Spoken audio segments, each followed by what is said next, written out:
Hello. Ho ho ho. Right. Okay, so that's just only coming out of the. Let's do properties. How do we make this track dual track? I'm just figuring out everything as we go along. So I know how to work Twitch. I don't know how to work YouTube.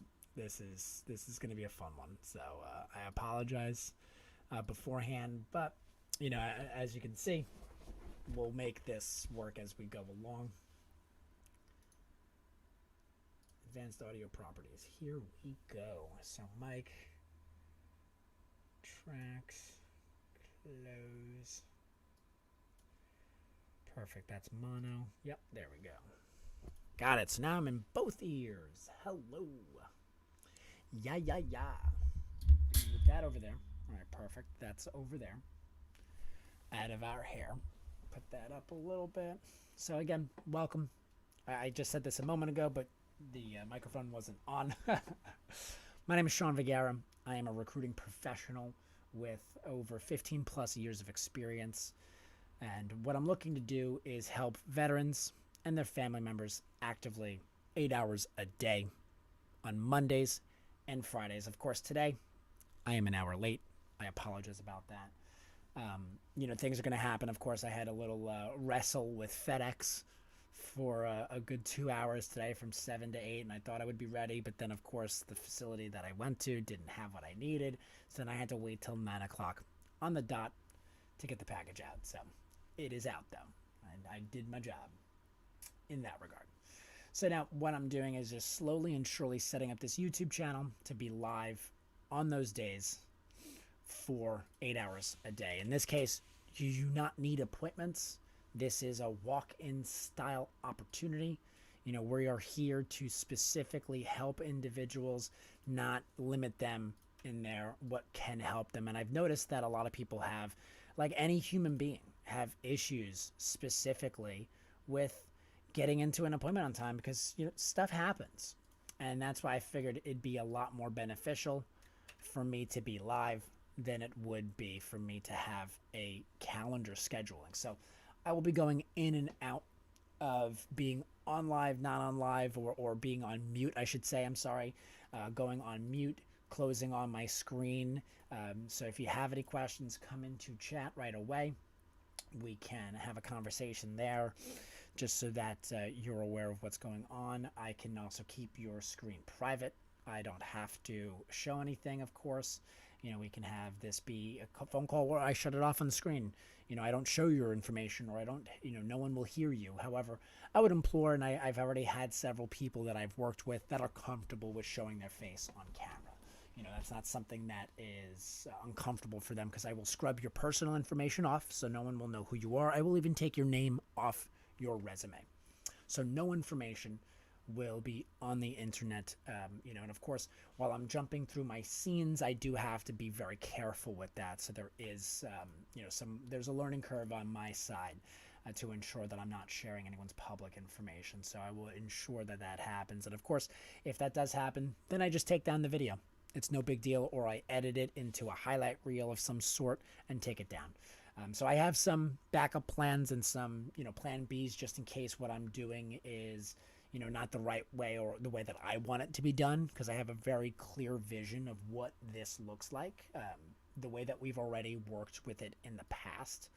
And it was pretty awesome. We helped around 30 plus veterans over a course of like 3-4 months. I think it was not even that long. I think I only did it or was able to do it for about 3 months, and was doing appointment based specifically. So let's see. And some, plan Bs just in case what I'm doing is, not the right way or the way that I want it to be done, because I have a very clear vision of what this looks like. I'm sorry, you're hearing me back. We've already worked with it in the past. So we had to mute that. But I'm just looking now. I see what I see on my side and what I see on the TV screen. Two totally different things. Okay. I do have to make a phone call, so we are going to set this up where we put a little text on here. So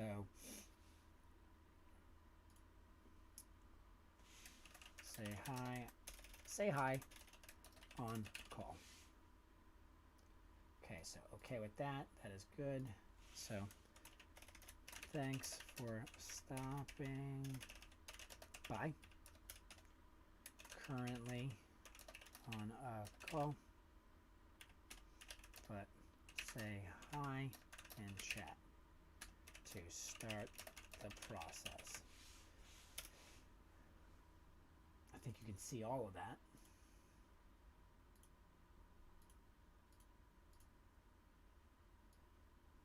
Where did it go?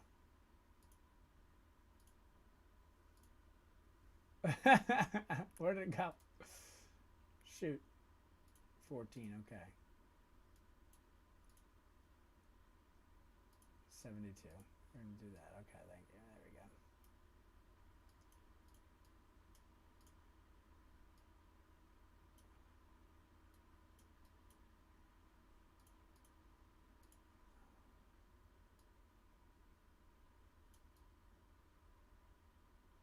I want this a little bit bigger.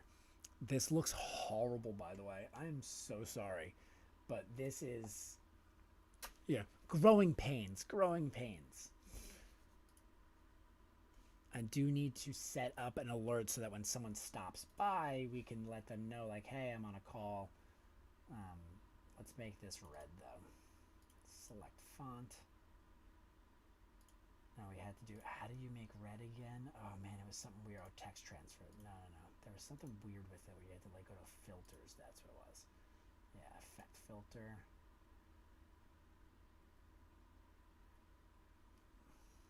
Color correction, is that correct? I don't freaking know. Yeah, select color. Let's make it blue. Close.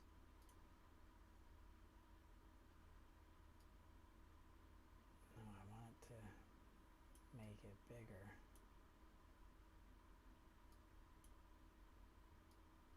Thanks for stopping by. Currently on a call, but say hi in chat to start the process.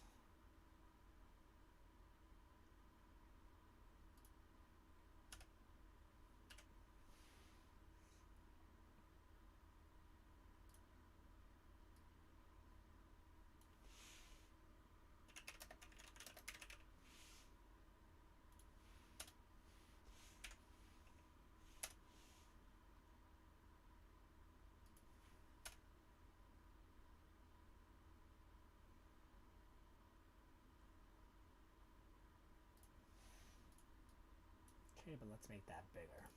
Before we get on the phone call that I need to get on, was that 72? Yeah, that is 72. Okay, so we gotta make that even bigger. Select font. Arial development, how do we make it bigger? Select font, 72. Wait, I can't like put a, oh, yes, I can. 150. Boom.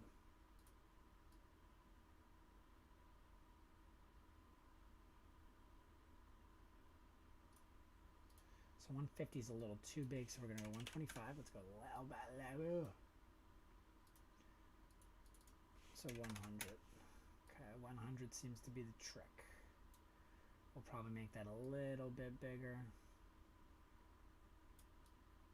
Just by doing that.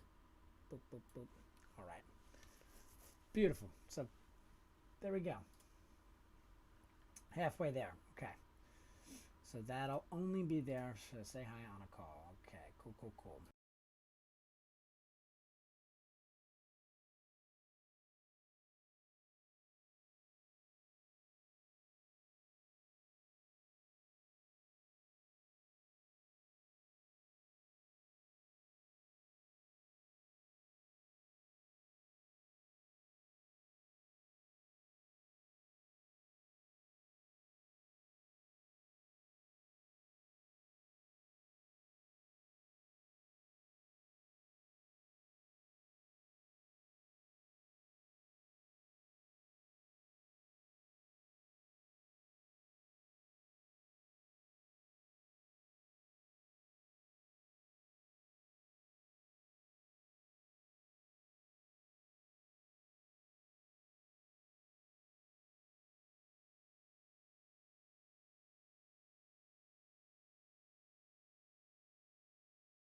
All right. All right, all right, all right. Let's go. All right, we're back at it. Just making my Reddit post now before I start looking at some resumes and make some phone calls.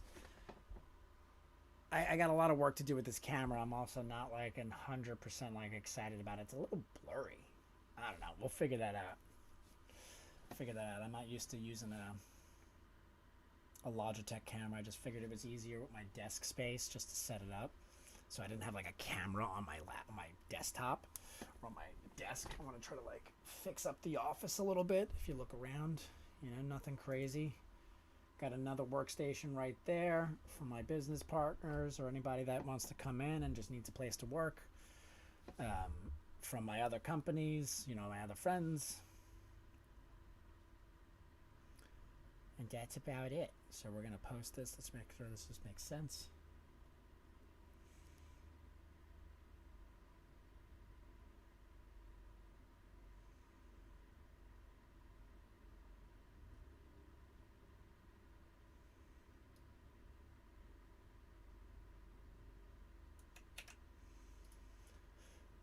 Oh, got to put the flare. Forgot. Employment. Apply. Post.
Okay. We'll see what happens with that post. I always get afraid. Like I hate the idea of putting a link in something. You know what I mean? I don't want to promote my business. Like I don't care. I don't want to promote any business. I just want to help.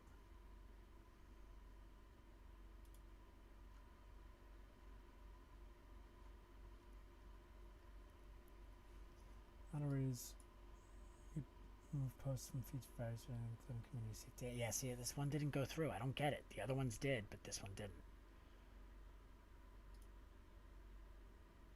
Let me see who the mods are.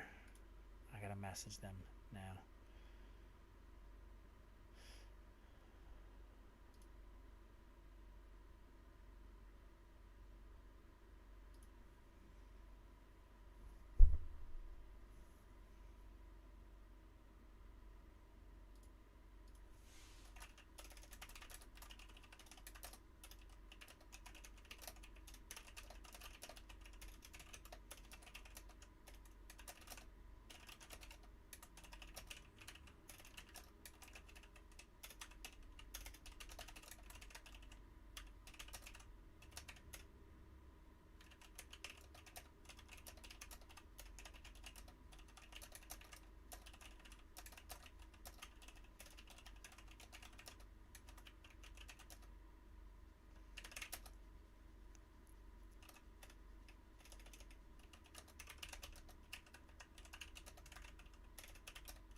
was 10 months ago.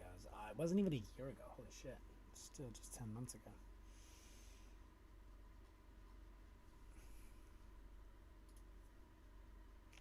Alright, so that post got blocked. Blocky blued.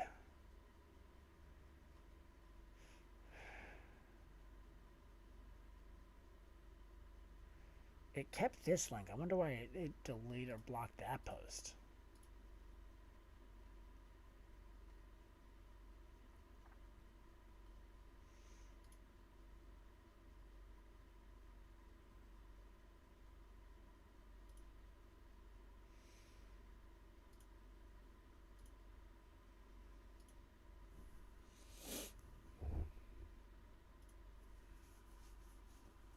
Alright, so this is the post that is blocked. We gotta figure that out and see if we can get that unblocked. But now let's get to work. A lot of work to do. I gotta set this stream up at some point. This thing looks garbage. I don't even know how to. I forgot how to work the canvas on frickin' OBS. This doesn't make sense.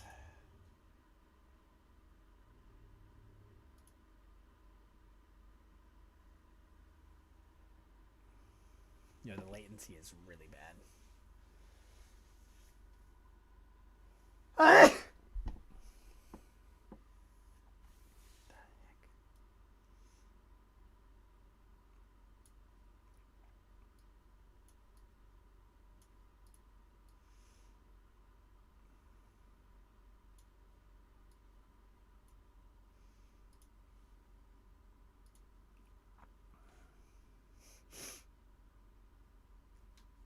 Oof. This is actually confusing me. Bless you, past me.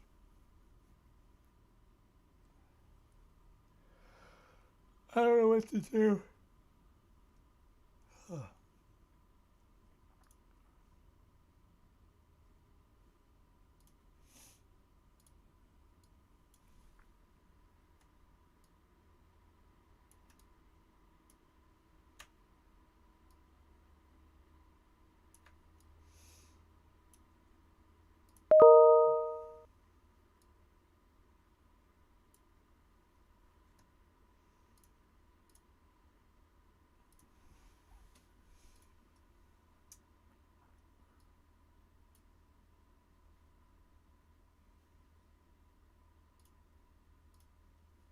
See what it looks like on screen.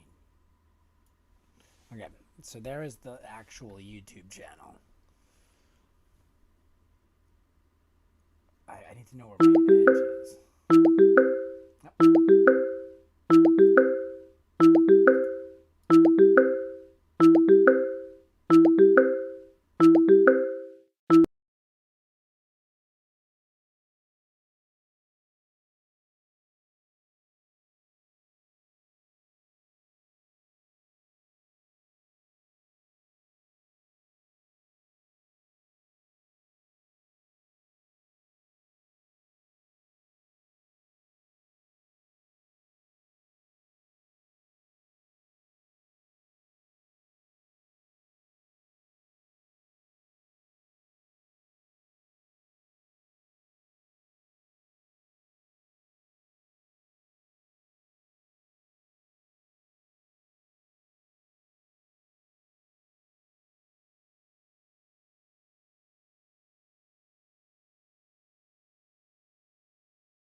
All right, so now we have a new start. Someone starting. Very good news. It only took 2 years. Oh my god. I've never in a million years would I thought I would say that I had someone start that I've been waiting 2 years.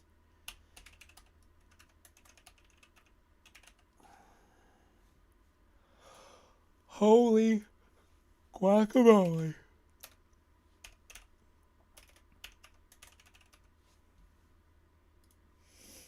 How crazy is that?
Ooh.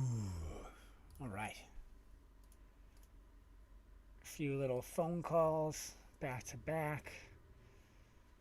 Going to be a lot of those.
We're slowly getting there, you know? They got other things to focus on for the meantime, but you know, it's a long day. We got time.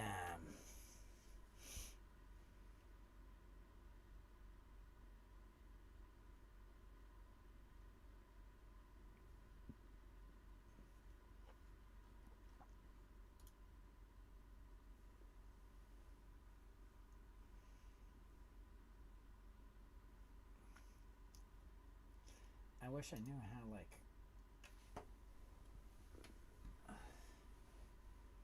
how big is this thing? I just don't get it. You know what I mean? Like it's difficult for me to figure this out. There we go. I should have this on this computer.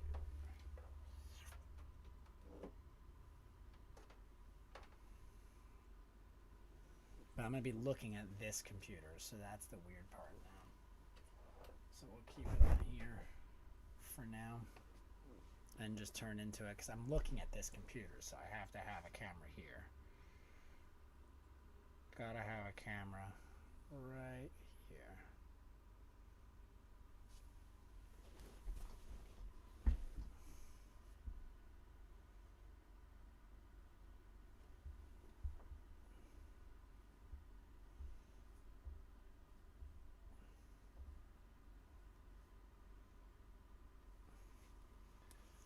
That is the only issue. Is sitting down, so sitting right here, right in there. Ugh. Stop moving over. Ow, I just stubbed my toe. Ow. Alright, well, we're still figuring out camera angle and all this stuff. It is definitely a slow work in progress. I figured no one was going to stop in until later on anyway.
Easy peasy.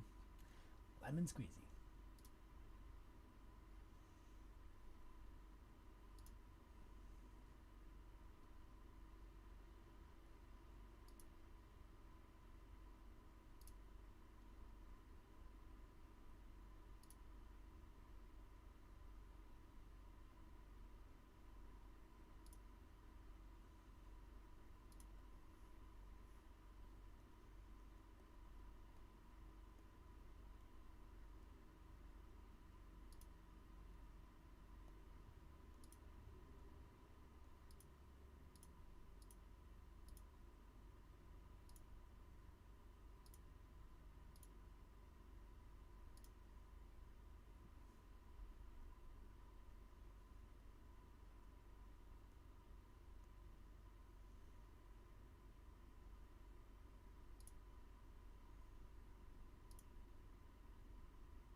Yeah, let's put a tweet. We gotta put a tweet on Twitter right now. We are live.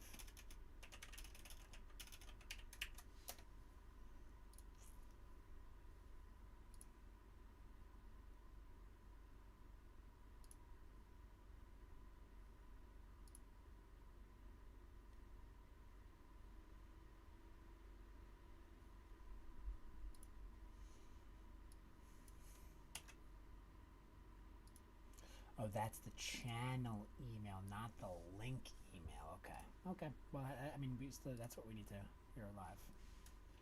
Every Monday and Friday from 9 to 5 p.m. EST.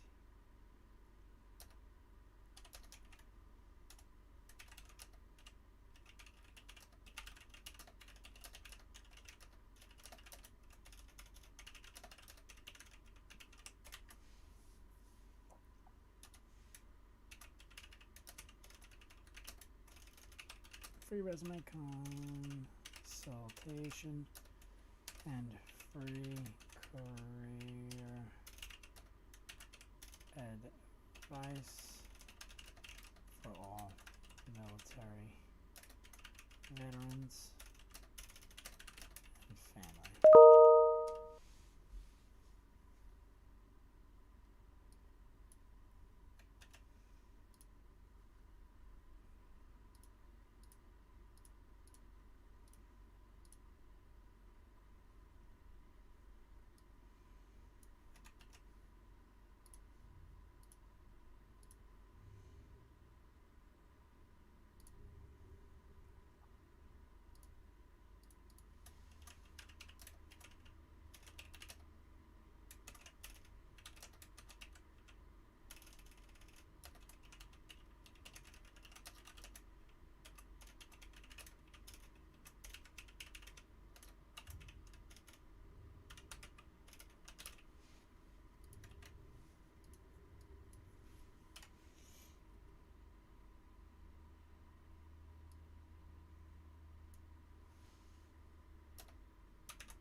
Okay, we posted it without the link. That makes way more sense.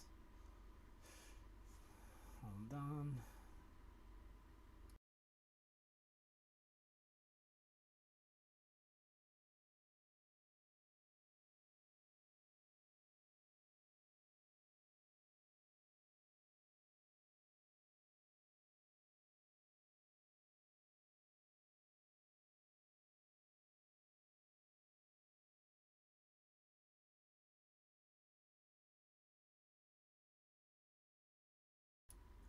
Whoa.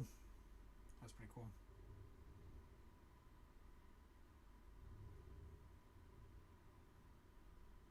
Why is it so small? She wasn't able to send it, I guess, in full resolution.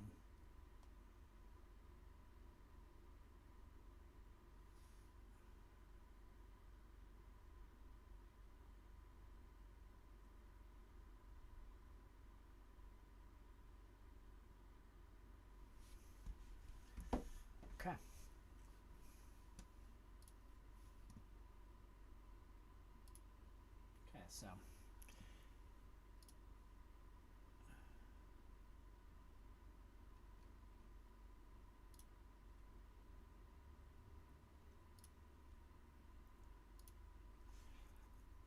Cause I'm Mr. Brightside.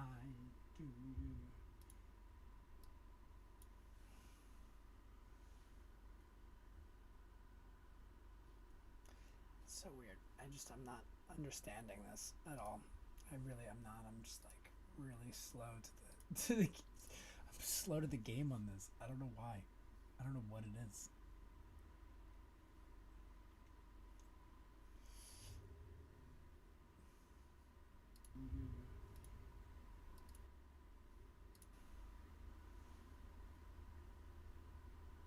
Like, what is going on? So weird.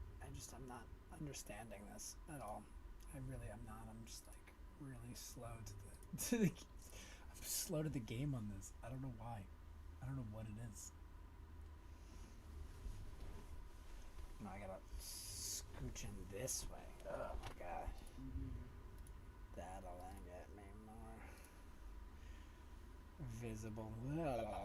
I need to just. Like, what is going on? So weird. I'm not understanding this at all. I really am not. I'm just like. It's okay. It's okay. We're gonna get there. Well, no matter what is happening, you guys know that I am live, ready to go.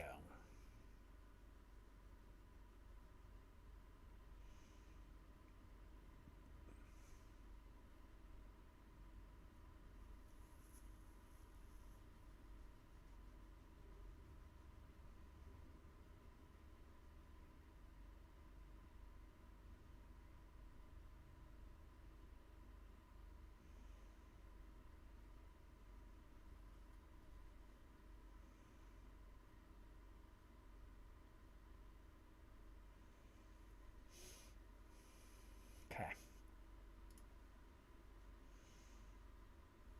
That is what it is, what it is, what it is. Alright, so stay right here. I just want to like not be off camera while I'm working because I want people to see my face so that like when they come into chat they don't just go like, oh, what's going on?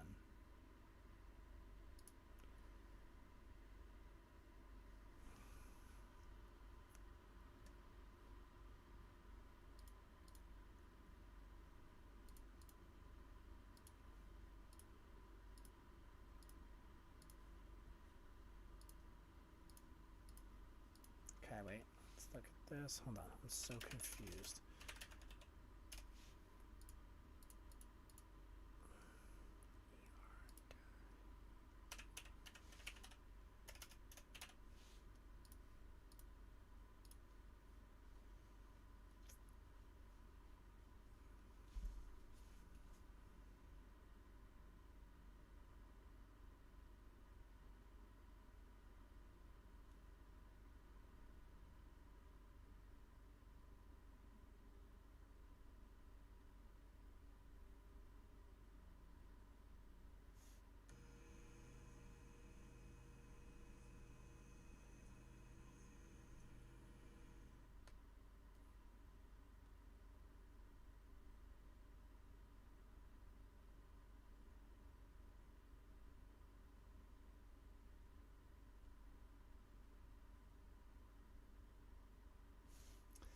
Now let me see. I do want to see chat. How does chat work up in this YouTube piece right here? Up on here. Up on here.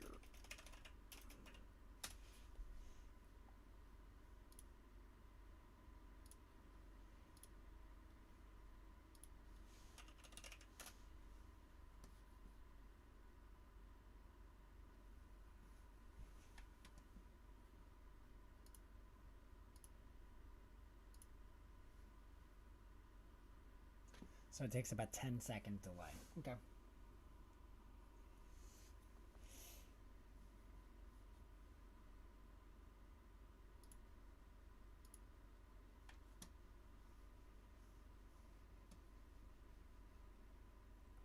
Yeah.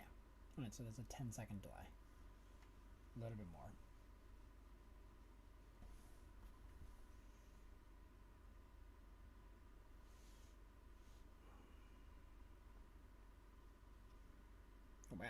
way longer than 10 seconds.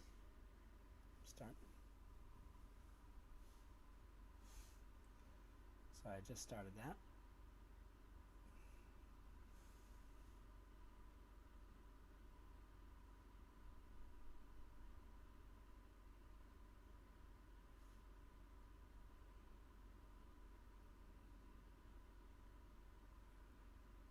Wow. We're almost at a 20-second video delay.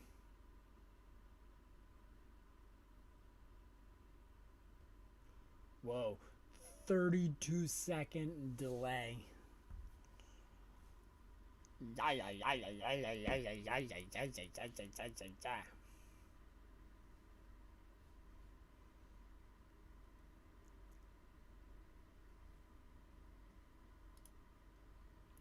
Now let's do chat. Let's see how long the chat delay is. So, 32-second video delay. Okay, so reset. So we haven't sent it yet. Let's get it right here. Let's look where my finger is. On your mark, get set, go. So sent it. We'll see. Once I see it on the website, we'll see. Or once I see it in OBS, that's what I'm looking for right now. Yeah, so it's an 11-second delay on chat. So, is what it is. No big deal. That's all fine and dandy. Just now we have to know we're 30 seconds behind on the video. So that's a good thing. And a bad thing.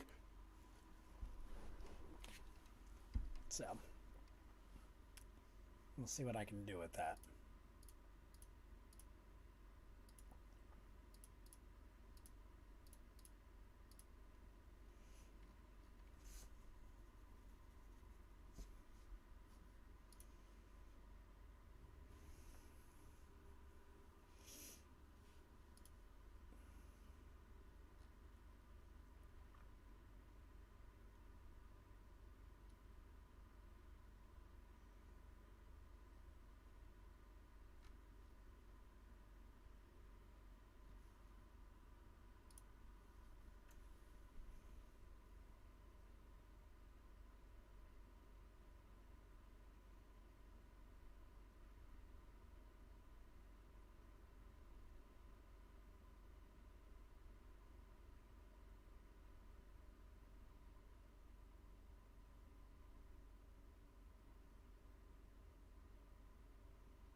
Oh, coffee break. That's one we gotta do. Coffee break, coffee break, coffee break. I'm on a coffee break, coffee break, coffee break. I don't even know what song I'm singing, actually. I'm not gonna lie. I have no idea what song that is at all.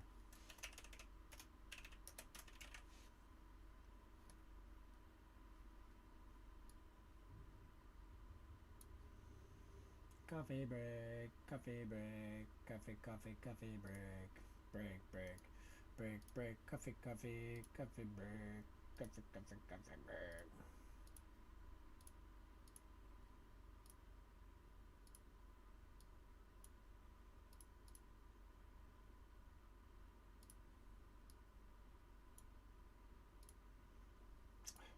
Gosh dang it.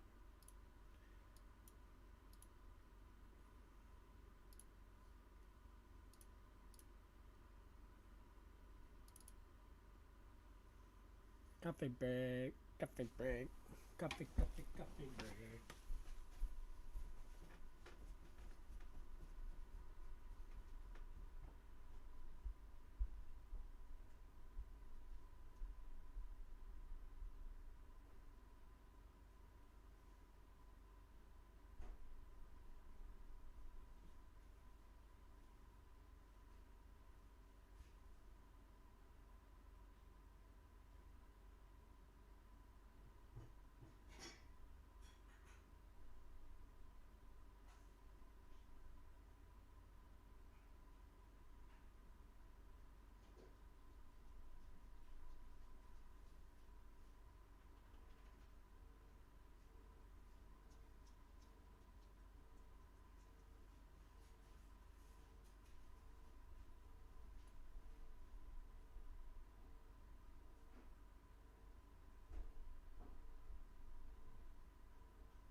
Boy, coffee break is over. Well, coffee break's not over. It's right here.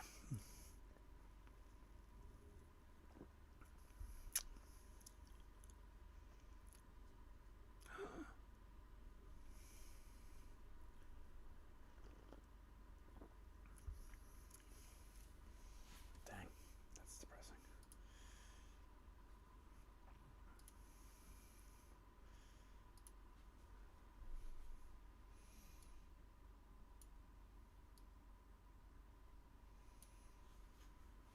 Okay.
Talk to you soon. Bye. All right, I'm off the phone. Let's get that out of the way. What's up, Brian? What's up, Derek? How you guys doing? Thank you guys for stopping by. It's my absolute pleasure. I'm really excited about this. So what I'm going to do is I have a little timer clock here just so I give everybody a good amount of time. So for each person that's in the chat, eventually I'm going to figure out how to make this a little bit more streamlined and a little bit more professional. But right now we're winging it. I started on Twitch about 2 years ago. So there is a 30-second delay from what I'm saying and to what you're hearing. So if you send me your resume, I would recommend too, let's get on a phone call so that there's no delay in conversation. Let me look off screen, Brian. I got it here. So I'm going to have to work that little latency issue out, I think, so that I don't have to be on the phone with everybody. Because if you're not available to get on the phone, I don't want to bother somebody or force somebody to do that, because in the nature of getting content as well as helping people, it's in my best interest to be readily available. So let's go with this. So yeah, just cut it out. Oh, I just cut out? Shoot, sorry. Hello? You know what? Let's see. All right, hey, Brian.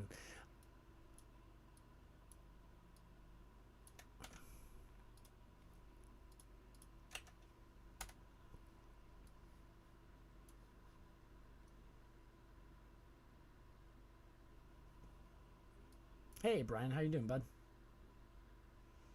This is Sean from Seymour Professionals. Hope. Not a problem. Yeah, my pleasure. My pleasure. And you actually got.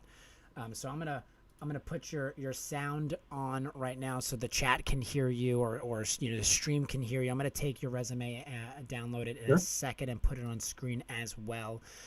Love your resume. Your resume gets me excited for one main thing.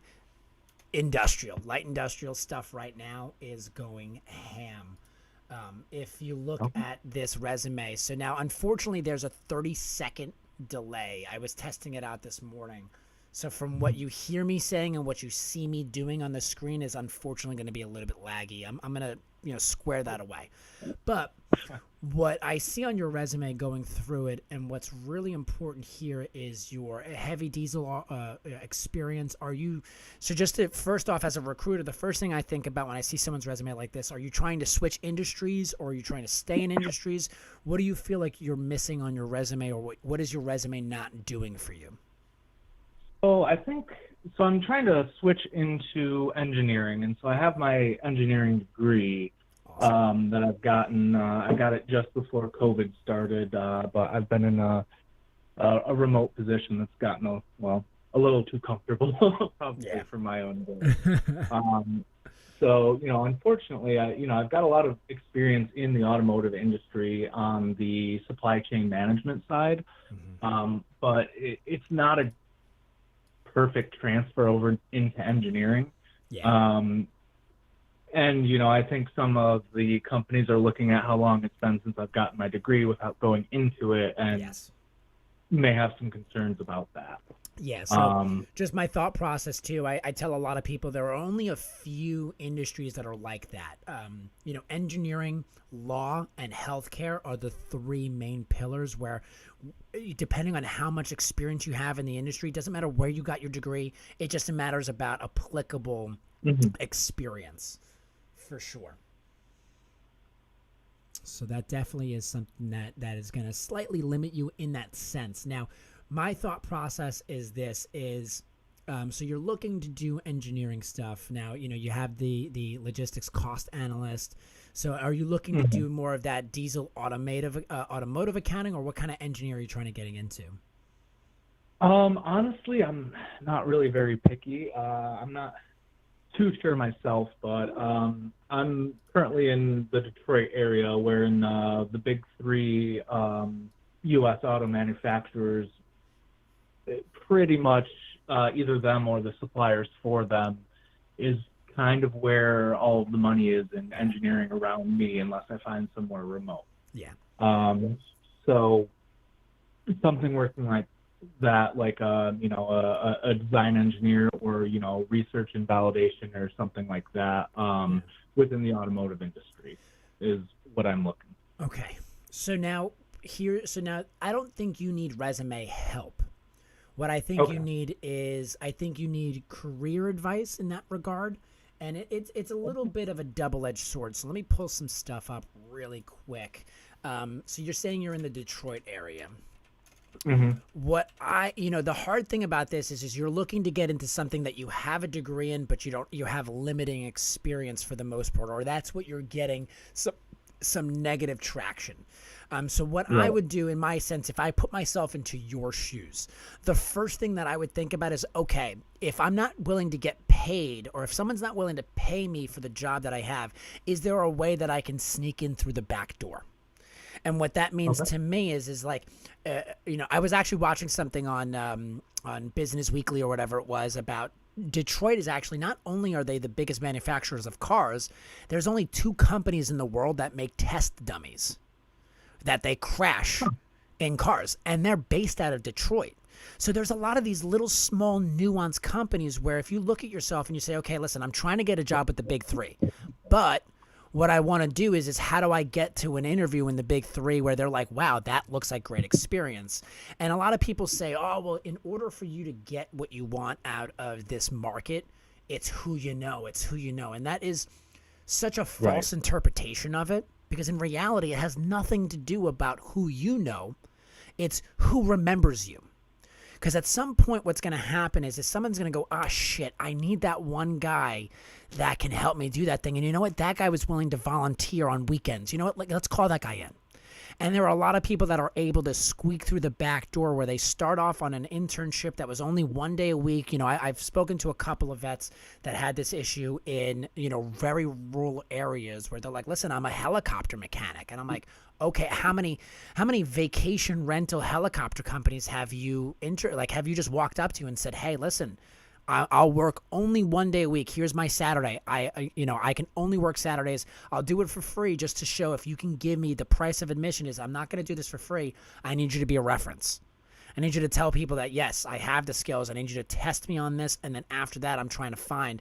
And I had a gentleman that did that and then was able to actually work on the weekends. And then eventually their main mechanic was like, listen, I quit. The pandemic happened and he quit right away. And they were like, listen, you're hired.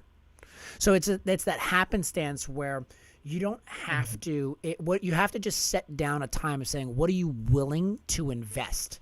Then look in your area because now again, if you're like, hey, I'm a jet engine mechanic and I live in Wyoming, good luck. Your Yeah. your location is limiting you immensely. So for you, you're lucky. Lucky in a sense of where your That was the point. location is very beneficial to what you're doing.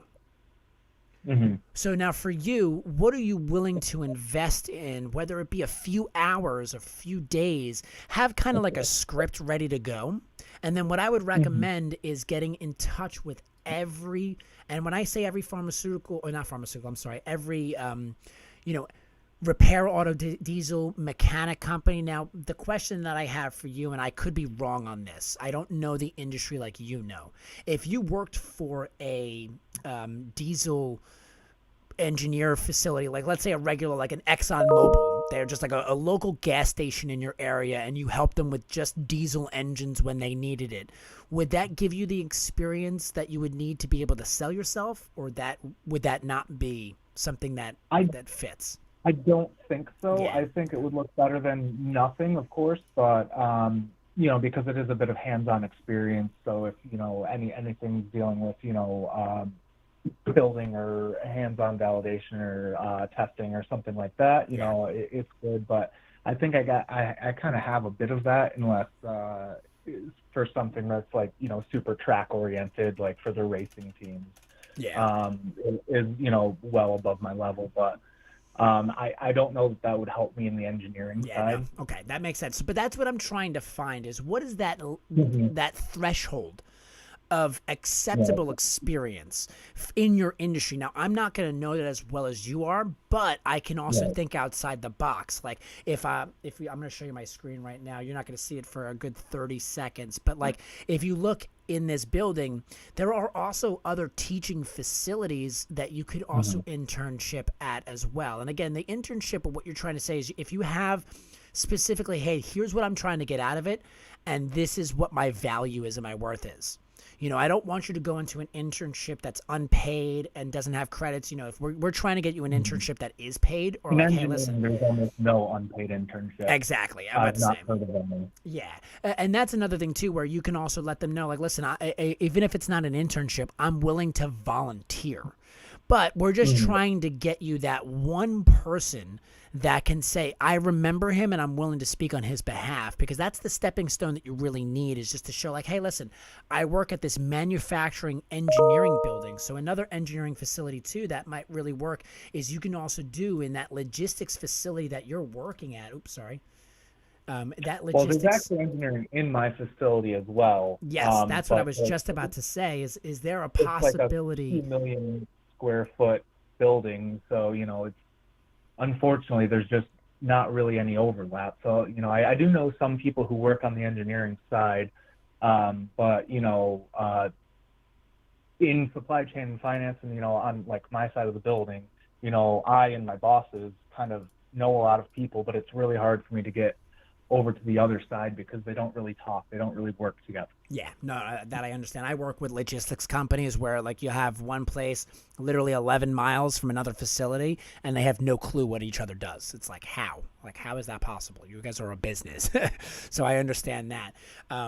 That's what I'm trying to do, is I'm trying to think outside the box of what's beneficial for you with the amount of time that you're investing, to see if you can get something on your resume that says, you know, and a lot of times too, I always say this to a lot of people, if you have family members that own cars and stuff like that too, you can also maybe even put on your resume like, you know, lead mechanic volunteer service. You can write something on top of your resume that might benefit, because what we're trying to do, and I tell this to a lot of people, there is a huge difference, and this is something that I repeat a lot.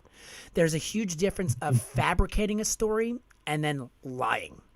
Fabricating a story, you and I know, fabrication, the word fabrication comes from building, you know, creating something that didn't exist and just molding it to say, hey, listen, this flat piece of metal is now curved and has now more stability on it, and it does what I need it to do.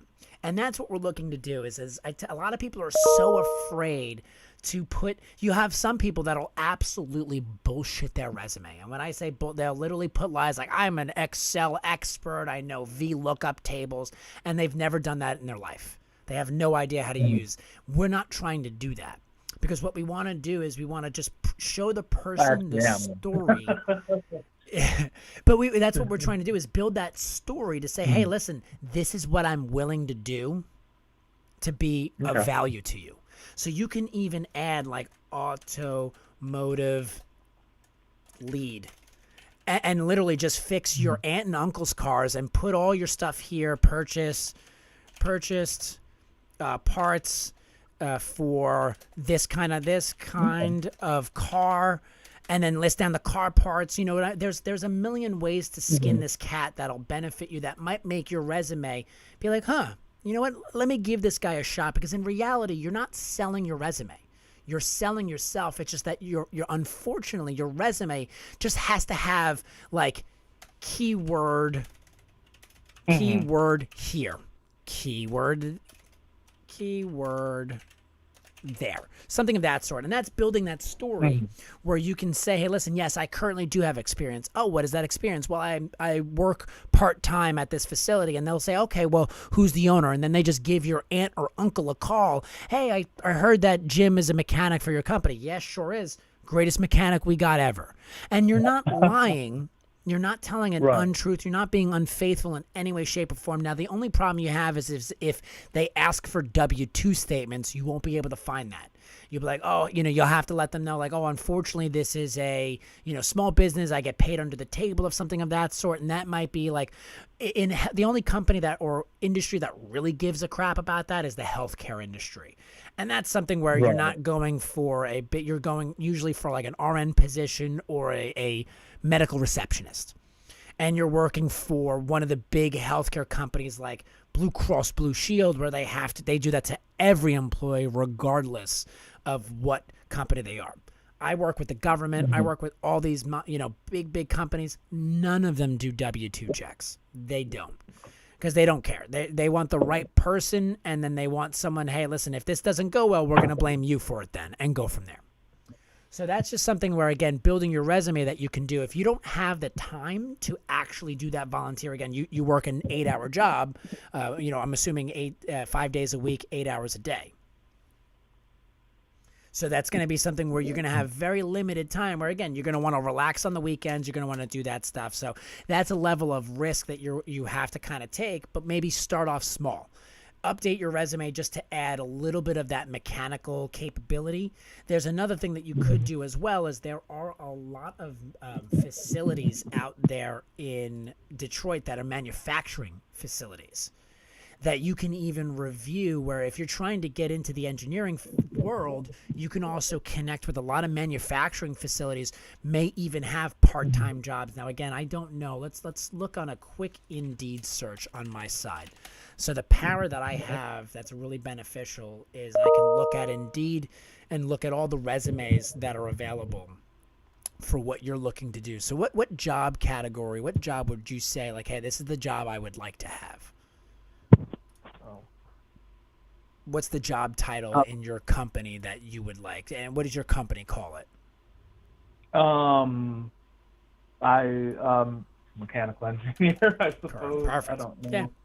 Yeah. There's just so many. It's hard to. Yeah, exactly. Well, hey, listen. No worries. I was looking at one at GM the other day, and GM has over 300 engineering positions open. Hey, well, you're in the right industry then. That's a good one. So, and now you're not talking about a researcher. You're not talking about someone that's sitting at a pen, or like a design. You did say design as well, so something of that sort. I mean, my ideal would be something like that. It's so I'd say like a design on I don't know. Something. No, what we're trying to do is what I'm trying to do is just give you the idea of the story that you can build. So if you look at my screen again, we have somebody right here, a design engineer intern.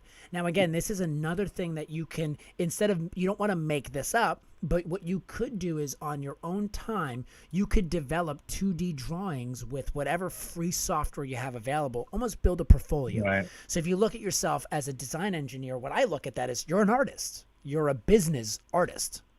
And instead, a lot of people that are design engineers, they forget that they can bring their drawings and say, hey, listen, yeah, sure, I'm a design engineer at this firm. And again, make up a firm. You don't actually have to be. You could say, hey, part-time design engineer at, R.B. Cogner Design. And then say, oh, and then if they don't ask, is that a personal business? You don't have to release that information. You don't, you can not, I always say a lot of people feel like that's lying by omission.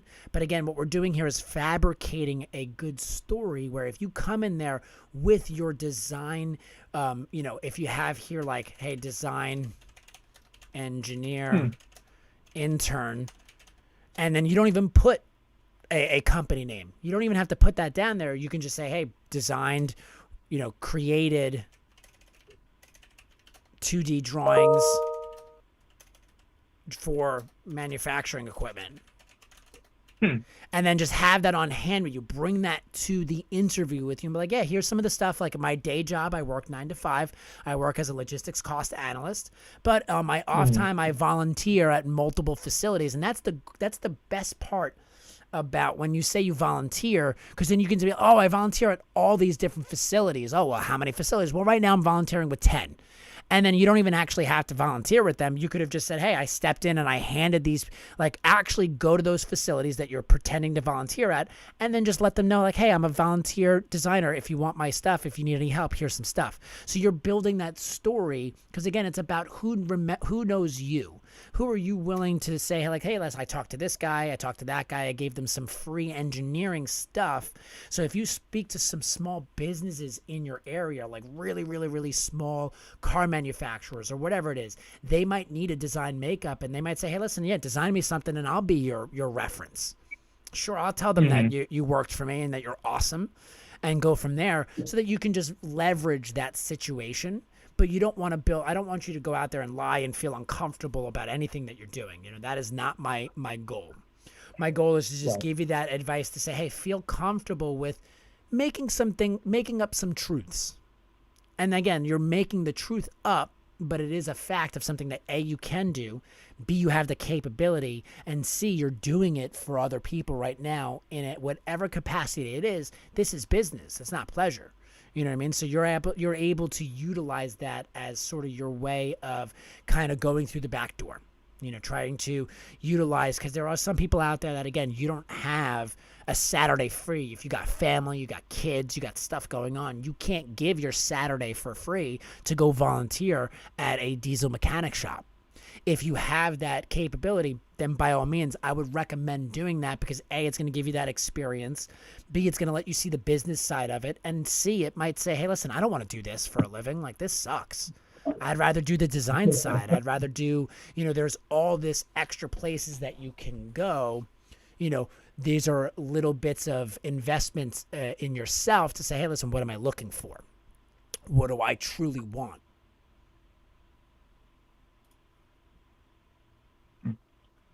I think that's some good advice. Yeah.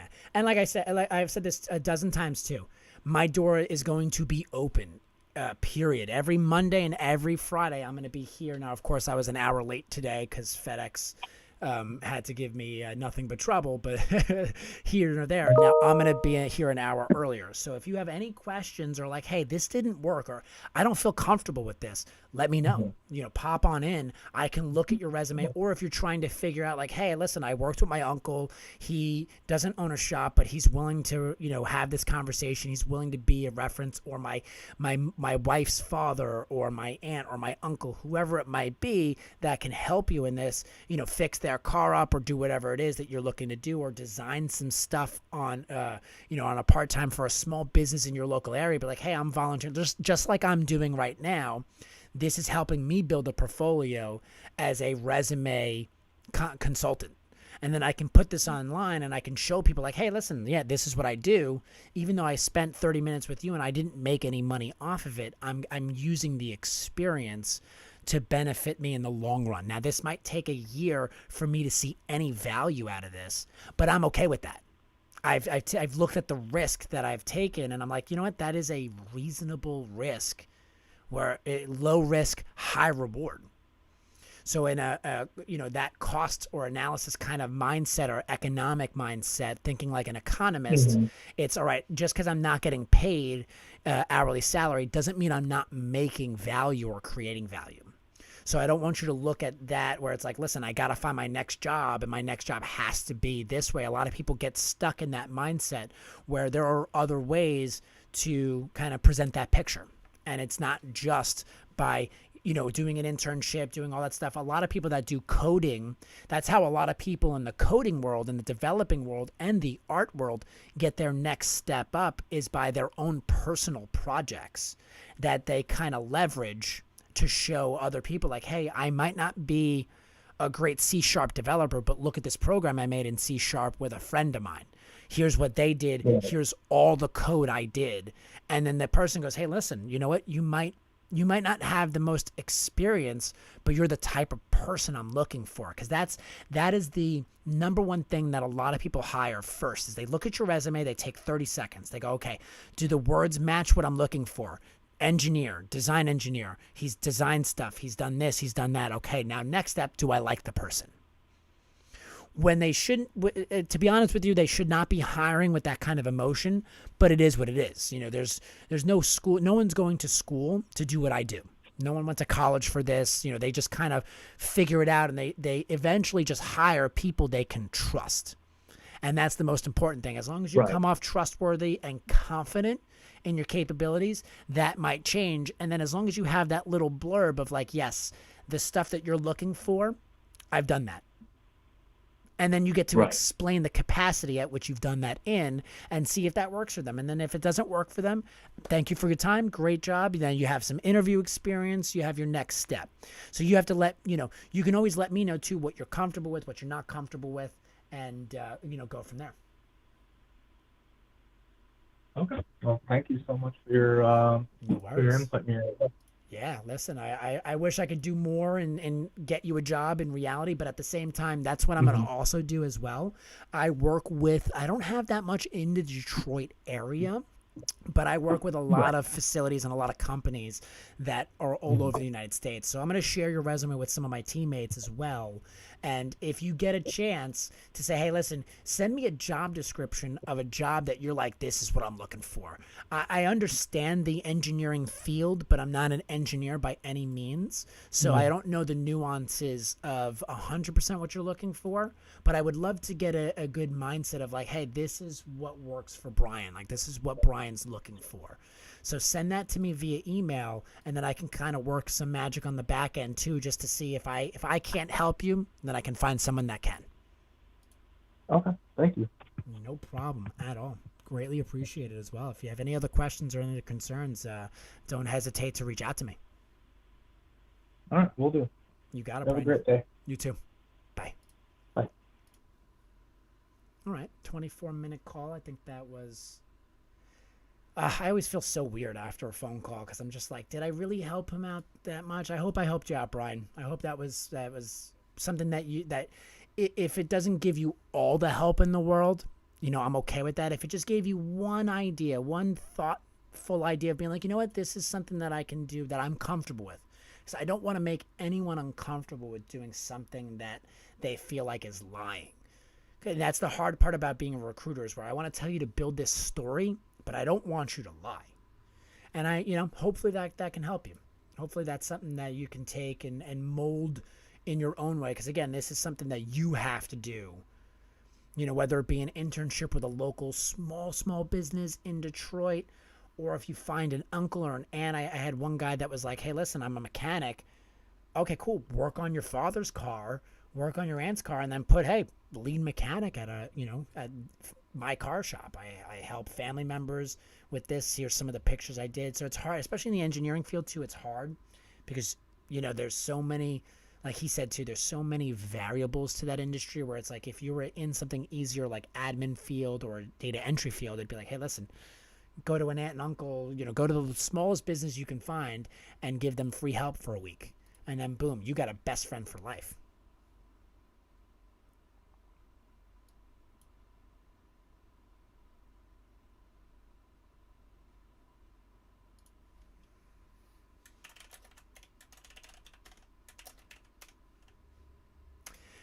Hey, Derek, at any moment, I'm available. Just send your resume on in, bud. No pressure, no nothing. If, no worries. If you have any questions at all, just let me know.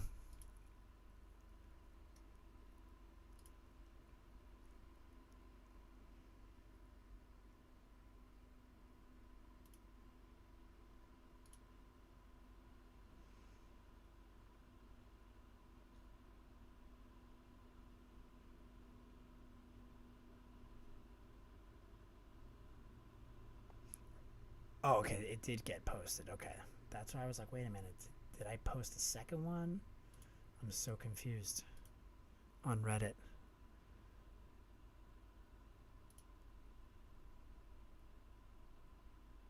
Okay, this one was taken down, and the other one with the link was put back up. Cool. Cool, cool, cool, cool, cool, cool, cool, cool. Thank you, mods from the veteran community. Thank you. Really appreciate it.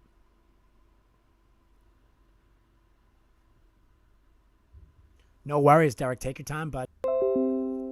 Okay, reconnection successful. I'm just getting used to this YouTube, so I'm like a little bit all over the place. I'm not gonna lie. Be right back. Gonna take a quick bathroom break. I'm gonna put the coffee break up sign, but in reality, I'm going to the potty. I'll be right back.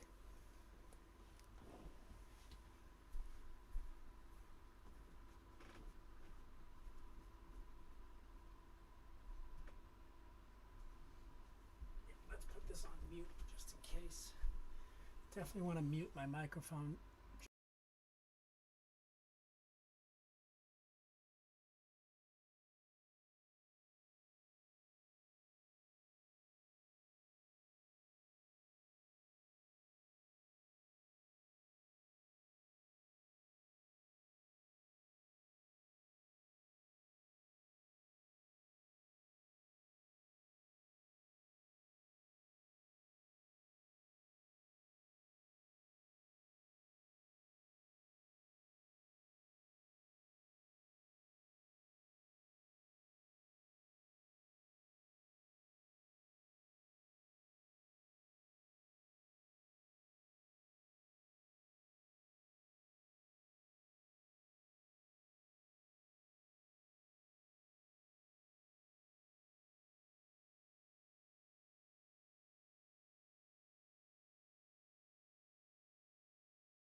Hey, Derek, Sean Vergara. How are you, sir? Can't complain. Another beautiful day. So I got you on the stream. I'm going to take all your information out. Now, of course, granted, there is a 30-second delay or so. I tested it out this morning. I'm going to figure out how to get rid of that delay, unfortunately, but it is there. So I'll try to just, let me know if you need me to slow down or if you're looking at my screen, if you need me to change anything or anything like that as we're talking around, you let me know. It'll just be like being on deployment and using those phones again. Exactly. I would say definitely something you guys are familiar with. That's for sure. Perfect. All right. Awesome. So before I set this up, let me just take your resume. So now tell me a little bit about yourself. What are you, what are you looking for? What do you need help with? Honestly, I just basically want somebody else to look at it and see if any of it reads well. I had to hire heroes actually write it for me initially. Yeah. But as I'm looking through, there are certain things that I think that at least can be cleared up. So like the senior advisor training and quality assurance, like some of that I think I should put a little more into. Okay. But I'm just worried about doing too much is the biggest concern. Yes. Okay. And I see that. So now on resume help, I will tell you one thing. This looks beautiful, but this looks very corporate. I will say very, very corporate. A lot of the guys, when you get people to do your resumes, they do stuff that's very cut and dry. A lot of the stuff here, I will say, I don't see one of the problems that I usually have, especially with government resumes and someone from the military doing a military person's resume, is there's a lot of acronyms and vernacular there that doesn't translate to civilians. I don't see you having an issue with that. Possessing comprehensive background. The only thing I would see here now, and again, I'm not into aviation safety, so I don't know, is that FA-18, is that government compliance or is that airline compliance? That's actually the F-18 Hornet. So those are specific. So you have the Hornet and then you have the Growler. Yeah, and then so the that is F-60 government stuff. Okay. No commercial airline. Are you trying to work in any commercial settings, in any private settings, or are you military guy through and through? I'm pretty open, to tell you the honest truth. I did notice like the E6B on there. That is a Boeing 707. It's like a modified 707. Okay. So I was thinking I should probably maybe focus on that a little bit. Okay, yeah. Like I was going to say, that's the most important thing. If you are trying to get into the civilian world, then any of that 6EB stuff, I would dumb it down as much as possible, because typically, and again, I'm not guaranteeing this is the process, just a workaround. Usually the person reviewing the resume is someone like me. Not uneducated. I'm not saying that I'm uneducated, but not educated in the sense that they are not an aviation's electronic systems worker. So they're told, hey, look for these keywords, and then find anybody that has those keywords, and then send their resume to me. What I see from your resume, they're not going to know what they're looking for. They're just going to say, they'll be like, listen, I got this guy that said Growler, aircraft, aviation electronic systems. So you should be good in that sense. But in the world of trying to help in that regard, you can always say like Boeing. Using those like kind of plain names, I guess, would definitely be a big help, because then they would just say, hey, listen, look, find me someone that's worked on a Boeing before. Would they say that? You know what I mean? So that is a possibility. One of the things that I love that you did, and let me look at this on my screen, the running resume. I've never called it that before, but I like it.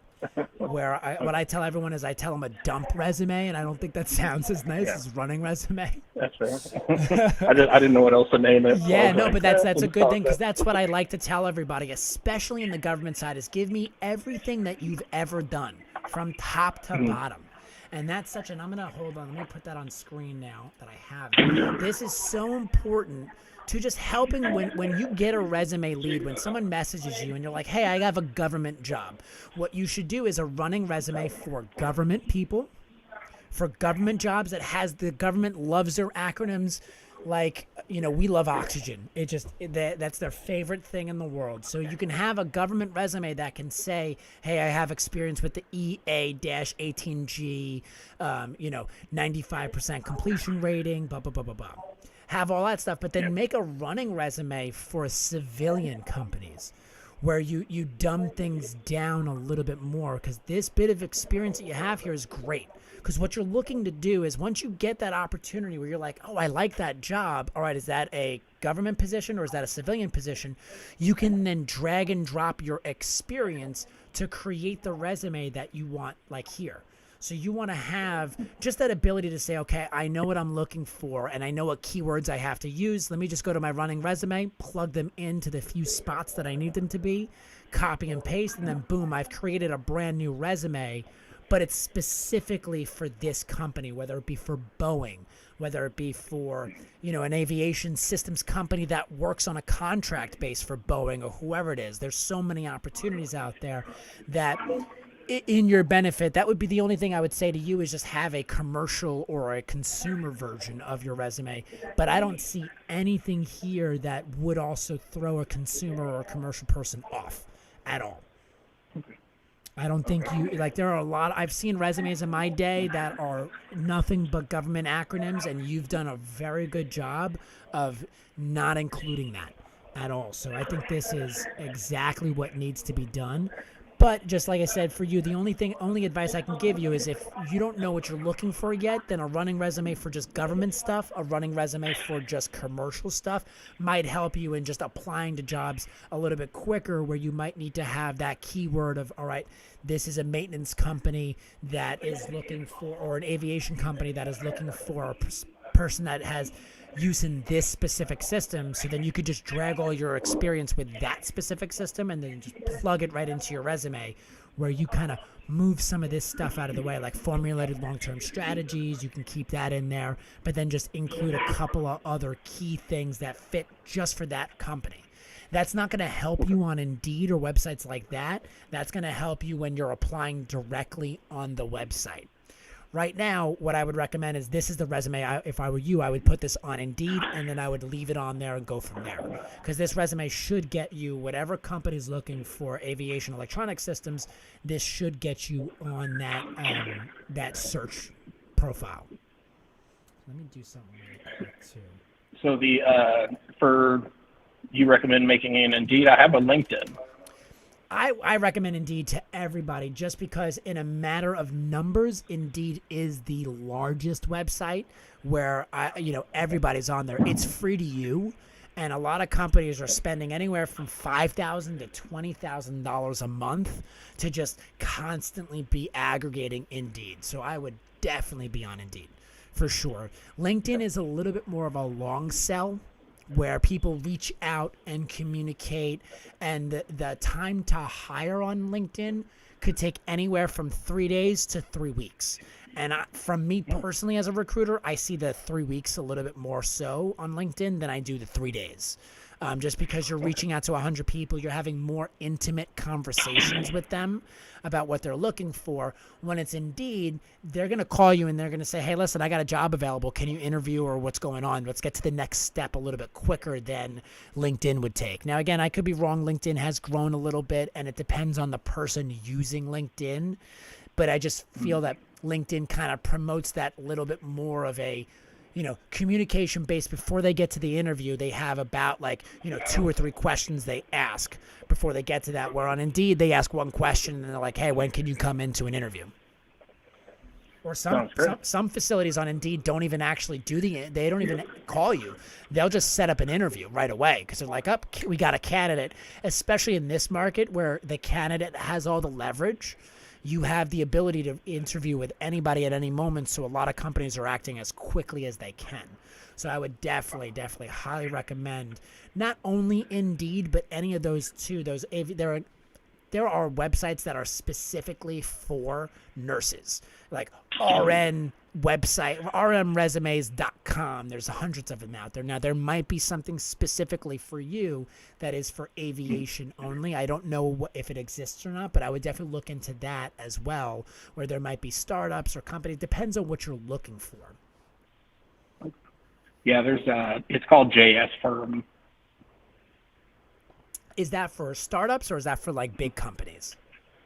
It's for pretty much anything aviation. So if there's any aviation people, it's just jsfirm.com, and that'll be it's a big thing for like A&P licenses and things like that. So, but before we go, the person who actually I didn't write this. I had Hire Heroes wrote it for me, so I don't want to take any credit. So. No, listen, you take all the credit because you went to them. That's their service. You know what I mean? This is your experience. Just someone else wrote it down. You know what I mean? Like, this is your resume. Yeah. Just because you didn't create the resume doesn't mean it's not yours. You know what I mean? This is your experience. They just formulated it. You know what I mean? They connected the dots that you created, so to speak. So definitely take all the credit you want from for this resume.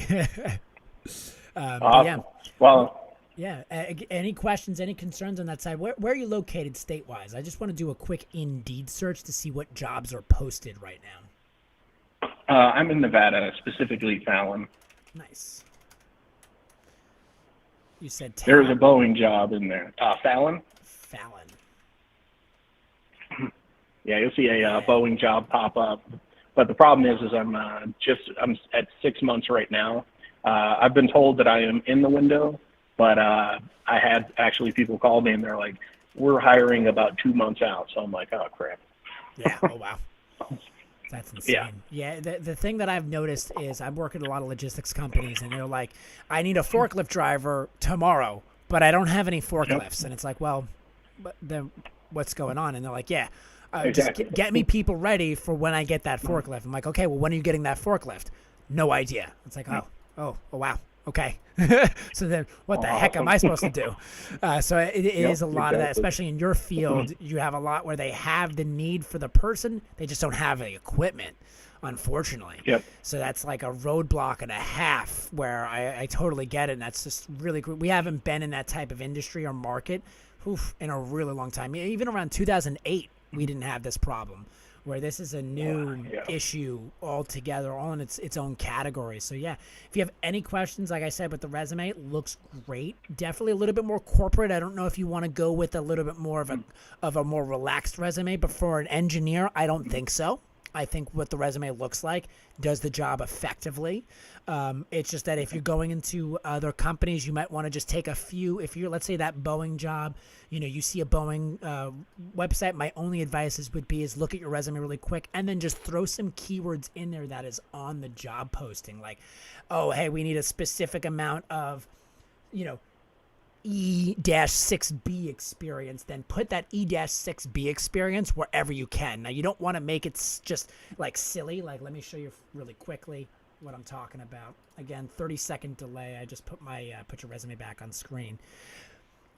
But, something like, again, what you want to do is, because now the way that Indeed and LinkedIn works is it's only going to show me what I've searched. So if I'm a Boeing guy and I'm on Indeed and I go, hey, listen, I need an aviation electronic systems person. And then I do a search, your resume is going to pop up, but it might be at the bottom. It might be at the top because you have the word aviation there 6 times, 10 times. But if there's a guy that has a resume where they put the word aviation in there 25 times, he'll be at the top of you. Only because he has that word. Now, that doesn't mean that he has the experience that you don't have. And now most recruiters and people know that, what they're looking for. So I don't want you to just randomly just add aviation experience randomly into this resume. What I want you to do is put it into places that have meaning that you could just get away with it, where you're like, hey, I formulated and developed long-term strategies and plans and allocation and scheduling agents for all aviation systems. Something like that, where you're just including that word an extra time because that's what Boeing's looking for. Or, and again, it doesn't have to be the word aviation. You just have to look at all the words that you have in your resume and say, okay, I have this word, I have senior advisor there once.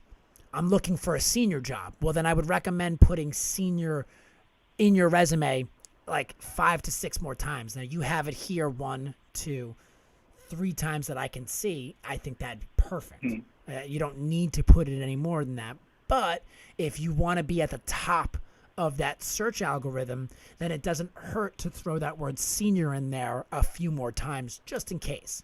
I'm not saying that that's something you need to do with the word senior, because again, in the engineering field, the word senior doesn't really mean much as it does in the RN space. Like a senior RN, that is a totally different subcategory of jobs, where a senior RN also manages schedules. The industry makes that word mean something different. Where in your industry, a senior advisor just might mean like, hey, you have a certain amount of experience. This doesn't mean that you manage people specifically or you're a budget person. You know, there are different implications in your industry that those words use. So look at the companies that you're working for and the job titles that they have. And like, let's say a senior manager of quality assurance, you know, that might be something where you're like, hey, listen, I want to try to get out of the quality assurance and be a senior manager of, you know, staff. Okay, cool. Well, hey, listen, I'm an engineer that knows how to handle engineer, you know, teams and like almost like a scrum master where I kind of keep everybody on task. You can then formulate the experience you have and use keywords to kind of say, hey, I'm a senior manager of quality, but I focused my 20 years of experience on staff management. And then we can create the verbiage to kind of, when someone reads your resume, because a recruiter who sees your resume is going to only spend 30 seconds on your resume, and they're going to literally run through it as fast as they can to say, oh, yep, this is the senior manager we want to work with. This makes sense. Yeah, that's great. Any other thoughts? Any other questions on your side? No, I appreciate all the help. Thank you for the review. No worries. I'm here Monday through Friday. If you have any friends or any family members that are looking for help, I'm going to try. I did this in the past, and I was doing appointments, and I was like, this is unnecessary. So it's just walk-in style. They don't have to let me know that, you know, you're your family member. That doesn't matter. All I care about is I'm here to help. Sounds great. I appreciate it. Just a heads up, you still have your coffee break on your I just saw that. I was like, oh, wait, I still have that massive oh, Lord. Oh, boy. All right. Well, thank you very much. I'll still be around. Yeah, not a problem. Thank you so much for your time, Derek. Greatly appreciate it. Thank you. Bye. That was like I'm so upset about that. He was such a sweetheart, and he had such a good resume, and now it's going to be on the YouTube. It's going to be on the YouTube, and I'm going to look like a big old butthead, but, you know. Is what it is. But yeah, you know, he's got a nice resume. Hire for heroes. Hire for heroes. I've heard that before. Hire Heroes USA. Awesome. Yeah, that's great. So if there's any vets out there looking for help, here's another great place. They made an awesome resume. They did an awesome resume for him. Like I said, a little corporate in that regard, but it's like corporate's good. That is not a dig or a knock at that resume style in any way, shape, or form. It's just for some people, like in the coding and the IT world, you want to make it a little bit more like, or like a design world. If you're a you know, PDF or a marketing specialist, you want it to look a little bit more creative. An engineer doesn't need that. An engineer needs to be like, this is what I can do. Take it or leave it. You know, this is who I am. So definitely a resource that I'll have to, you know, tell people about, because that's pretty awesome. I've definitely heard of Hire Heroes before. Just didn't remember it off the bat.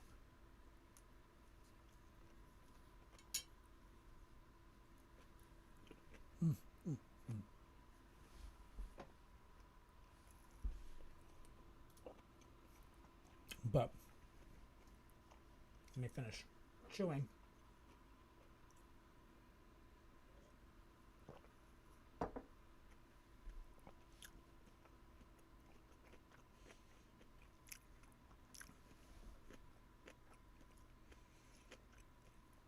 So this will be for the YouTube. I'm going to do a little YouTube introduction and record this. So we are recording and streaming at the same time. Let's see how this works. Hello, everybody. I'm Sean Vergara. I'm a recruiting professional, and I am here Mondays and Fridays, available from 9 a.m. to 5 p.m. Eastern Standard Time, helping anybody that is a military veteran and anybody that has family. If your father, aunt, uncle, brother, cousin, sister is a veteran, I will help you as well. You know, it's very important. I come from a family. My father was a vet as well, Air Force veteran. So it's near and dear to my heart to just help out any of the people that have, you know, given the support to our country. I want to support them back in a real way. So one of the veterans that I worked with today had an amazing, amazing resume. And what he also had that I've always given this advice is it's really important. One of the most important things for you to do is if you have a resume and you're not sure where you're going. Now, this is for people that specifically, if you're trying to change industries, if you don't know, if you're like, listen, I don't have a lot of experience, I don't know what I'm going for, then what you need to do, and we'll call this a running resume. I like that definition more so. And what you see what he did here, now you can do this in several different ways. This isn't the only way that you can do it. He did it by job title. And that is very helpful. So the job title that he did was, all right, this is my quality assurance experience. Here's my leadership experience, technical expertise, and then qualifications, schools I've attended, miscellaneous.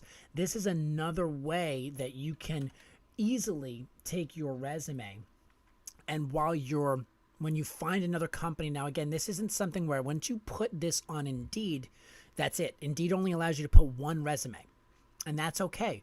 What we want to do on Indeed is we want to find the resume that gives the most amount of information about us, so that anybody that is looking at our resume might say, hey, listen, this guy has the experience I'm looking for. Let's give him a call. That's all you're trying to do, is get your foot in the door. So you don't have to go chronologically. What you can do is create resume here. So resume, running resume, and then put, okay, first job. All the things I did. And then list them out. 1, 2, 3, 4, 5, 6, 7. Whether it be, if you were, let's take it, answered phones, data entry. And you're just going to go down in a perfect list and put your experience. And then what you want to do is first job, second job, same thing, listed here. 1, 2, 3, 4, 5, 6 things that I did here. Third job. Now, if you're like, hey, Sean, I don't have any jobs, that's fine. This word is relative. First job is, okay, first thing that I did as a kid before I was, let's say you just got out of the military and you helped your uncle move. Okay. First job, moving intern. Or volunteer mover. Boom. Now you have job experience. And then you have someone that can call your uncle, hey, job reference, John Smith. And what helps in this regard is that person may not have the same last name as you. So you're building the story. Again, we do not want to lie about things, but we would like to fabricate the amount of effort that we've given in the past to build a story about what we can do for the future. Hey, Jonathan. Hope you're doing well. Yeah, let's get to that. So I'm just going to finish this up right quick. I'm doing sort of like a YouTube video. Be done in just a moment. I'm thinking out loud at the same time, so who knows if I'm even going to use this. Wait, let me get on camera. So that's the most important thing, where, again, I'm not looking to get you to lie. We want to keep you in a comfortable setting to, again, build the right story. So this running resume that this gentleman has, let me make sure I'm not sharing anybody's personal information. Let me go back to, where was I?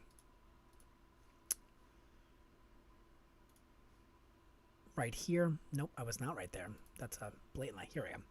So coming back to this right here, again, going into the experience that I kind of said out as well, is, again, it doesn't matter your experience level. This gentleman has a lot of experience. He's an engineer. He knows the industry that he's going in for. But a running resume doesn't help just that type of person. A running resume helps everybody, from a beginner, an absolute beginner, all the way up to a seasoned professional. So if you have any thought process or any questions about this too, just remember, I am available on every Monday and every Friday. I will be here ready to help you build that running resume. So if you have any questions, you're like, listen, Sean, I have no experience, I got your back. Or you can be like, Sean, if I write a running resume, it's going to take me a decade to finish this. That's okay, because the running resume is only meant for one reason. It's to create your actual resume that you're actually sending to a facility. So what you're doing is, let me just make sure this is all correct. Perfect. So we have this right here. So if you look right here, what you're doing is you're trying to create instances where you say, all right, hey, listen, this is my first job. So I coordinated, here's my task that I did, formulated this, so we can turn this into multiple little subsections here. And we can make this as long as we would like. Now, again, you don't want to make things too long just for the sake of making them long. You want to make them intriguing. So what we're trying to do is, again, we're fabricating a story that is filled with, whether they be real truths or fake truths. It doesn't matter. It's an idea that pushes you into the right direction, where the person that looks at you says, hey, this guy can do, or this girl, this person can do what I need, and that I feel like I trust them. So all we're trying to do is create a running resume of all your experience so that you can just go, oh, you know what? This place needs my third job. I'm going to take my third job, copy, paste it into my resume. Boom. Now I'm done. Hopefully that's some advice that helps. If it is, let me know in the comments below. If you guys have any thoughts or process or any questions, please do not hesitate to message me directly. I love and enjoy this. This is something that I'm doing just because, absolutely enjoy doing it.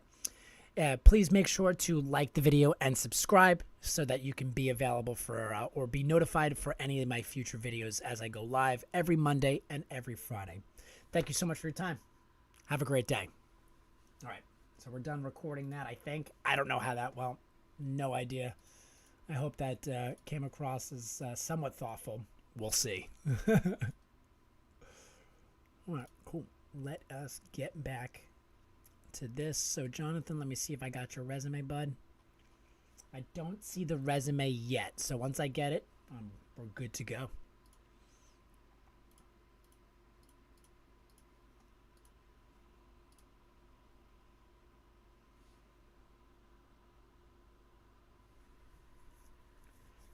Oof, that's a lot of jobs. All right, hold on one sec. I'm going to jump on a quick phone call.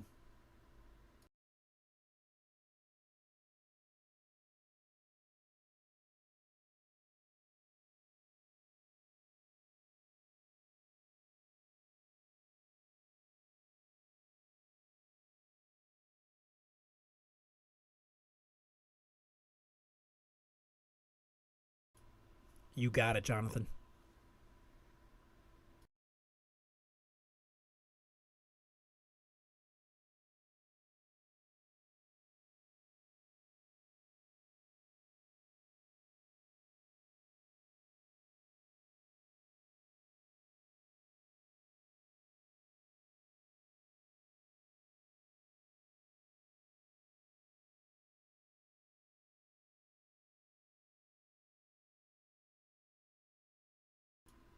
My favorite thing is calling somebody and knowingly call the wrong number.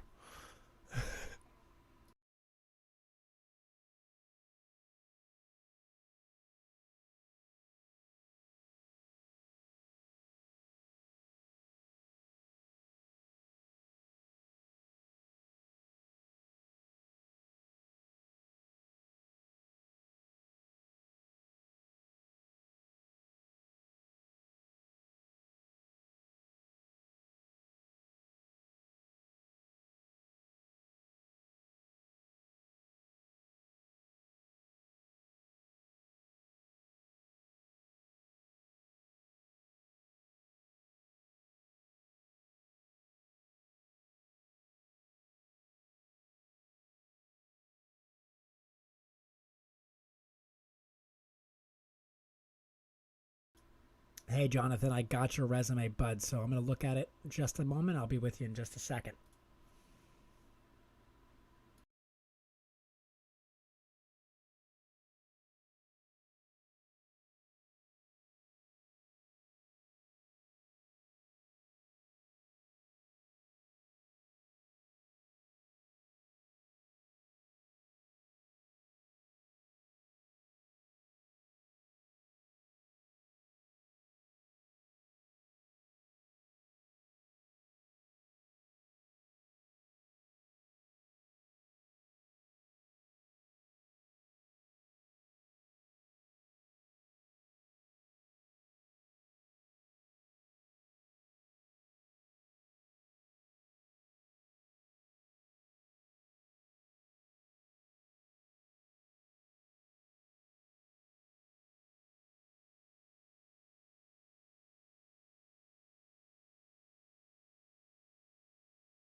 Hello, Jonathan. Sean from Seymour Professionals.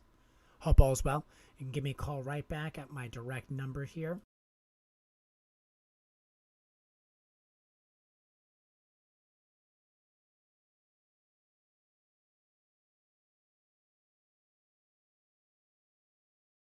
If you're in chat, let me know if you're still interested, Jonathan. But we're ready to go. Yeah, so give me a call when you get a chance.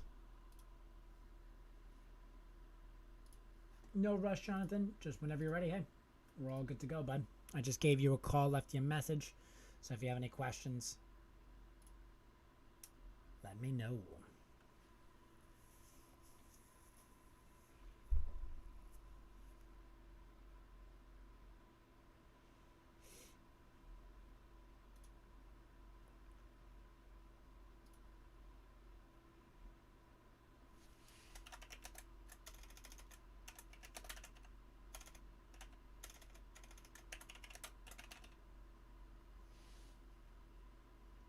Hello, Jonathan.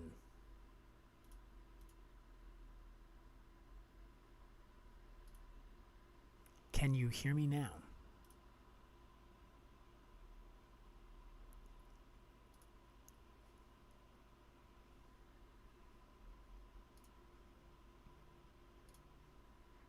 Hey, Jonathan, how are you, sir?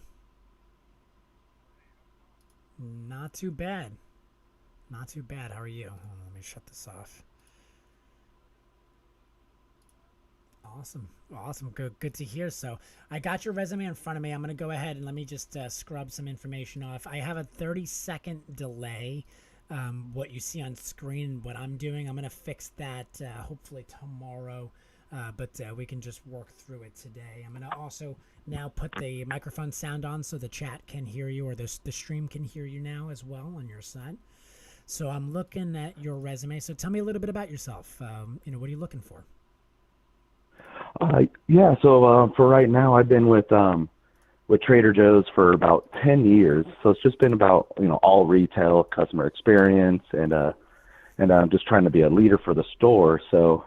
But for right now, I think I do want to break out of more retail and try to be more on like the business side about I just want to be part of a team about like how the business operates, how does it work, maybe more logistics, or maybe a business analyst. I think I would really excel in. So I kind of just want to trade avenues and kind of see how I could awesome.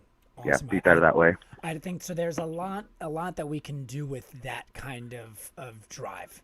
I've said this before to a lot of people. Now there's a level of investment that you have to give, and it's not financial. A lot of people are always like, I have to be making sure to make X amount of money per hour in order for this to be worth my time. And in reality, that limits people like me. If you look at what I'm doing, I'm not getting paid for this. I'm volunteering my time, but there's a bigger picture in mind of this goal. So now for you as a business person, you've been working with this, you have that assistant manager kind of goal or experience, which is going to be great. But if you want to put more on your resume, what you can do, and what I would recommend too, is if you have any friends or family members that own a business in any way, shape, or form, whether it be a small business, you have an aunt that runs a cupcake factory out of there, or a cupcake shop out of their kitchen, whatever it might be, those are people that are going to be really impactful for you, because you can volunteer a little bit of time in that regard, and then you could put something on your resume, because what we're trying to do here is build a story. And I'm going to sound like a broken record on these videos that I make, because I'm going to give very similar advice to a lot of people that are in your shoes, because there's a million ways to skin this cat. It's just, what are you willing to do?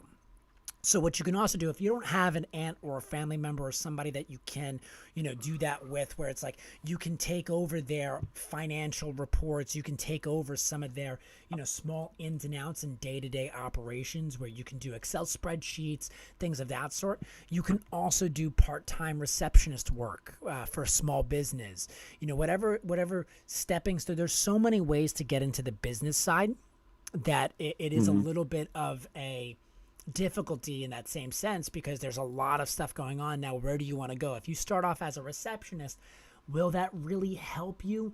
I don't think so, because you already have that managerial role experience at a retail facility. So what you can do, and what I would do too, is mentor and coaching, stuff of that sort. That's really nice. But what, if you want to give a little bit more in that regard, what I would recommend is you can get rid of that crew member experience and just keep so let me just do this really quick. I'm going to just copy and paste everything. I'm going to put this in Word so I can really edit it super fast. So hold on one second. Let me close this off. Yeah, here we go. So I'm going to go into a Word document really fast. It's not on my screen yet. Okay, perfect. So I have it on my screen now. What I might do, and again, there's, like I said, I can have a conversation with you about this once a day every week, and it could develop, it can change a little bit. It all depends about the market and the response that you're getting. So I don't know how many jobs you've applied to that is in that business side. Can you tell me a little bit about your application experience right now? I probably applied for about less than a dozen, only because their recommendations of like what they are looking for, I don't have. So some of those jobs I'm not applying for, they're asking for like 1 year of SAP experience or 1 year of like learning some type of program that I don't have. So some of those jobs I'm not applying for, but I would say at least about half a dozen to maybe like about 10 applications I've done so far within the past probably month, I would say. Okay. What I would recommend, and I just stated this to somebody else, is creating a running resume. And what that looks like is, just like you have here, every bit of experience you have since you were in, like, what systems did you use inside of the U.S. Navy? It doesn't have to be on this resume. What you do is you make a running resume of just all your experience. So, like, all right, trader. So, like, I'll show you really fast what we have here. This gentleman just did it. And showed me his thing. I used to call it a resume dump, but instead of using that term, a running resume seemed to be a little bit more appeasing to say and sell to people. So if you look at what he has now, I'll wait the 30 seconds till you can see my screen. Let me know when you see it. Alrighty. And I'm also gonna just quick shout out to Joshua Davis, bud. What's up? How are you, man? Thank you for stopping by. Another gentleman I helped quite a while ago. He's in chat right now. Oh, nice. Yeah, so let me know when you can see that screen. So this is what a running resume would look like. Again, it's not an actual resume. But there's okay, yeah, it just popped up. Yeah, so now you can see here, he's got his list of like, hey, programs, I did this, I did that. Material inspection passed on this aircraft. Now for you, what you can do is, writing down, all right, how many business conversations have you had with your manager? That's a moment you can leverage. Connected with business teams, and we can build that story where we can put that on our running resume so that when you go to your actual resume, and you go here, you can then drag and drop. Let's say you have a company that's like, hey, I need someone with SAP experience. They might be willing to forgo that. Because again, the SAP experience can be taught. But what they can't teach is people that are actually conducting business, processes, or data managers, like analyzed sales trends. So when I see that on your resume, I'm like, okay, well, how did you analyze the sales trend? Can you give me a little bit more of that? Because then that's going to open up. So your experience as a crew member, you don't even need to have that. You can include that as a part of your assistant manager experience. So you can get rid of this and then state here that you worked 2011. Again, you're not the assistant manager, but you can then kind of conjoin these two together because it's the same job. So you know how to do what that is. And again, that's just to free up space and allow you to build more time. Show more loyalty. Oh, wow, you've been working there since 2011. That's pretty awesome. And then we can also play with all of that experience you have. So provide training, build sales. What I would do is this would be each individual things. So you can do now provided what type of training. I provided provided training for on-floor, shelving. And again, it's making something sound so simple. Like you showed someone how to properly stage a shelving unit. There's a lot of stuff that goes into that, because then you can say, hey, provided training for on-fall shelving to include what client, how customers react to certain products, why jelly should be on the top. Now you want to condense that into as much of nuances as possible. So this does take time. We're not going to create this overnight, you and me, just over one moment, on this one phone call. But I'm here. This isn't something where now that you and I had a conversation, that's it. I'm not going to help you anymore. You can pop in at any moment and say, hey, Sean, I wrote this up. Is this working? Does this work? Does that work? How is this going to do? Because everything is always about the first 30 seconds that someone reviews your resume. Now, you might not have that SAP experience, but what does that SAP experience represent? And that's a lot of analysis of data, being able to use systems. So if you bring up, how many POS systems do you work with in Trader Joe's? I'm assuming the cashier uses one. Is there anything in the back end that you use as well to analyze sales trends? Yes, yeah, there is. It's we use something called a portal, but I just don't know how popular it is in other businesses. Doesn't matter. The idea behind the portal, you don't even need to use the word portal because it doesn't matter. It's when you analyze the sales trends, what data is being spit out to you, and how can you use that verbiage when you say, all right, I analyzed sales trends using a cross-reference, and again, I know these little silly words to use. Cross-reference analysis techniques to find what customers were buying, things of that sort. Again, we're just, and I hate to call it this, but we're building bullshit, but it looks good. You know what I mean? It's not crap. Yeah. We're not trying to just put crap on our resume, but we're trying to put little bits of gold of what is going to set you into that moment where someone's going to say, hey, I didn't see SAP experience on their resume, but he's got a lot of data analysis experience that makes sense to me. Now, I'm comfortable with this as well.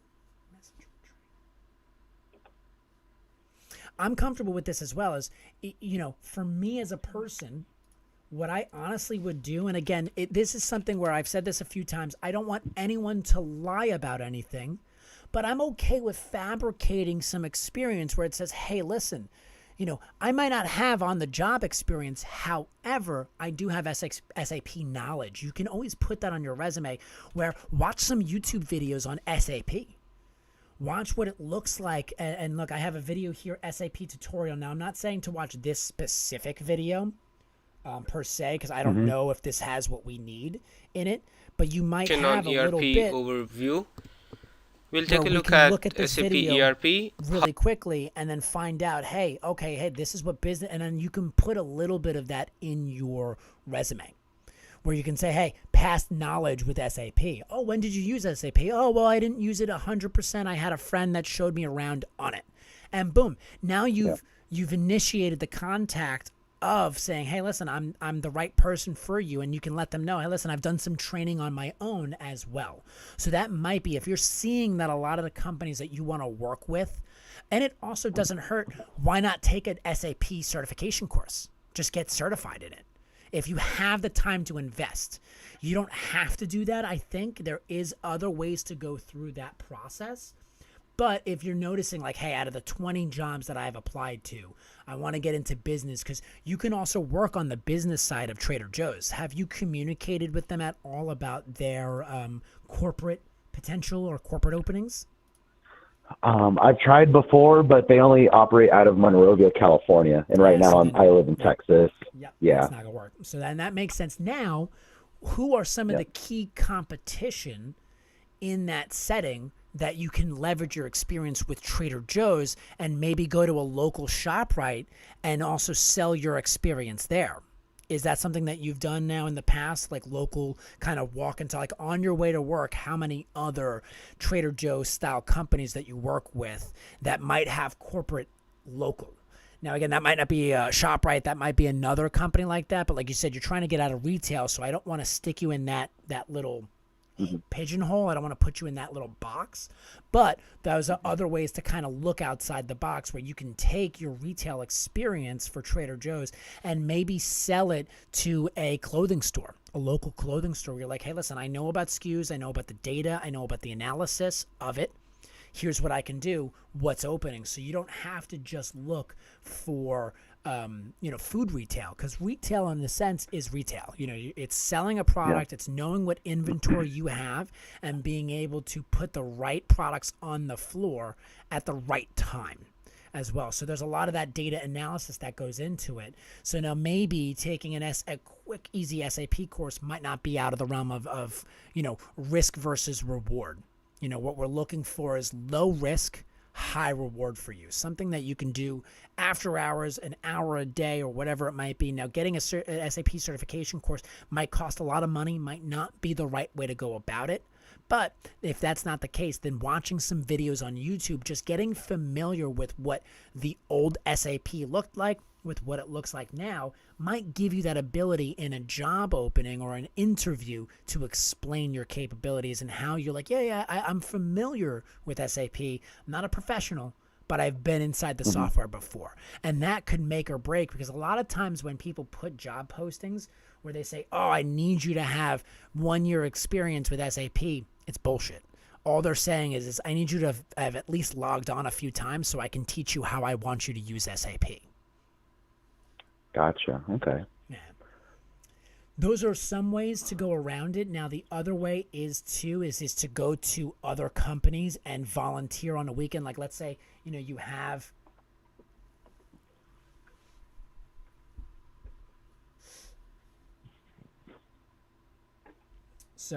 Arthur. Oh, I'm sorry, Arthur. I thought someone else was in the chat that I knew. I thought it was Audrey. So that's some certain ways. So now going back to your resume, that's certain ways where we can say, build sales using internal. That's another thing too, that you don't have to use the internal software name. You can use this. So build sales projections using internal company software. You know what I mean? So it's not giving them a specific software, but it's letting them know that you're comfortable going in and out of different software systems. And then I would recommend, too, going through that with your naval experience, but don't use any government acronyms, because you're not trying to work for a government facility. If you're working for a government facility, then talk about the HEPS program, the EBTs, the TAPS program, all that shenanigans. Go crazy with that. But since you're working inside of a retail facility, what I would recommend is keeping it very, very much layman's terms. I worked inside of a aviation, boatswain, mate handling. I, did use this computer program to log in and out for my system. I used another program to conduct training. I, for firefighting drills, I used another system supervised for preservation and safety ships. You know what I mean? Just always kind of putting that keyword of like, hey, I went from this system, I used this system, I used that system, I used this software, that software, and this is what the software did. And then that builds that story of, oh, okay, this guy has that software experience that we're looking for.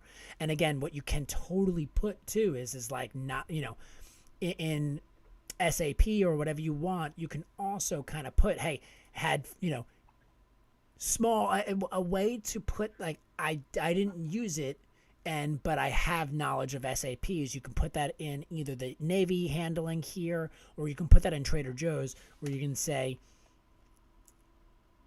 utilized SAP training in small capacity. Again, that is not a full truth, but you can actually just put that in your resume just to say, hey, listen, and I don't know how we would include that. I don't know the best verbiage to use where it's, again, a truth and not a lie. But again, it's something that you can look into as long as you're comfortable with saying, hey, I can let the person know, like, oh, well, all I did was, X, Y, and Z in the system. And as long as you look it up on YouTube and you know what you're talking about, you're not going to get caught in that uncomfortable situation where that person can say, this guy's making that up, because we don't want that to happen. That is the absolute last thing, because that'll shut off anybody that's interviewing where you're like, he making this up? We don't want that to happen. We just want to let him know, like, hey, listen, I supported management. I trained fellow crew members by following these types of training methods, and I trained them on customer service. I trained them on this. Now, if you were looking for a role as a manager or as a business trainer for a retail facility, then I would really go into that nuance, that type of stuff. But for you, you're trying to get into the business side. So what I would focus on personally is the sales trend analysis. How did you go about solving problems? Let's dig deep into that question. And there are, if you even do a quick Google search. So let me quickly switch screens. So problem solving techniques in business. And this is a great way to find out how to use key terms that companies are looking for. So building problem solving. So let's look at this. Let's do another one right here. 10 steps for business effective problem solving. So yeah. Accept all cookies. Cool. So the most suitable businesses have problems. So here we go. So being ever curious, let's see if they can give us actual keywords on actual, like, you know, we don't want just like putting this, I took a dragonfly eye view and put that on your resume. We don't want to do that. What we want to use is like, okay, pursue occurrent behavior. What do they mean by that? So let's Google occurrent behavior. Actually occurring or observable, not potential or hypothetical. So that's what that means, is problem solving. You can put that word occurrent behavior techniques, letting them know I trained people on, business performance or customer service. I would watch them interact with 10 customers before interjecting constructive criticism. Again, it's a long way of saying things. Now, I don't want to be overly, the word I use is verbose. It's just, putting in a lot of $10 words when a nickel word will do. We don't need to use occurrent. We don't need to use those kind of words. But what we can do is take that as a structure to say, okay, I solved problems with section leaders of the store using performance-based techniques. What that might do is that might take the person that's looking at your resume and being like, what are these performance-based techniques that he used? Let's interview him about that. And then you can say, hey, listen, the performance-based techniques that I had, and you and I can make up that gold, spin that gold, take bullshit and turn it into gold, where we tell them, hey, the performance-based techniques is that I used was every time I had them stock the store 5 times, I would look at it from 2 angles. I would watch it from here, watch it from there. I would watch how they would do while they were performing their tasks. I would see how they communicated with other people, give them this step-by-step process, and we can create that together so that when you get called on that, because you're kind of putting in little tidbits of gold to see, hey, who's going to find this interesting? And when they do, that's going to allow me to take over the interview and not take it over in a bad way, take it over where I'm going to be like, oh, this is what I did. This is how I did it. And this is why I did it that way. Because then that shows confidence. That shows correlation to capabilities as well. And then something everyone uses is key patterns of success. It shows that, hey, I used to be someone that wasn't, used for this, but now I am. So there's a transcending where I used to be a regular person on the floor, but then because of my capability of being successful and always being loyal, I was promoted. So you can actually put that in the top of your resume right here. Provide training for on the floor. You can say promoted to assistant manager in 2000, let's say 2012, 13, 14, 2014, hypothetically, just on your side. So that right there shows a key pattern of success. Okay, hey, you were promoted. You used to not be an assistant manager, and then they knew that they can count on you, so they created you and made you assistant manager, an assistant manager. So that's another way of also putting that information in there. So what we can do is, if you have some time, go through your resume, put all the systems that you've used, how you've used it, and then I can kind of help you, whether it be on Friday or next Monday, whatever it is. We can create some of those stories for performance-based, like if they ask you, hey, what's your performance-based techniques? we can kind of go through a little word for word, ready for an interview, because some people also have an uncomfortability, and I don't know why they do this, where you can bring notes to an interview and you can read off your notes. It's not a problem. It's just if it sounds like you're not sure of what you're saying, then it comes to, so you definitely want to practice where if you can literally have on a notepad with you, what are your performance-based techniques? What are your sales analyst strategies? How did you analyze the sales? You don't have to have it on your resume. But when they say, hey, do you have any questions for us? No, I don't have any questions for you, but I'd like to make sure that I open this up and leave you with this sort of exit interview. Here's my performance-based technique process. Here's how I mentor and coach people. Here are my processes for that. And here's how I analyze business situations. And here are the 2 techniques that I've used or learned in the past.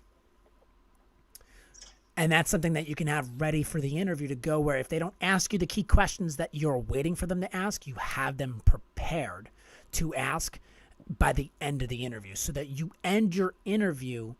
If they didn't ask the questions that you wanted them to ask, then you end your interview where you give them that information to show them like, hey, I'm prepared for this interview. I don't have any questions for you, which I would always recommend asking questions, of course. But hey, since you didn't ask certain questions that I was prepared for, here's my answers to them, just in case you need those for future reference.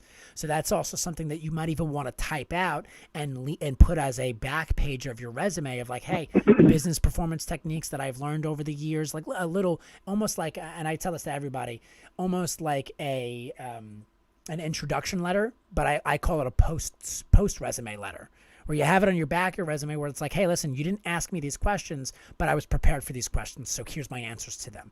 That's also another little tidbit for a lot of people that I give advice to if they're looking to get into an industry that they don't have the experience that they can put on a resume, but you can show them the past experience that you've done or the passion that you have for that type of data set or whatever you're looking for, whether it be, again, training, a managerial experience as a trainer, business experience as an analyst, or if you're looking the other way that you can get your foot in the door is don't even worry about any of those and just start off as a administrative assistant.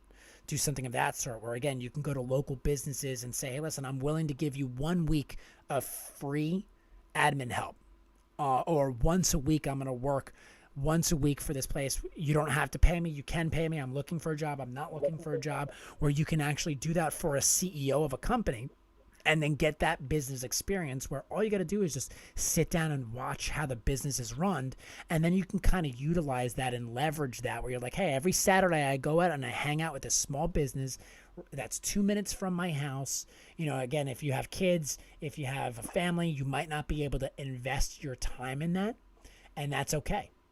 But that is another way to take a stab at the industry that you want to get into as well. Okay. Any thoughts? Anything that you're thinking about on your side?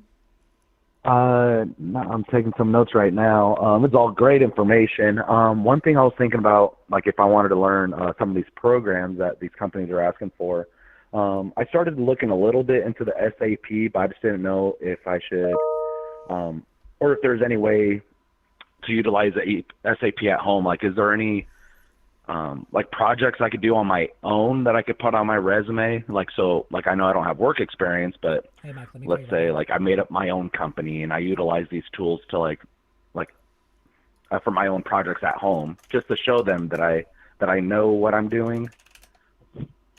Yeah. So let me see. Practice SAP at home. I'm literally looking at that online right now. I am new to SAP and currently working in IT support. I just want to find out whether there is a way to practice SAP at home. Functional things such as practice, how to use transactions, and other stuff. There's no answer to that. Okay, thank you for your interest. Yeah. There's so many resources out there. There is. And I just don't know which one to. Yeah, I know. So this is what I'm seeing. I don't really have. Now, there's got to be a way. So if you have here live access training, something of that sort. Because the only problem with SAP is it like there are so many softwares out there. If you're like, hey Sean, like what's the best way to learn Excel? I would be like, all right, go get a Microsoft account, pay the $40 or $30 a month, and boom, you have it, and you're at home, and then you could just work on your Excel spreadsheets. You can work on that stuff. So with SAP, that's a little bit of a difficult situation. So 20 hours of usage time per 1 year of subscription. Let's see how much that's going to cost you. So the course announcement, content, options, goal, anyone in the SAP expert who are like hands-on SAP knowledge. So there is, SAP has their own thing. I would definitely give a chance to spend some time and call SAP up directly and be like, hey, I don't work for a company. I've seen all the companies that are posted are looking to get someone that has experience, and they have this program. There's no upcoming sessions right now, it says on the website, but there's gotta be a way where you can get a little bit of hands-on experience where they're like, hey, create a budget. The other place that I would go to is LinkedIn Learning, maybe LinkedIn Learning, I think. Let me see here. But now I don't, and that's another thing too, where you can pay the $350 a year. I actually have LinkedIn Learning myself, so let's see what this is. SAP ERP, yeah. So they have training courses. So they have one here that is an hour and 31 minutes long that came out November, and it's an SAP training. Yeah, so there is some. Now, the only problem is I don't know how you would get access with SAP ERP provides large businesses with a single software to support all major business functions. Too. Like I could read it all day long, but I would love to have the program in front of me, kind of like a class setting, all that good stuff. Well, even if you don't have a class setting, what would be beneficial is there's a website called codepen.io. And what that is that's a place where front-end developers can just like go right in and they can do HTML and do all this coding, but that's it. They don't have to download a program. They don't have to do anything. Now, is there something like that even if it's not SAP, if it's a website or a company that's like, hey, we make a copy of SAP that's not called SAP, that's called whatever.com it is, there might be something like that. There might be like an online tool that is HTML based, like a website that'll show you what SAP looks like, and then allow you to click in that environment, but you're actually not inside SAP, but you're doing the clicks, you're typing in the words. So I'll have to do some homework on my side to see that and to see if there is anything like that. And I would recommend too giving SAP a call. Call them up, talk to somebody like a front desk person. Doesn't have to be anybody special in the company, just somebody that can. So for overview of currently available system environments, please see in the SAP Learning System Access portal. I believe that they might have some type of online access portal that SAP might give you yourself that you can log in for free maybe. I don't know. I would definitely look into that. Give them a call directly, because I think that would be your first step. Okay. And then your second step, what I would recommend is let's go into Indeed really quickly. So before we jump off, I'm at the 31-minute mark, which I don't mind. I don't have any time here. I know there are 2 other people in chat that are looking for help, so I want to jump to them in a minute. But I want to get this off my chest before I go crazy, because I won't be able to sleep if I don't do this. What I would recommend, so you said again, Fallon,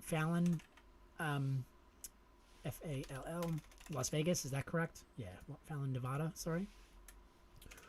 Retail management. So let's see what that comes up with.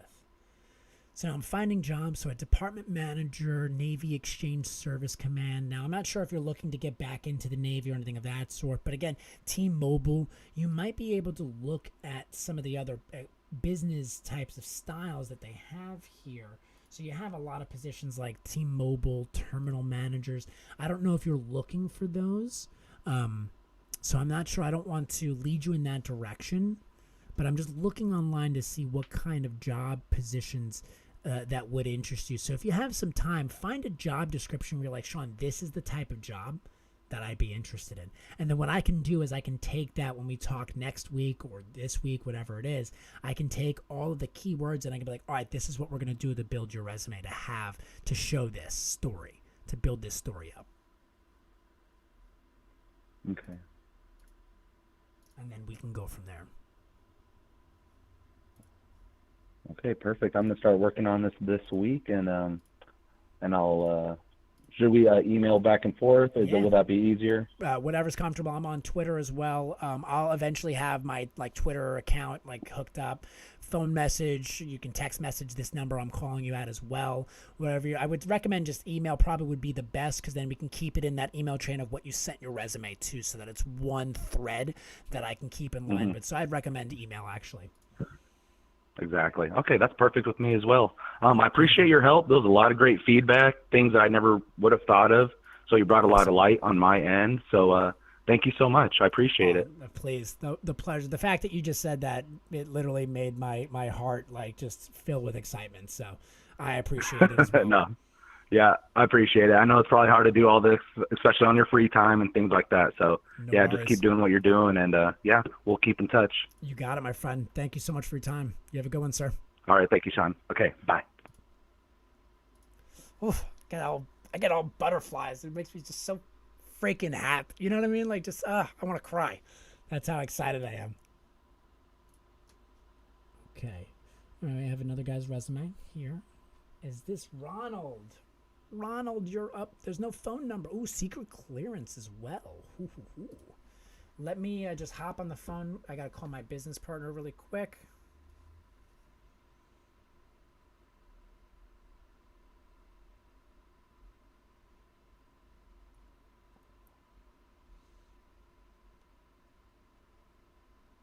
Okay, no, I don't. I just got to send him something via email.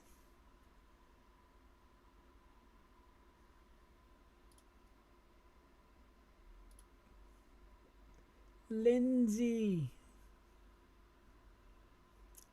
Arthur and Lindsay, if you guys are here, let me know in the chat.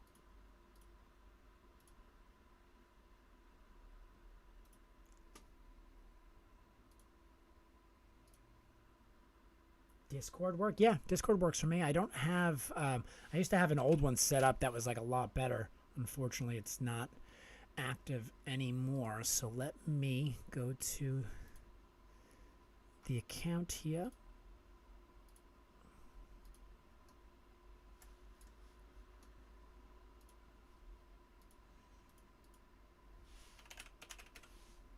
Yeah, I had an original account and they screwed me over. Wait, is this it? No, this isn't it. Is this it? I thought that. I don't think this is it for the Seymour Professional. I had a Seymour Professional account, but now I don't remember the username and password at all. Yep. Nope, that doesn't work. All right, Laura. So I do apologize. Just so you guys know, right now Ronald is next, and then I have Lindsay. So we'll definitely keep everybody in line, so to speak. Oop, there's the camera. In line, but no worries. I have both of your resumes.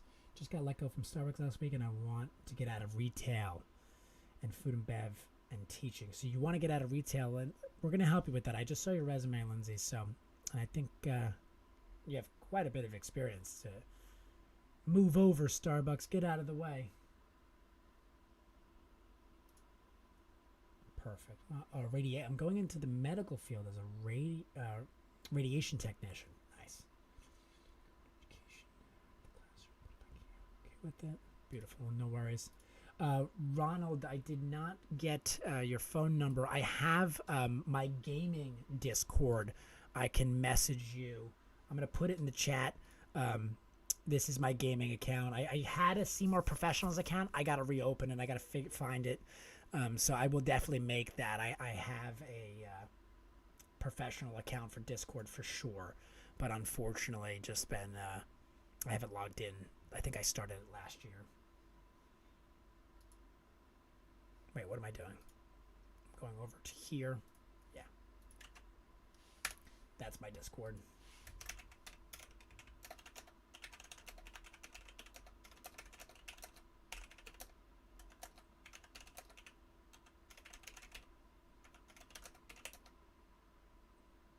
I'll give you a call right now.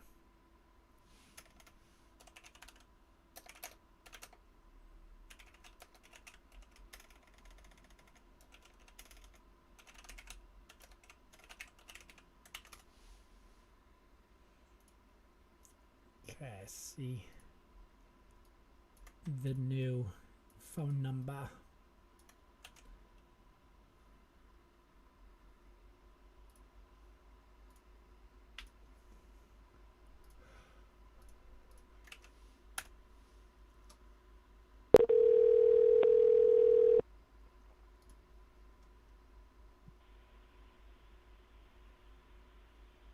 Hello, Ronald. Yeah. Hello, sir. We are live. So unfortunately, there is a 30-second delay from what I'm saying to you on the phone and what you're seeing on the screen. I tested it out this morning. I got a lot of work to do on this stream for sure.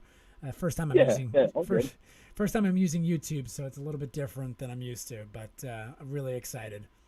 So I'm looking in here in your resume now. I see. Have you been working since 2017? No, I've been in university. Oh, perfect. What I would recommend now, I don't usually recommend this. I would put that at the top of your, since you're currently in school, whenever somebody sees a resume, unfortunately, that's the first thing they're going to ask. They're going to automatically think that. And unfortunately, in a perfect environment, every recruiter would look through experience before they judge. However, unfortunately, you and I both know we don't live in a perfect world. And a lot of people will say, oh, this guy hasn't worked since 2017 and then move on. And that's something that we definitely don't want to happen. Again, you have a secret clearance, which is huge. So that should be a really big benefit for you. Now let's look. What are you going to school for? Okay, aircraft systems, nice. Daytona Beach, Florida, beautiful. Oof, that's a good field. That's a good field. So now the question that I have. So now tell me a little bit about your process right now. Are you applying to jobs? Have you applied yet? Yeah, so I've been applying since about September. I've applied to about 30 different jobs.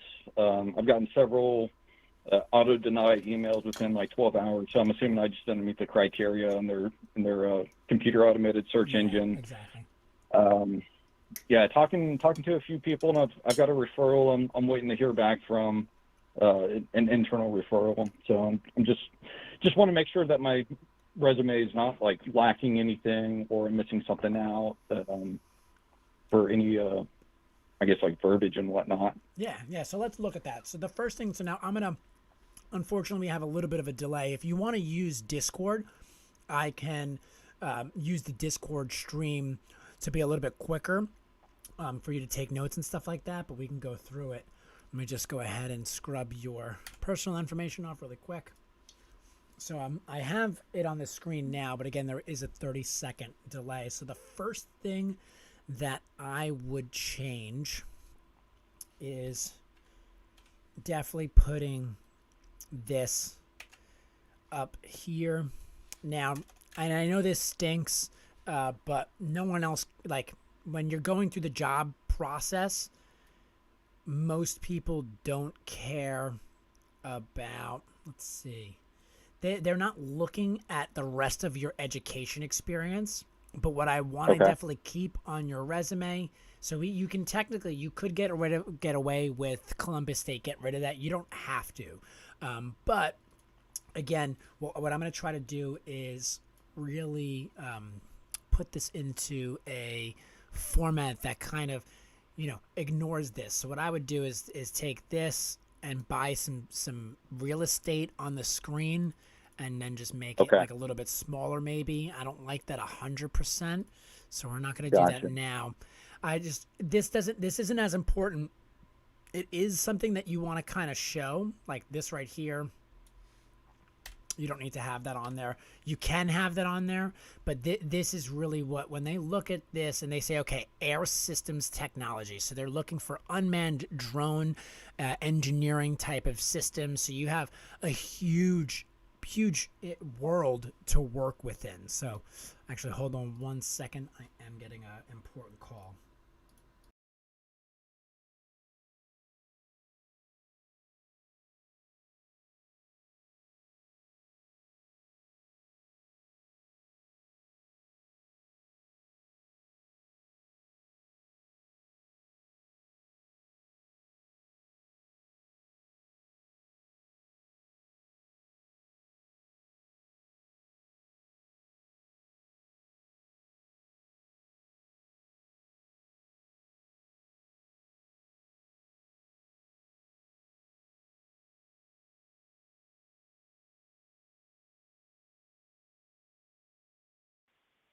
Sorry about that. Okay, let me get all these different tabs out of the way here. So now for you, what I want to look at is overall. So right now, the education stuff, that at the top is going to be a big help because it's just going to let people know, like, hey, you're either just getting out. So are you still in school? You're getting your master's right now? No, so I just graduated in December. Awesome. If I don't have anything in the next 6 months, then I'll definitely go back to getting my master's. Okay. Yeah. Definitely, in that regard where a lot of people say, hey, Sean, is college necessary? Well, it depends on two things. What are you willing to do to not have to go to college? And where, like, what in like certain degrees, like if you look at a psychologist, if you're a psychologist and you're not a psychiatrist, there's a totally different world. You have to have a doctorate in order to be a psychiatrist. If you go to school for psychiatry and you get a master's in it, it's not going to do shit for you. But Of course. if you're getting that doctorate, if you're like, listen, I'm getting that doctorate, that's important, then hey, you have to get the master's in order to get the doctorate. So for you, what you can do is with that 6 months is really hit home that possibility of saying, okay, what are you willing to, invest in that sort of process? And what I mean by that is, and I tell this to a lot of people, I always give this idea out where is, a lot of people in America specifically are like, how much money did I make today? And it's not like right now what I'm doing is not making me $1. But I'm willing to invest because it's such a low risk, high reward where if I do this for a year or two, I'm going to create a network where I'm a recruiter. So eventually, if I can find you a job, I'm double hitting. So I now have your resume for free. I'm helping you for free, but now we've become friends and I can then try to get you a job. So that is another way where I'm kind of using this value to create long-term value. So again, it might not make me $1 now, but there's a possibility I can get you a job and make money off of you in 10 years from now, 5 years from now, 2 years from now. Or this is just something where it's giving me intrinsic value. Just the fact that I'm helping you makes me happy. And that's good enough for me. So for you, you might have to look at that. Am I just trying to make someone happy? Or am I genuinely looking, what's the value I'm trying to get out of this? So for you, now that you're out of school, what I would recommend now, I didn't go to college. I dropped out. I dropped out because I looked at the psychology field, the human resource field, and I said, well, why go into the human resource field and pay money when I can learn that in the real world? And that's what I did. I started working with staffing agencies before I even started with my father. What I personally did was I worked for 2 law firms that worked at 2 law staffing agencies that I found out really quick within 6 months. I was like, all right, this is how to not run a business. They're literally lying their teeth off. They couldn't make payroll some weeks. They had to constantly be hitting people up and being like, hey, listen, you're not going to get paid this week, but we're going to double pay you. So there was some things going on where they were putting business projections together to take whatever they got profit, they had to immediately invest it or get rid of it, so they had nothing left over. So I learned really quickly, and then when I started working with my father, I saw, oh, wow, this is how you actually run a good business. There's a difference. He's 6 months ahead. He needed to hire somebody right away, but he's like, no, I'm not going to hire somebody because I'm going to do it myself. Because if I can make, let's say, $100,000 in 3 months, then I can hire somebody for a whole year, have their salary in the bag, and not have to worry about it.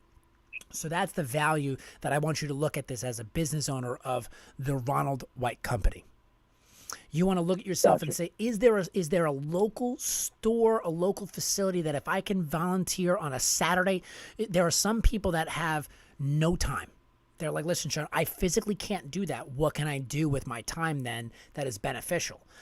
We can talk about a process to that, but the easiest way to get in to that place is it's not who you know, it's who knows you. A lot of people get weird with that because they think, oh, if I was a millionaire, I'd get all the opportunities. Or if I was a 1%, if my dad was rich, that has nothing to do with, it's not about who knows your dad. It's who knows, oh, wait, you know what? John's son is coming in, and you know what? I could probably get him for really cheap, or I can use him and try to mold him into the right person. So that's why they go with that type of thing.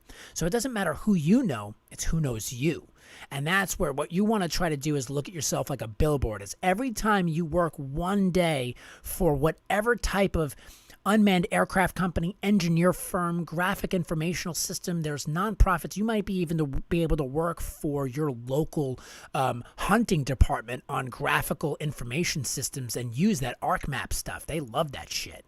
I'm obsessed with topographical maps. That's like, I go on Reddit all the time and I look at map porn is like one of my favorite Reddits to get lost in, because it's just something it's super cool to work with too. And I wish I had more classes instead of it just being my minor.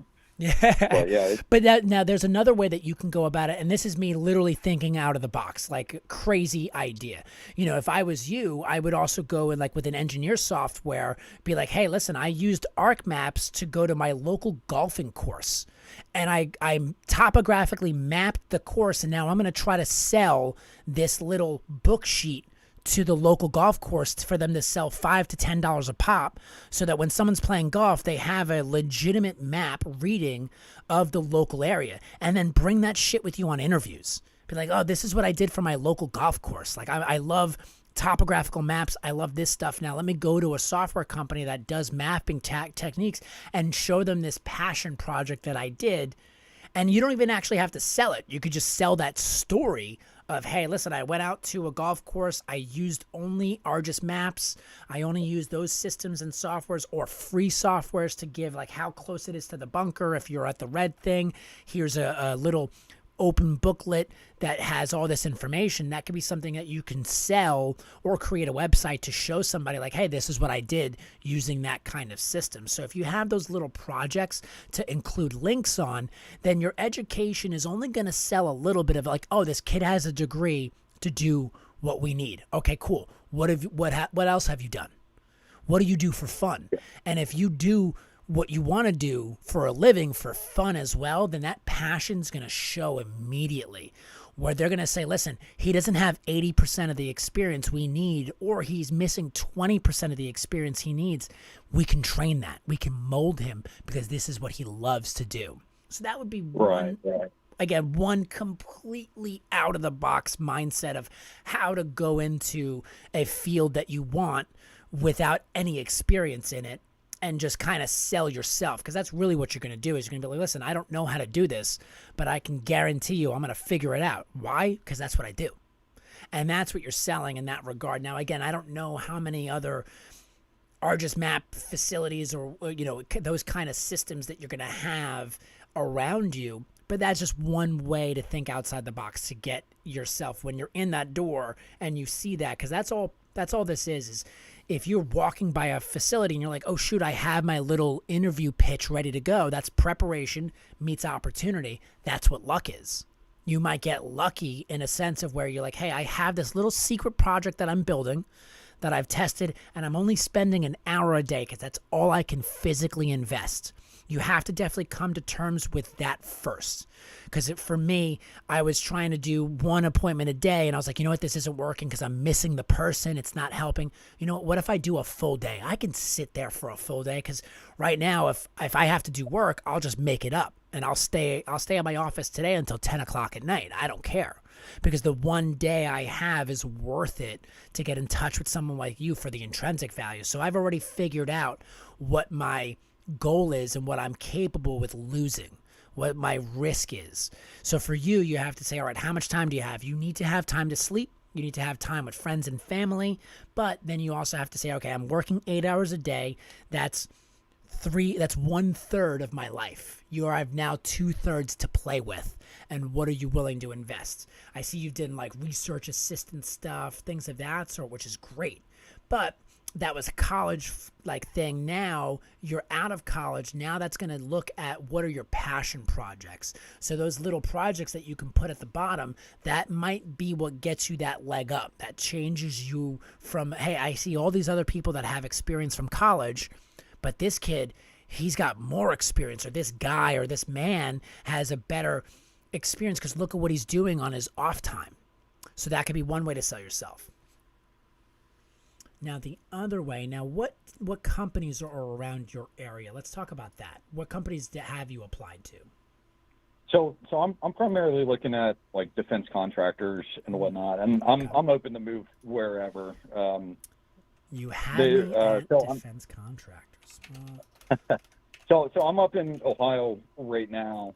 I do have Wright Pat Air Force Base, not too far away from my location, and a lot of those jobs are senior level positions. So like minimum of like 10 to 15 years in like specific areas, subject matter experts. So I've not really completely ruled it out, but I'm still searching up there. Yeah. Okay. So I have I'm going to wait 30 seconds for my screen to pop up. So I'm going to talk while this is going on. So if you want to like hang up the phone, not hang up the phone, but put me on hold and watch my screen, you can go ahead and do that.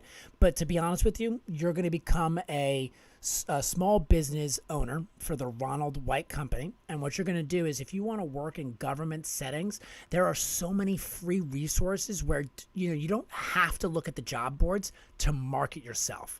And this is something where, again, keep applying to jobs, but you can also come here to the Small Business Administration and find government contracts in your area that are, again, small business. We're not looking at big side. So we're looking at the small business set aside for subcontracting facilities where we're going to say, hey, listen, give me a list. And I got to find it. This may not be it. So hold on one sec. Let me actually look for this. Where did it go? This is what I do. I did to find some business partners of mine. And it was a great experience. It took a lot of work, not going to lie, 100% going to take a lot more work than just going into Indeed and applying to jobs. So you definitely should be doing that. That's your bread and butter. But this is something where you can kind of look at all of the big businesses around that are looking for consultants or contractors for government. Yeah, here we go. Okay, so now I found it. I think I found it. So let's look at this. Yeah. So now if you go to the SBA, and now how did I find this? Let me just make sure I show you how to find this. So SBA government subcontracts. So that's what I Googled, and it got me here to small business subcontractors. Once you get to here, you can find the subcontracting assistant directory. And again, you're going to see this in 30 seconds on my screen. So the prime contracting, subcontracting with small businesses. Now here's where we're going to be able to find. So I clicked on this link right here, and it brings me to over this. So this is the subcontracting network database. So this is what it looks like. It's disgusting, but it gets the job done. And what you're going to look at right now is just specifically Ohio. Is that what you said you were? Yes, sir. Perfect. So you're in Ohio. So we're going to select the state. Now, unfortunately, there is literally only one listing here. Now, that's a long and short sale of it. That stinks. But what we can do is we can look up this company name, Landmark Structures. And now this is a lead for you to call in regards to small business set aside. They do work with the government. They do elevated water tanks and design. So that might not be what you're looking for, but that is one small way where we can again find companies that do that. Now, this was the small business set aside. So now what we're going to look for is directories for small business. There's a bunch of these directories. So now there's a Department of Defense subcontract opportunity directory. This is another one that we'll look at. So the subnet. So let's look at subcontracting assistant directory. And this is just finding you leads to call companies to say, hey, listen, I'm available and looking for this kind of work. Here's my resume. Here's my information. Gotcha. So the DOD. So this doesn't help us in this regard. So SBA contract. So now what I'm looking for, so now what we're going to do now is instead of doing small business set aside, the next website that I'm going to go to is I'm going to go to the federal business. So they have a federal business listing. So what is it called? GSA. No, actually, you know what? Instead of going to the federal listing, we're going to go to the other small business set aside website. So this is another way to use the SBA's licensing. So like my company, we have a license to work with the government. So my name and information is public domain.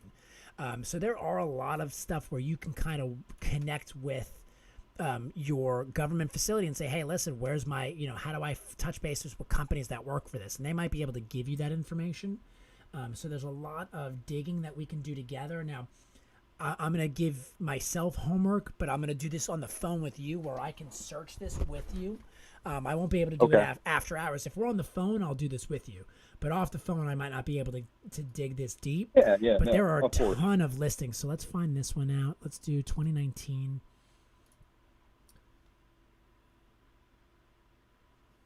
Let me see. What time are we at on your side? I just want to get to Lindsay before. All right, so I just downloaded an Excel spreadsheet. So this is the procurement.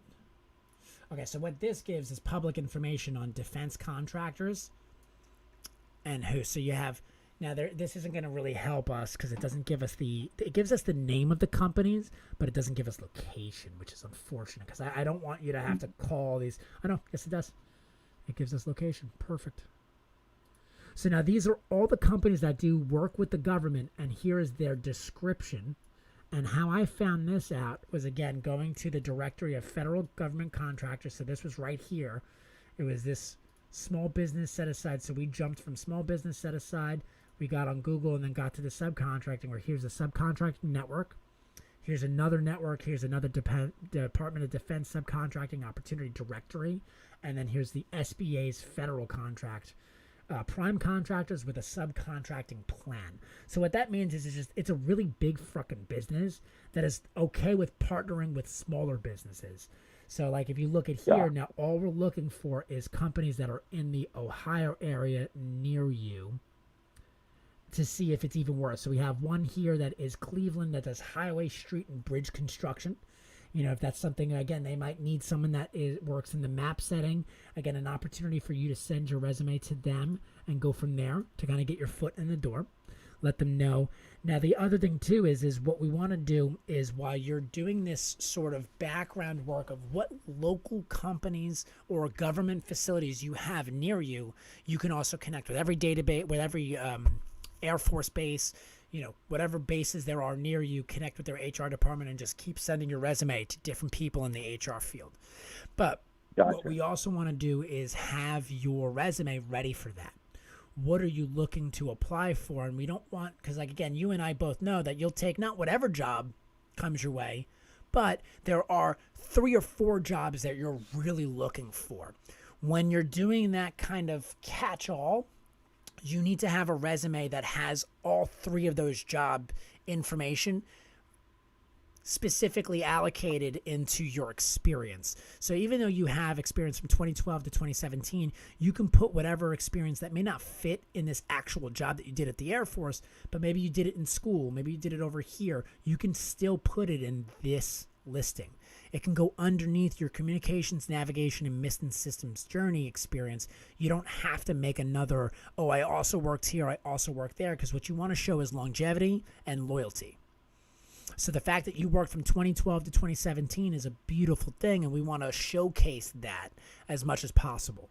So we don't want to show in 2017 unless this would help if you did it in your field specifically, where like, hey, I worked from 2017 to 2021. If you worked at like Five Below or like ShopRite, you don't need to put that on there. That's not going to help you because that has nothing to do with your experience. So we don't need to worry about that. So that'll go from there. So that'll kind of like right now just kind of keep yourself in that 2012 to 2017 where even if you have experience where you're like, hey, I worked with my aunt and I helped her map out her house to then submit to the tax records. You know, that's another thing where then you can put that in your United States Air Force, you know, assisted associate with mapping with ARGIS to help with legal tax regulation facility, blah, blah, blah, blah, blah. We can build that story up. So again, all your experience doesn't have to be properly chronologically ordered. It can be a story that you, again, I've been saying this all day, and I don't want people to think, I mean, hey, lie. Don't lie. Fabricate. Yeah. Create. No, of course. Allude to like, hey, I have the experience and this is where I did it.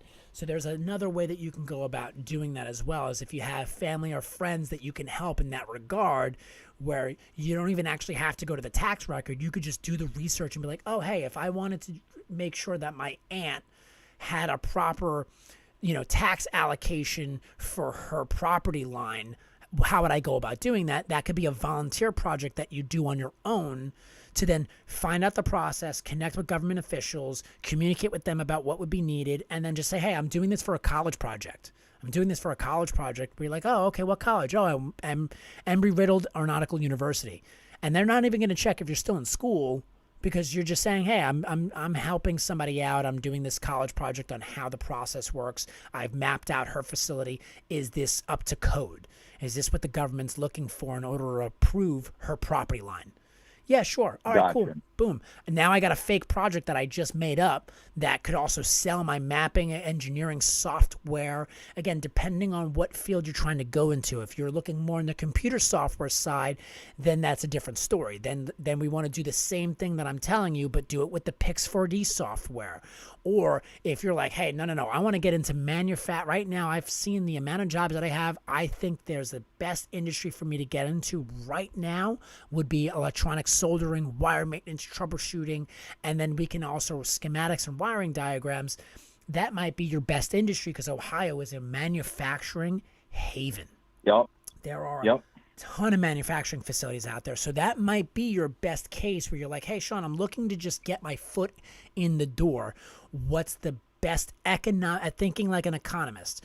What is the easiest place for me to get into, and where can I utilize my volunteer service for the next 6 months to create experiences and adventures that include whether it be electronic maintenance, engineering software, or computer software, or whatever platforms that you feel make sense, whether it be the drone systems, if you're really looking for that. How many companies utilize somebody like you, and are they remote? So that's one of the things that I don't know the most about because I'm not in that specific field, but you can do some quick Googling research with like, all right, how many, drone facilities are there? Not just drones in regards to, you might have people that own like a photography studio that specializes in drone systems. You can work with them on fixing all their broken drones and their DJIs and things of that sort, and build, a repertoire in that space where you have experience and a business professional that'll say, hey, listen, Ron's my go-to guy for any of my unmanned aircrafts that I have for my photography business. How many photographers are there out there that utilize drones? You might find out, shit, in Ohio, I got like 75 people that I emailed them a quick little blurb. I spent 2 hours just messaging all these people that own photograph business, and I let them know that, hey, I'm willing to help you fix your first 10 drones for free. And then after that, my charge would be $75 per drone or whatever the number is. Again, that's something where I don't know if you want to do that. But again, you can do that whether it be the drone systems, computer software, or engineering to just get that story of I have experience outside of college. Because right now, that's all you need. That's what's going to set you away. Like my girlfriend, she's a doctor, and she went to 6 different programs. She went to a school that was a co-op. So she actually worked at 6 different hospitals by the time she graduated college. And she had other friends that went to other programs that were not able to get a job right after college as easily as she did, because she just had that experience where she's like, listen, I worked at this VA, I worked at this hospital, I worked at that hospital, and they weren't just internships, they were legit 9-to-5 jobs. So that was the only thing that set her apart from 90% of the other people that had the same degree as her. So for you, that's what's really going to, especially in Ohio, there's 2 things that might happen. Ohio might be hurting for people with your experience. So somebody might be willing to give you a job regardless if you have the experience or not. You stated that you already submitted your resume to about 30 jobs and you've been kicked out by the software. So that might be all you need is just a retailerized resume stating the experience that you have to show a little bit more experience. That may not be the case right now because unfortunately right now there are a lot of candidates out there and a lot of people in that market. So you might be in a candidate-rich market where there's a lot of people that can do what you do. So we're not sure about that yet. So we have to find out that first and foremost is how many people can do what you do in your area. And then the next thing to find out is how many companies are looking for what you do in your area. So that's going to be your first thing. That you really can't answer the first question of how many people can do what you do in your area, but I can help you answer that question. And what I can do is I can look on Indeed and say, hey, listen, this is the job that you're looking for. So if you want to keep in touch with email, just send me, hey, Sean, here's a job I looked at. This is what I'm looking for. Or here's an engineer job that fixes stuff, that does wiring, schematics, and diagrams. This is one job I like. Here's another job that is the engineering software that I love, the ArcGIS Maps or the ArcGIS softwares. And then I can kind of tailor your resume and say, all right, hey, let's create this story that sells you appropriately. So there's all those different ways. So that would be your homework. If you want to have another conversation with me, that would be your first homework, is find out how many companies are interested in someone like you and what do the job descriptions look like. Because then we can create a story that comes to that kind of, answers that question. Now, you might say, hey, Sean, I'm not really interested in that. I'm just going to go and volunteer and work with X amount of other facilities. That, I believe personally, is a fast track to working, where if you're still living with your parents, you don't have to pay for rent. You don't have to pay for any of that stuff. Take that down and leverage the shit out of that, so that you can give yourself, hey, in 6 months, if I don't get this change, then I'm going to switch it up completely. And I guarantee you, though, within 6 months, though, if you meet with one facility every day and just show up at their doorstep, even though with the COVID pandemic, shit's kind of still getting back to some normality, I think that would be your fastest way, where you can volunteer your time and say, hey, I'm willing to work for free for this long, for 2 weeks. After that, this is my hourly salary. Take it or leave it. And see how many people bite on that at this stage right now. Or you don't even have to say anything about, hey, listen, I'm willing to volunteer for 2 weeks. I can start tomorrow, right away, yada, yada, go from there. And see how many people bite on that, because all you're looking for is just a little bit of experience to write on your resume so that you can start submitting your resume to jobs and not get hit by that initial bot. Perfect. Yeah. Any thoughts, any questions on your side to make sense of what we just spoke about? Yeah, no, that lots of great help. I'm definitely going to go back in the video and rewatch some of the things that you're covering and jot down some more information. And I'll definitely give that subcontracting stuff a closer look and do a little bit more research into that, because that seems pretty interesting. Exactly. And like I said, I don't know how many companies are out there in Ohio right now. There's definitely a better platform that I can find for you too. So if you get into the weeds and you're like, shit, I can't find anything, then just let me know. And like I said, I'm ready every Monday and Friday. I'll be here ready to have this conversation, because on this, I'm going to send this spreadsheet to you so you don't have to, search the internet high and dry for it. I don't know if this will help, but this is what I just found, and it's got some names and numbers from 2019. So this is one spreadsheet I got from the search you see video. So that's the F20 fiscal year 2019. So there's only there's a lot. There's 500 B&A systems, Boeing company, of course, big guys. Yeah, there's big guys, there's little guys. There's a lot of data in here. So what I would do is I would quickly just take not a VB, just kind of put it into a table, and then just separate it by just showing you all the Ohio stuff first, so you don't have to weed through all the BS that's in there from other states.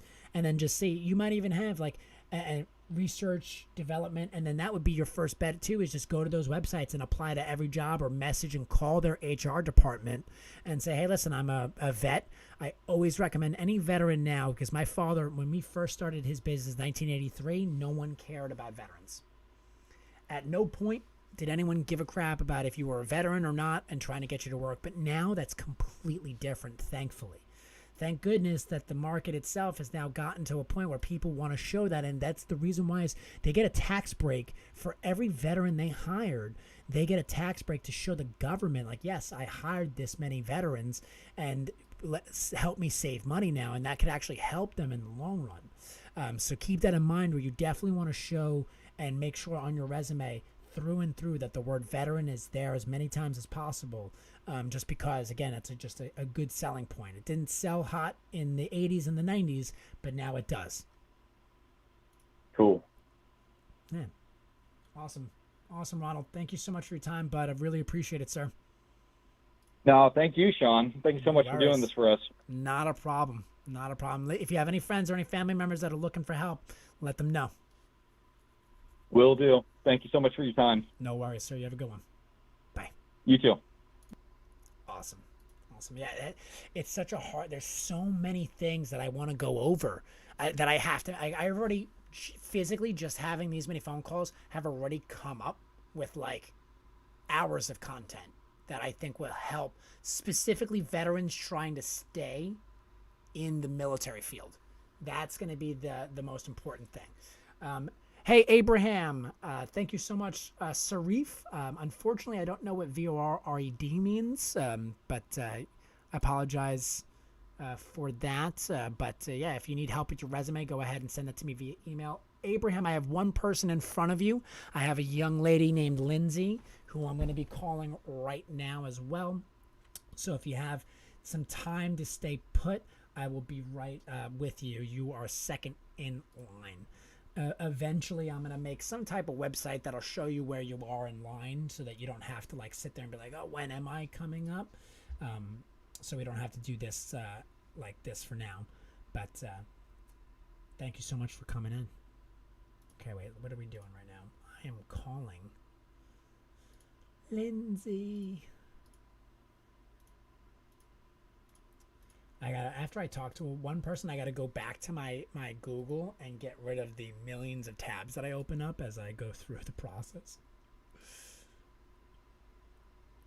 Let me just quickly check Reddit. Yep, a bunch of messages, okay.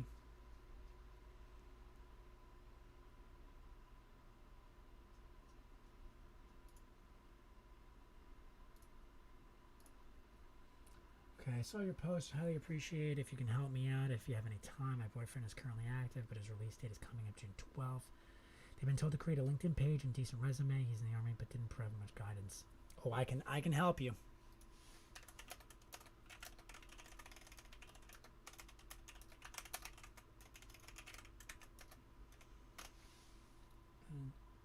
Have little knowledge on how we can adapt his skills to civilian ones. Do you have any time these days for me to have a call, maybe move on to a telegram?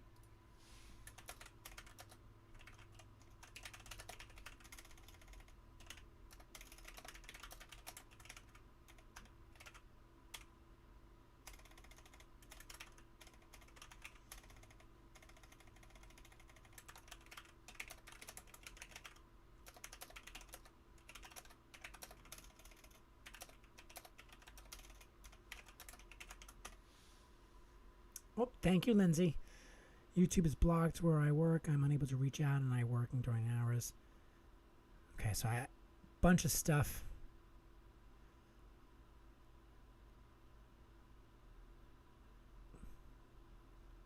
Bunch of replies.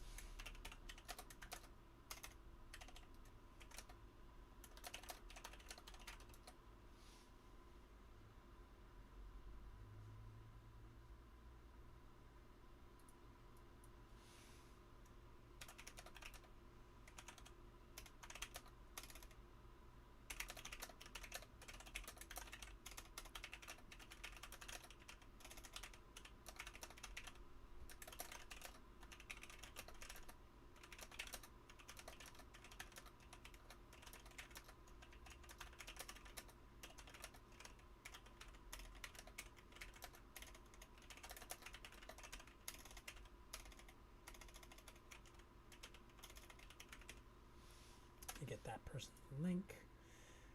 Da, da, da, da.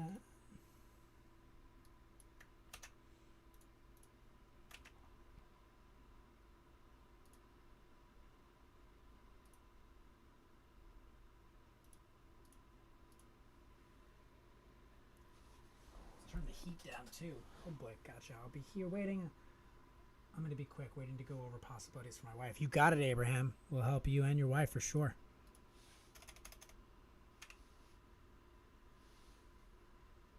Yeah, yep. I'm going to definitely do that. I had a Discord, but what ended up happening is my original gaming Discord ended up, I forgot the login, so they kicked me out. So now when I use my phone number to set up a new Discord, it's like confusing the system. So I just have to make sure I have a See More Pros one. I'm going to do that today. because you're 100%. This is going to be so much easier if I set up a Discord where people can pop in and out, be on call, be in the waiting room as well, things of that sort. Makes perfect sense. Except for the carb experience. Okay, let me just look at this.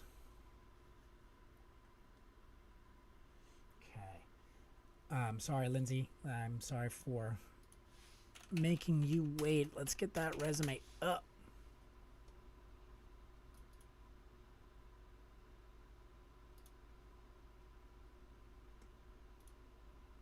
Here we go.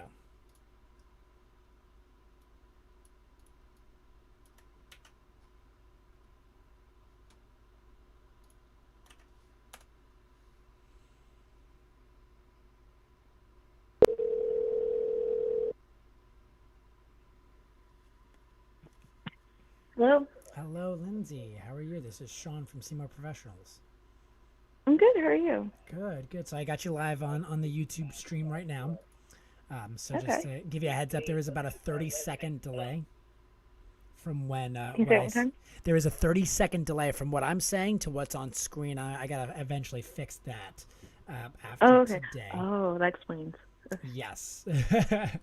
So what I'm looking at right here is I see that you have high school and you're currently working education in the classroom, and you're looking to get into the medical field as a radiation technician. Yeah, kind of. I mean, I guess I'm kind of like a jack of all trades and a master of none. Jack of all trades and a master of many. That's what I like to say. Yeah, definitely that. Like I've got the military background. I went to the Naval Academy, didn't quite finish, enlisted, got out for medical. Then I became a teacher, worked my way through college. Kind of got burnt out from teaching in the pandemic just because that was just stressful. It was a thing. Yeah. It was a thing. And I just finished my term at Starbucks because I was just because it was Starbucks. It's Starbucks, yeah. Starbucks. We'll just it was good for what it was, but it's not what you want to do. It's not. Yes, it was good. Yeah, it was good for 5 years of paying off debt and side hustling, but that was it. It's not a permanent career for me. Yeah, that makes sense. So now, what are some of so you're not looking to get back into the teaching world, I'm assuming, or is that something you're just going to do on the side? No, no, no. I am done with the classroom. I mean, I think every day last week and this week I've seen an article in like the New York Times, the Washington Post, and the Wall Street Journal about teachers just leaving and refusing to go back. I'm like, oh, I'm definitely not the only one. Yeah. But like doing something to support teachers wouldn't be bad. Like I've got, a master's in leadership. I've thought of and going to admin. And then I've got my MAD for math ed to pay off some student loans. But I think my talents could be used much better outside of the classroom. Yeah. So now, one of the things I tell a lot of people that are trying to break into the medical field, regardless of position, right now, this is the time to get into the medical field.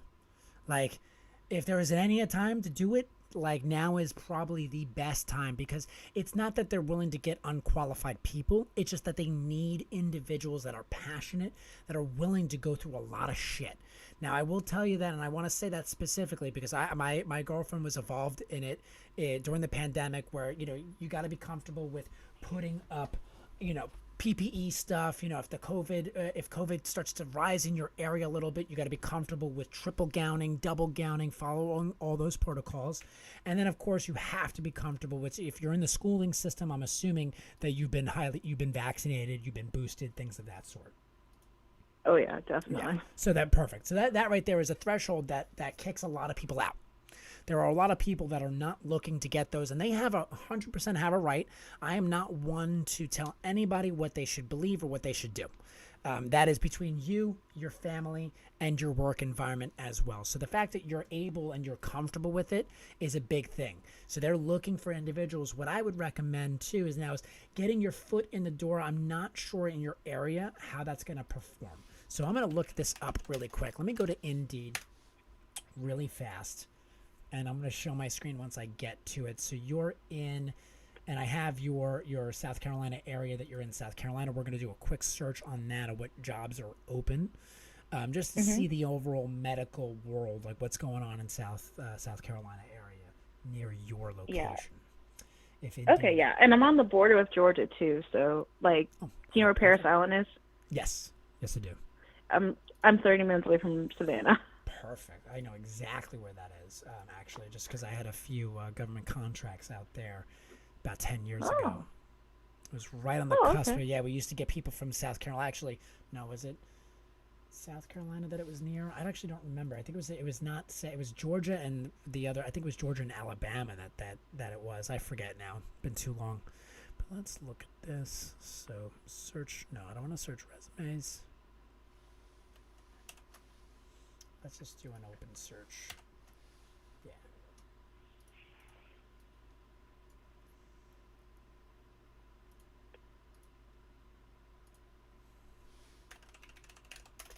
So I can get right to the job board. Here we go.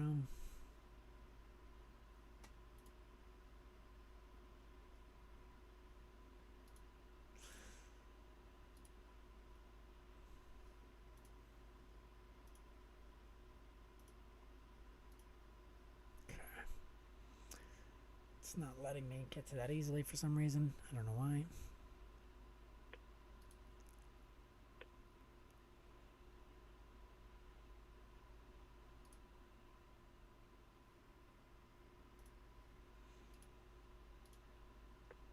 Okay, we'll do this.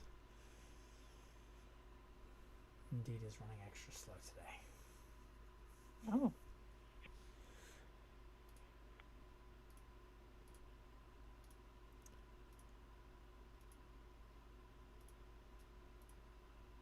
Yes, here we go. Okay, cool. So medical, just gonna do that because it could, receptionist, it could be anything, assistant. We're gonna take off. So what I'm doing right now is basically just doing a search. I take off all the check marks, no filters whatsoever. I don't want any filters to convolute what I'm trying to do or trying to search for, because I want to see just open, like what's a complete open search 25 miles from your area. If you look, there are about 2,700 people that have their resume out there. Now again, that's 25 miles of radius. You can look at, there's probably at least 100,000 people that live in that area, or give or take, around that size. So let's see if I can go to Indeed and get the jobs. Now I gotta sign out of the company. Yeah, there we go. I'm gonna sign into my personal one because it's not giving me what I want.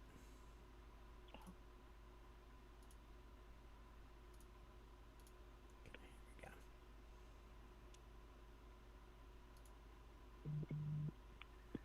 Okay, just a moment. Indeed is being a pain in the butt.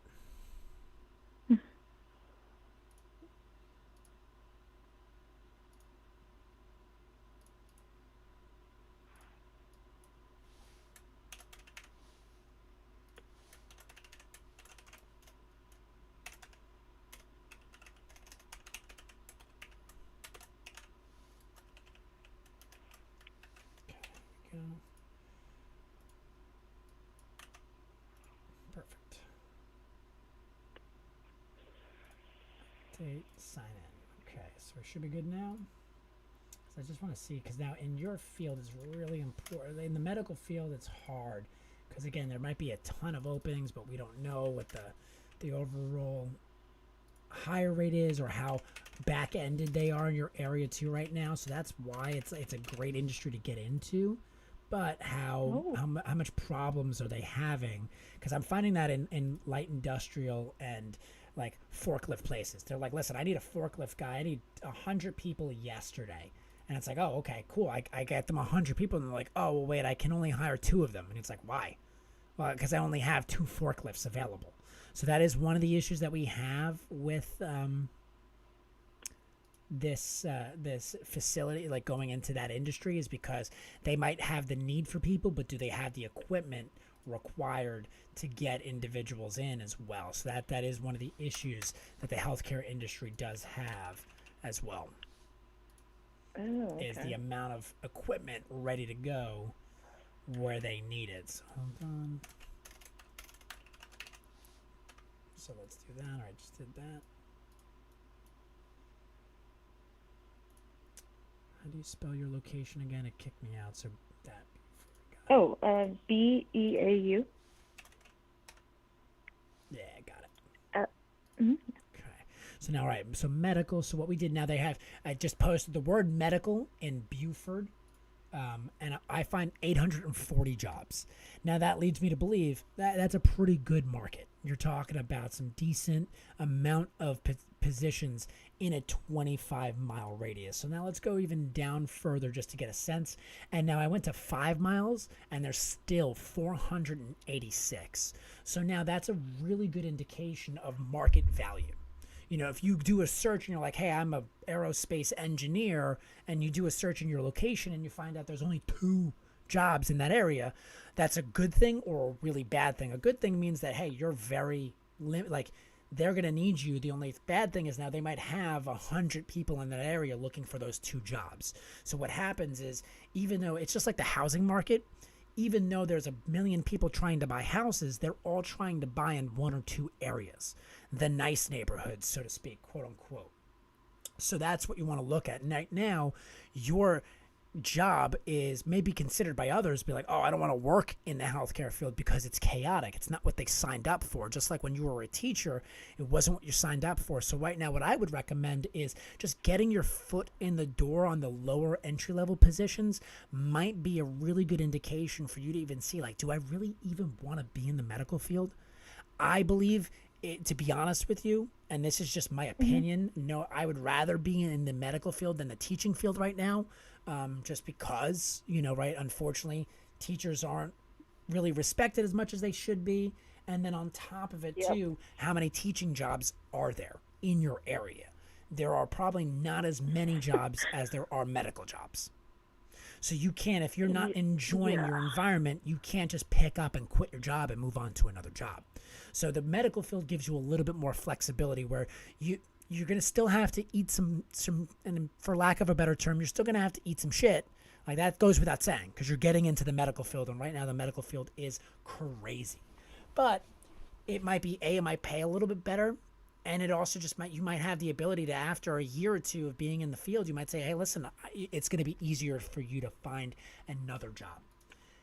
That's the only reason why I would pick that. If I was your family member or friend, that would be the advice I would give you, is be like, listen, I would definitely dip my toe back into the medical field. It's going to suck, but it's going to suck a lot less than being a teacher and being constantly like, oh, you're working from home. You're not working from home. You're working from home. You're not working from home. Now you have to go in the office, or you don't have to go in the office. And now how are you teaching these kids on a remote environment?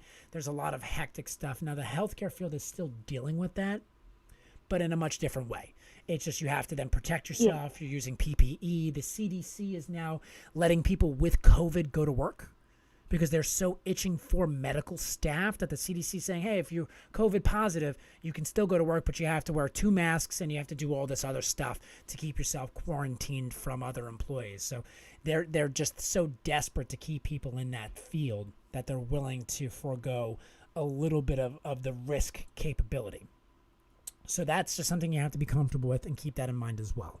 But if you look at a lot of these jobs, you get a medical assistant. Now, I don't know what salary range you're looking for, but again, in this regard of getting your foot in the door, you want to kind of make sure that you're, flexible with whatever's available, looking at what they offer and getting yourself in as many places as possible. You have the experience, I believe. Now, let's look at your resume really quick and how we can tailorize. Now, what kind of medical position, now, in order to get started in that field, what kind of medical experience or job would you be comfortable with starting out in?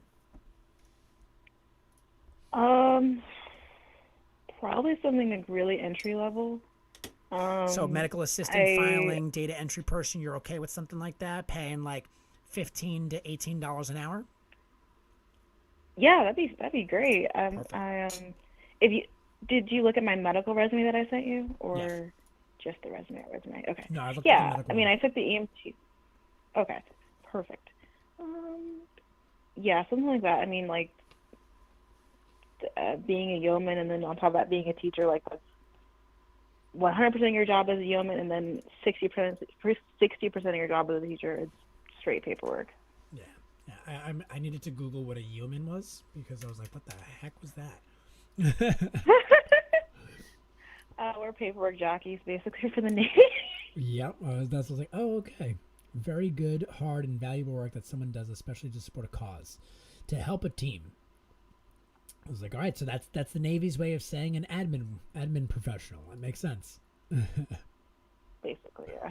All right, perfect. So that right there, I would definitely look into that. So now, the only thing now that I would recommend is within your teaching roles. So with your medical resume, the problem that we have right now is on your medical resume, your experience is at the bottom of your resume. Now let me just download this and open this up in Word so I can then get your personal information crossed off and out of there.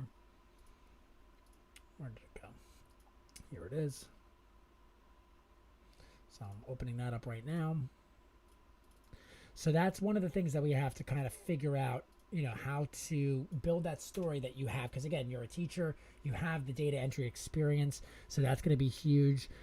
So one of the things that I would recommend too is maybe posting your Excel. One of the things that I would recommend, and I can send this to you myself if you want, or you can do it through Indeed now, which is very helpful, which is testing. You want to have your typing test, and you want it to be, so if you go to an interview for a medical receptionist position or an admin role of any kind, you want to walk in there with test scores from that day or the day before. Just because that's going to set you apart. It might not help you get the job, but most likely somebody else that's walking into that interview is just going to bring themselves and be like, no, I can totally do this job. And what you're going to do is you're going to say, yeah, I can totally do this job. And here's some proof on my Excel experience, on my Word experience. And then you have it time stamped for that day. Now, again, what you could do as well is you could also just take a course of some sort and then just change the date on it, the PDF. That's honestly what I would do. Your words per minute and your time, you don't need to spend the time to take the test, but you need to sell the story that you took the test today, just to prove like, hey, I took an extra test before the interview. I don't want you to feel uncomfortable with anything. I'm not telling you to lie. I don't want you to be untruthful or, feel, dirty from saying something that's not true. But again, we're trying to build and fabricate a story that shows to you and proves to them like, hey, this person can do and is willing to do what it takes to get the job done. And this is professional level like that. Wow, this shows great business acumen. So that's all we're trying to come with, where again, if you just have like that test score and you took it on Wednesday, you don't have to take it on Thursday if you're going to another interview. Just change the date and say, yep, I took this test this morning, and build that story. But again, I would recommend just doing it once every month and then changing the date as many times as you can. Now, if you can't change the date where it looks good and it doesn't look like it was tampered with, then change the date. But if it looks weird in any way, shape, or form, don't change the date. Retake the test again, or just take it one test a week for all of those things and then go from there. Like I said too, I have a software I can give you a test. Now the test doesn't really show your capability level, but it just gives a frame of mind that most people, when they see it, it gives them peace of mind. Because in reality, you might be an expert in Excel, but if you take the test once, you might get like a 70 or an 80. And because it doesn't want you to do it the way that you know how to do it, it wants you to do it the systems way. So if you do copy and paste in a lot of these tests where you do Control V, it'll say you got the question wrong. Because you didn't go to file, you didn't go to copy, then you didn't go to file and go to paste. So keep that in mind, where a lot of these tests don't really prove much. But again, all we're trying to do is show, hey, listen, I'm in this interview, you know I can do this work, but now here's some proof that I can do this work. And then what I would recommend too, now another thing is in as many of your jobs that you can, is how many phone calls did you answer? How many customer service role, like, you know what I mean? Like within Starbucks, actively introduced and helped 85 customers. That's more action items. So that lets me know how many people you're used to dealing with, so that if I get you into an admin position, I know how many phone calls you can handle and how many people you're used to talking to. So again, that could be a made up number, because Starbucks, you could be dealing with 200 customers a day. That's huge. Easily. Use that. Like, hey, I was in front of 200 people's faces, yelling and screaming coffee orders at me, and I was still able to manage my time, manage my day. And how do we say that in the most presentable, professional way? We say, demonstrated customer service techniques for, assisted, not irate customers. I don't want to use that word. We don't need to. What we want to do too, and I didn't say this to some other people today, and this is something I want to highlight, is I was in this course several years ago, and it was about writing emails to business professionals. And it was an amazing course, because it always told me, it was like, there's a #1 magazine in the world, and it's for a reason. It's Reader's Digest. Back from 1980 all the way up to the early 2000s, people were reading Reader's Digest, and it was everywhere from billionaires to teachers. It was everybody. And why was everybody interested in reading this one publication? It was because it was written at an 8th grade level. When a lot of people hear that, they think, oh, it was dumbed down. No, it was simplified so that a very intelligent person could capture the information very quickly, understand the information, and move on. And the more important the person is, the more wealthy they are, the less time they have, the more they want to just read something and gain the full details of the actual paragraph. So that's what we want to do, is we don't want to use a 10-cent, a dollar word, where a 10-cent word will work perfectly fine. So we want to balance that kind of overall process of easy to read, but gets the information across quick.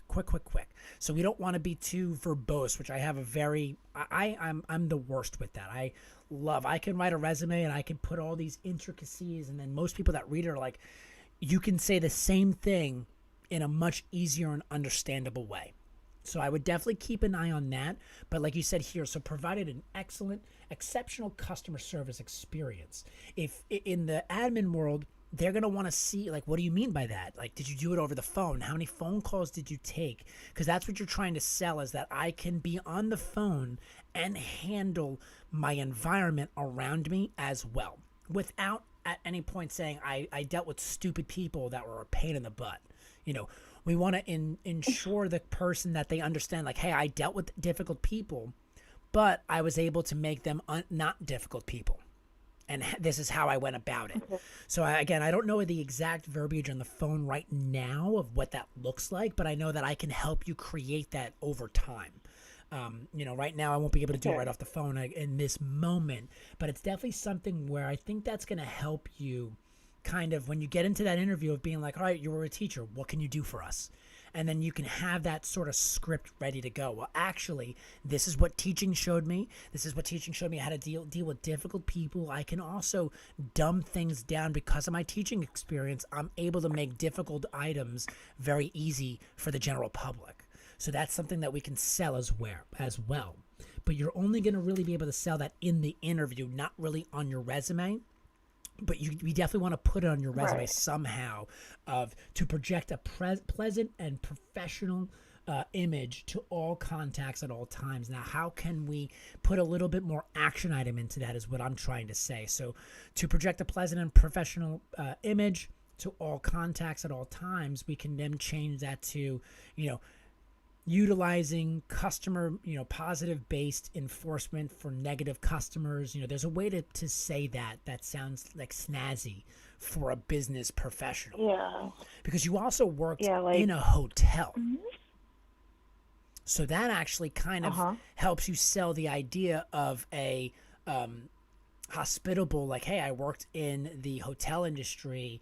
Not only did I work on the side with, Starbucks customers, but I worked with hotel customers as well. So there's another way to sell that on your resume, I think. Just thinking out loud for the most part, too. Yeah, no, it's good. No, I mean, I would say, like, like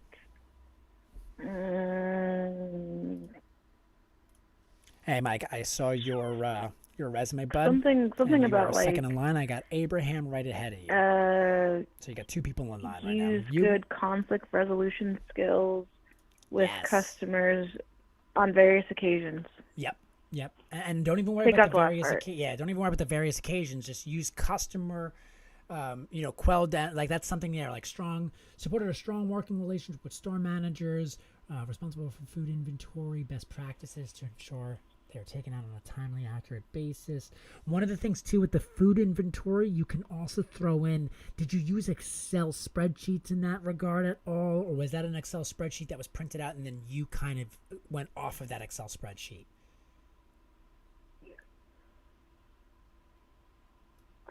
For everything in the store. I'm sorry? Everything. I said yes. We have to do weekly inventory twice a week. One is for national and one is for your district. And it usually depends on your district, but my district was like, yeah, you're going to do inventory on Sundays and you're going to do inventory on Mondays and you're going to turn it in twice. Yeah. So I would recommend taking that, responsible for food inventories, utilizing Excel spreadsheets or something of that sort, or Excel software, Microsoft software, to create the document and then make sure that they're taken out on a timely basis, on a weekly basis too, because again, it gives action items to show the person that's a hiring manager is, oh, all right, perfect. You're not doing a monthly inventory you're doing a weekly. So every week you have to do X, Y, and Z, and that then could definitely sell to a person that's looking for a front desk individual. And again, what we're also doing too is if they don't hit on these points of the interview, what you can have, and I tell everyone this all the time, it's so important to have a listing, a little paper spreadsheet of like, all right, they're looking for data entry person. They're looking for, okay, here's my data entry experience, where it's on your resume, but then you can build that story. Well, hey, that data entry, actually, what I did do is I actually created the Excel spreadsheet. So it was a 75 line item that I created every week, and I typed it out from scratch, or I made a template that I only had to type it out once, and then so that gives you an opportunity to sell your experience without saying, hey, I'm really good at Excel. Because what does that mean? And if you can give me why you're good at Excel and how you're good at Excel during the interview process, that would then open up your skills where you don't have to put that on your resume. You can just have that prepared though during the interview on a little piece of paper right in front of you, so that you can bring up all these little nuances with, okay, here's how many phone calls I answered. Again, I don't have to have that on my resume unless I can put that in my resume where it makes sense. I don't want to put things in there just to have answered these many phone calls, did that. That might work, but if it doesn't look good to you and if it doesn't feel good, then we don't need to put that. But you can definitely include that in your shift supervisor experience with barista, with Starbucks, is letting them know, okay, hey, every week I had to go through a scheduling report as well. I had to, print out an Excel spreadsheet, go into Excel, print this out, put this together, and how to create that in a easy readable sentence where it's, again, created or implemented a scheduling system utilizing Excel on a weekly basis. That right there is a perfect bite-sized little chunk of KPIs, key projective information, where you're telling me, okay, I did this weekly, I did this for 20 people, and I created it, I started it, I implemented it from scratch.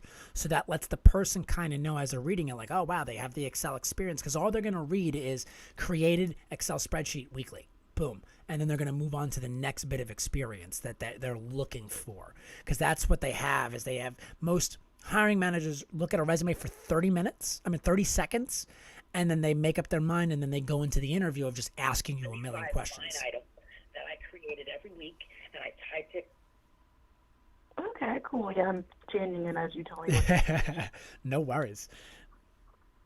So that's just a quick assessment of what, I just looking at your resume for a few minutes, what I would kind of, hit on that medical side. Because again, you're going to then just put this on Indeed, and then you're going to put in and then start applying to all these jobs where it's got to just hit those little points where, again, just like in your high school, you have that perfectly here where you have PowerSchool, SharePoint. What I would do though is just go into a little bit more action item of like, how did you utilize the SharePoint system? Did you implement anything? Did you demonstrate? Did you, those are all those key action words that people put on their resumes. And usually when I create a resume, and I'll open this up, what I try to do with experience level, so I tell everybody what you can do as a running resume, and I'll pull this up really quick. So remember, I have a 30-second delay, so I'll let you know once it's on my screen of what I'm trying to show you. I'll let you know that it's there. And so this is another, so what I used to call this, and it's on my screen now, I used to call this a data dump. And if you want, what you can do is you can put your phone on mute me, and then you can listen to the stream. So what I used to do is I used to tell everyone to do a resume dump. Take your experience from the 20 places that you worked and just line them out just like this.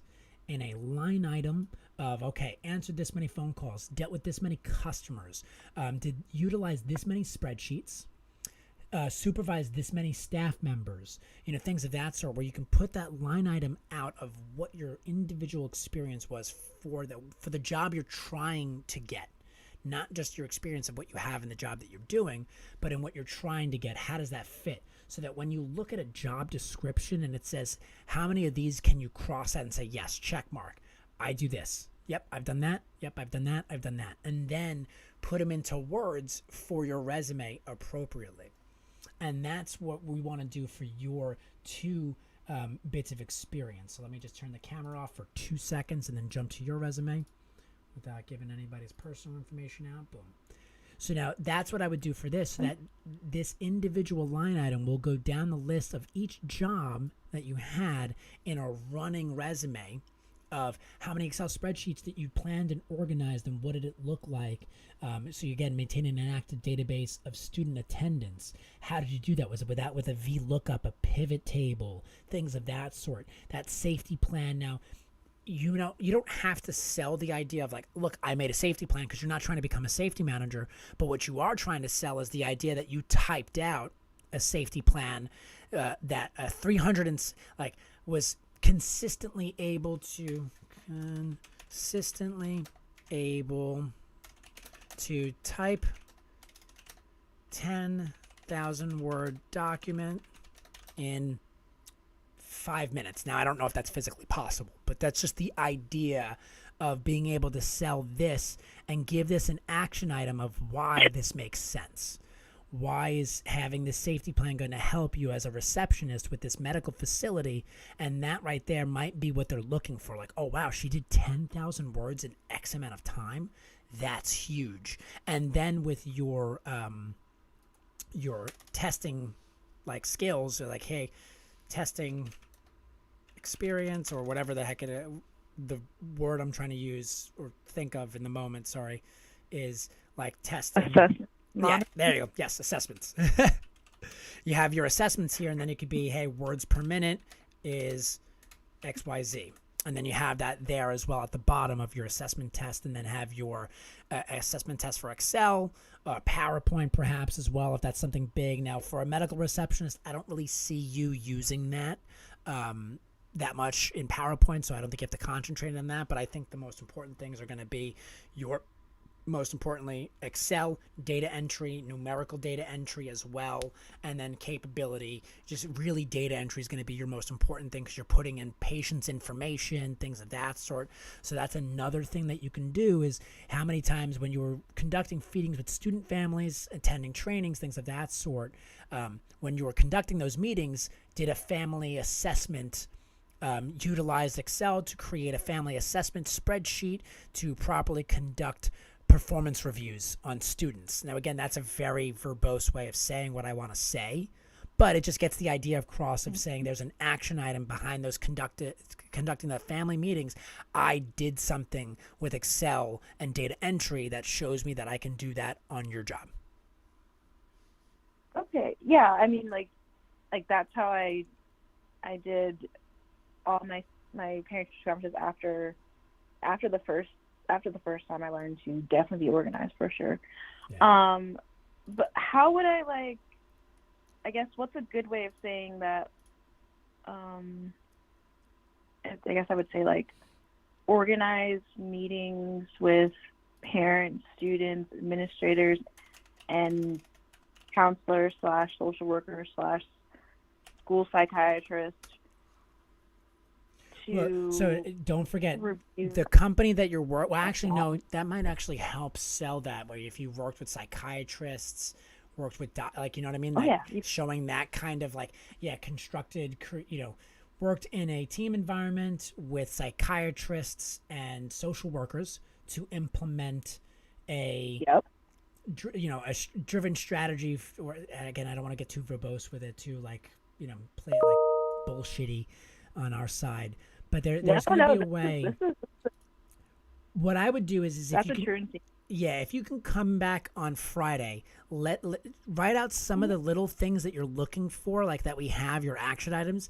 See what you think of first, and then I can help you, and then we can spend another half hour on Friday where we can really hit into those individual sentences, because that's one of my favorite things to do is take a sentence that's very long and then shorten it up. Like take a responsible for food inventories following best practices. If I see the sentence, I can then kind of wrap my brain around how to make this a little bit easier.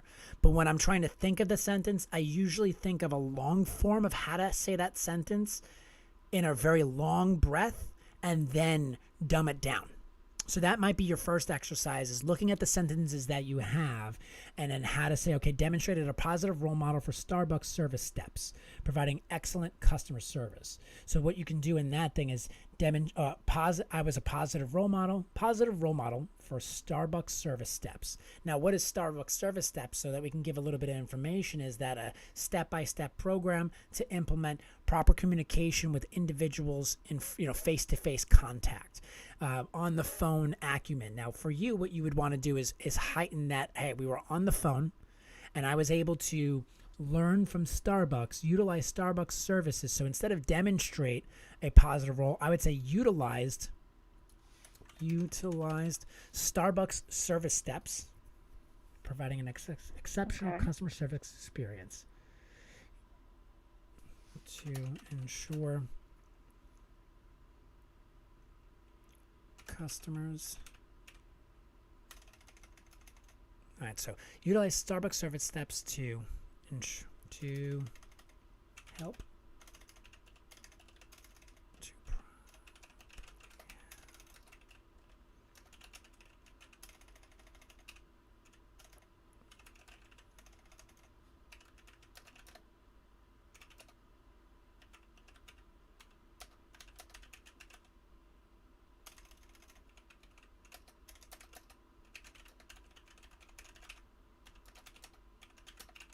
Now, the reason why I'm going this direction is because it shows an action item for 3 things that you need. And again, this isn't going to sell to everybody, but this is specifically to sell to a medical receptionist type of experience position, where you're saying, hey, utilized Starbucks step services. So I utilized, and what you might not see, what I see as a recruiter is, oh, you utilized an internal company standard operating procedure. So you followed a protocol that was given to you. So you're able to follow directions to properly help customers, and then now on the phone, face-to-face interactions, and via email. So that's letting me know that you can type. You also can talk to people face-to-face, and you have good phone acumen. So that's how I can hit those 3 things with taking the sentence that you gave me and just spicing it up in the general direction you're looking to go. Because again, what you had before was not a bad sentence. There was nothing wrong with it. But this sentence just might sell. And let's go back to the old sentence really quick.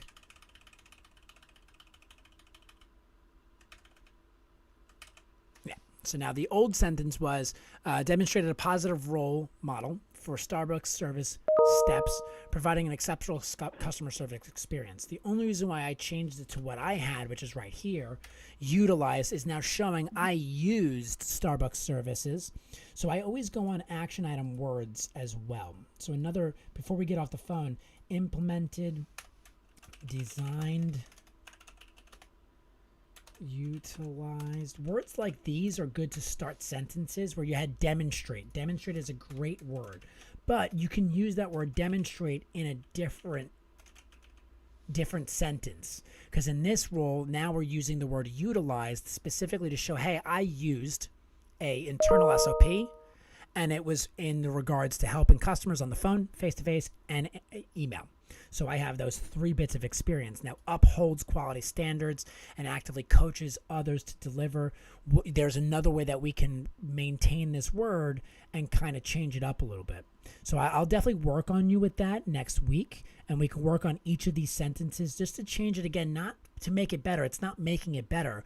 It's switching it to specifically make somebody in the admin world look and go, oh, wow, this person can do what I need them to do.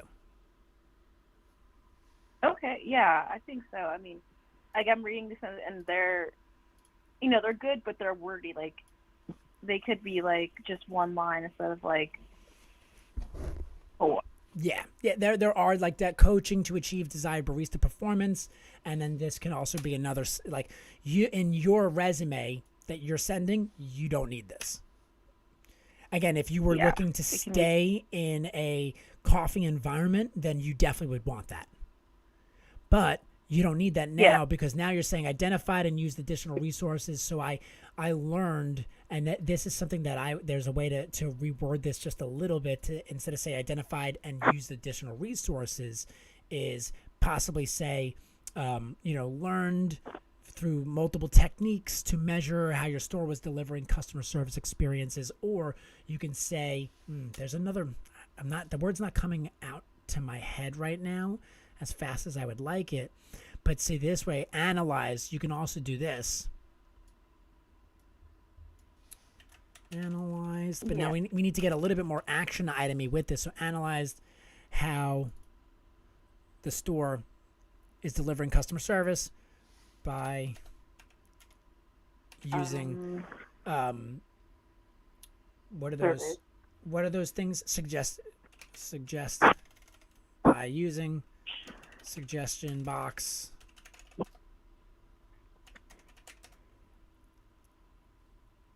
Using suggested box, something of that sort. So again, this would just be the way to show somebody like, oh, you analyze store data. Or then what I would do is analyzed store data to ensure. Can I ask a quick question? Sure. Would I mention for that survey analysis, would I mention that we use Excel spreadsheets there? Yeah. Or would I just leave that again, out? as many times now, we don't want to make it like, I used an Excel spreadsheet. I used an Excel spreadsheet. You don't want to do it that way, but we can definitely want to put it in and try to manipulate the words to say, utilize Starbucks steps to program this, uphold quality standards, analyze store data using Excel to ensure customer service experience was at a 98% approval rating, following food division standards and best practices set by management, something of that sort. You know what I mean? So we can definitely use that word again in there as many times as we want. Especially in here, I think in your shift barista area, you're going to use Excel only a few times, but in here you can really start to hit, hey, how many, developed and advocated and ensured implemented as Spanish to solve problems for Spanish-speaking students and their families, utilizing Excel, utilizing, Power Outlook or what's it, PowerPoint sessions, things of that sort might be a place where you can include those in there as well. Okay. Yeah. Can we just say Microsoft Office? Yeah. Cover everything? Mm-hmm. Yes, you can definitely say that because, again, as long as it's the goal is just to get the person reading the resume to go, oh, okay, she used the Microsoft application here, she used it there, and she used it here, and she used it there. Okay, perfect. That makes sense. Okay, that makes sense. Awesome. And then, I guess the EMT part is okay? Yeah, the EMT part, I mean, the rest of this resume, there might be some nuances that you can slightly change up. But again, it's just going to all be on the matter of we're trying to sell. Typically, they're going to immediately look at all this stuff, and then probably the first thing they're going to look at is this, because they're going to go, oh, there's her medical experience. Okay, let me go through that process there. So that might be something where you want to definitely, look at that part of your experience level and definitely put in as much as you can in that, because they might gravitate towards that area just because, again, that includes medical experience. So I'm not sure how much you want to give to that. But again, just anything where you did any data entry, again, in that part, you don't have to utilize the word Excel if you don't want to. But again, definitely something we can definitely want to look at that stage and look at all your experience just to say, all right, can this sell to an admin position? Yes or no?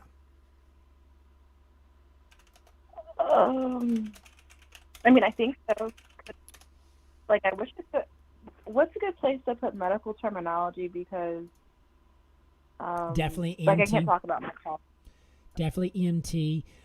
You can definitely probably put it as a teacher where you're like, hey, worked with staff, utilizing medical terminology to ensure, anyone hurt on the job was, properly taken care of or properly, brought to medical attention. Things of that sort might be beneficial. Or you can also say, like, assisted the medical staff with ensuring how many kids were getting, having issues that were taking them out of the class and causing absentee issues, as well as another thing that you can, again, not make up, but just include in that part of the process where you want to say, hey, listen, I know medical information, I know medical terminology, and I'm not afraid to connect with nurses or people in regards to getting that information or acting on that information. Right.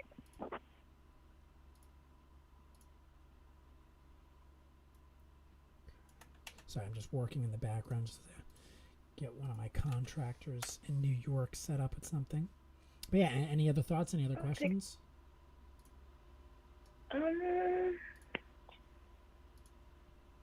One last question. Should I keep the Naval Academy on my resume, or just keep it, or just take it off? No, keep it. What I would do is, instead of using the Yemen, what's it called again? Yeah, the Yeoman. I'd put Yeoman Admin Professional. That's what I would do, just to make sure, again, that to civilianize it up. Okay. I don't want to take the submarines part out of it. Jeez. No, you don't have to do that. You can do Yeoman and then do Admin. Navy medical facility clerk. You can do something of that sort if you were involved in any medical reporting or anything of that sort as well. But again, it's performing clerical duties, so Yeoman, Admin, Clerk, Submarines. Okay, yeah, no, I can. If you I can definitely stretch it. Yeah, if you look at the stream, I just put it on there. So again, 30-second delay. What? I made a little update on your resume that you can see on my stream in just a moment. Okay, cool. Yeah, no, I can stretch it. I mean, like, the thing about subs is that it's just you and your crew, and that's it. So you're not just a yeoman, like, you're not just admin, you're also legal, you're also medical, you're also counsel, you're also...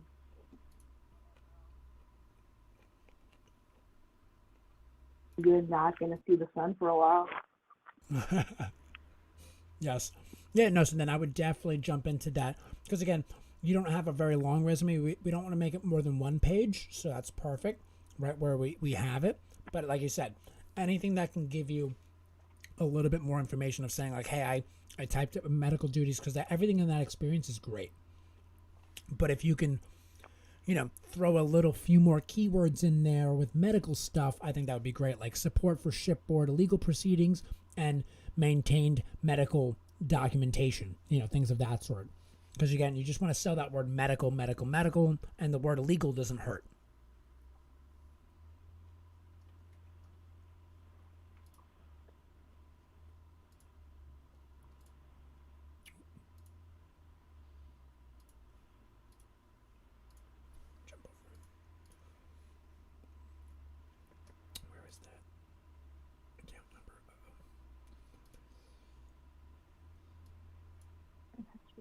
Medical Oh, document medical procedures.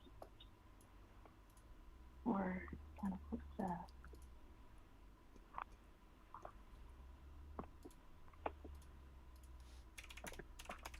All right. But yeah, so if you have any questions, we can definitely, get to it on Friday as well. And then we can look at some other verbiage and terms as well as we go through. And maybe next Friday, if I'm not super busy, I can definitely sit down and, go through your resume with you. Yeah, definitely. And next Friday, let me see what date is in my calendar. The 18th or the 11th? The 11th. Okay, so this Friday. Okay. Yeah, definitely. I'll put it down on my calendar. Yeah. Like I said, I'm going to try to be here every Monday and Friday. Of course, if there's any schedule changes, I'm going to make sure to have my stream a little bit more professional looking. In a little bit, like having my Twitter account posted to it so that if I do have to, can't take a day off, or if I have to go meet with a client or something of that sort, then I'll let everybody know and put it on my my schedule or in my chat as well. But I'm going to try to do every Monday and every Friday, be here from 9 to 5. Okay. Yeah, no, this is great. And can I ask you one more little question? Sure. Of course. What would I say instead of saying underway, or do I say underway? Say that again? At sea, or should I say out of sea? So, when we go out to sea, that's called being underway. So would I say documented medical procedures for medical staff while underway? No, I would make that out to sea. Okay.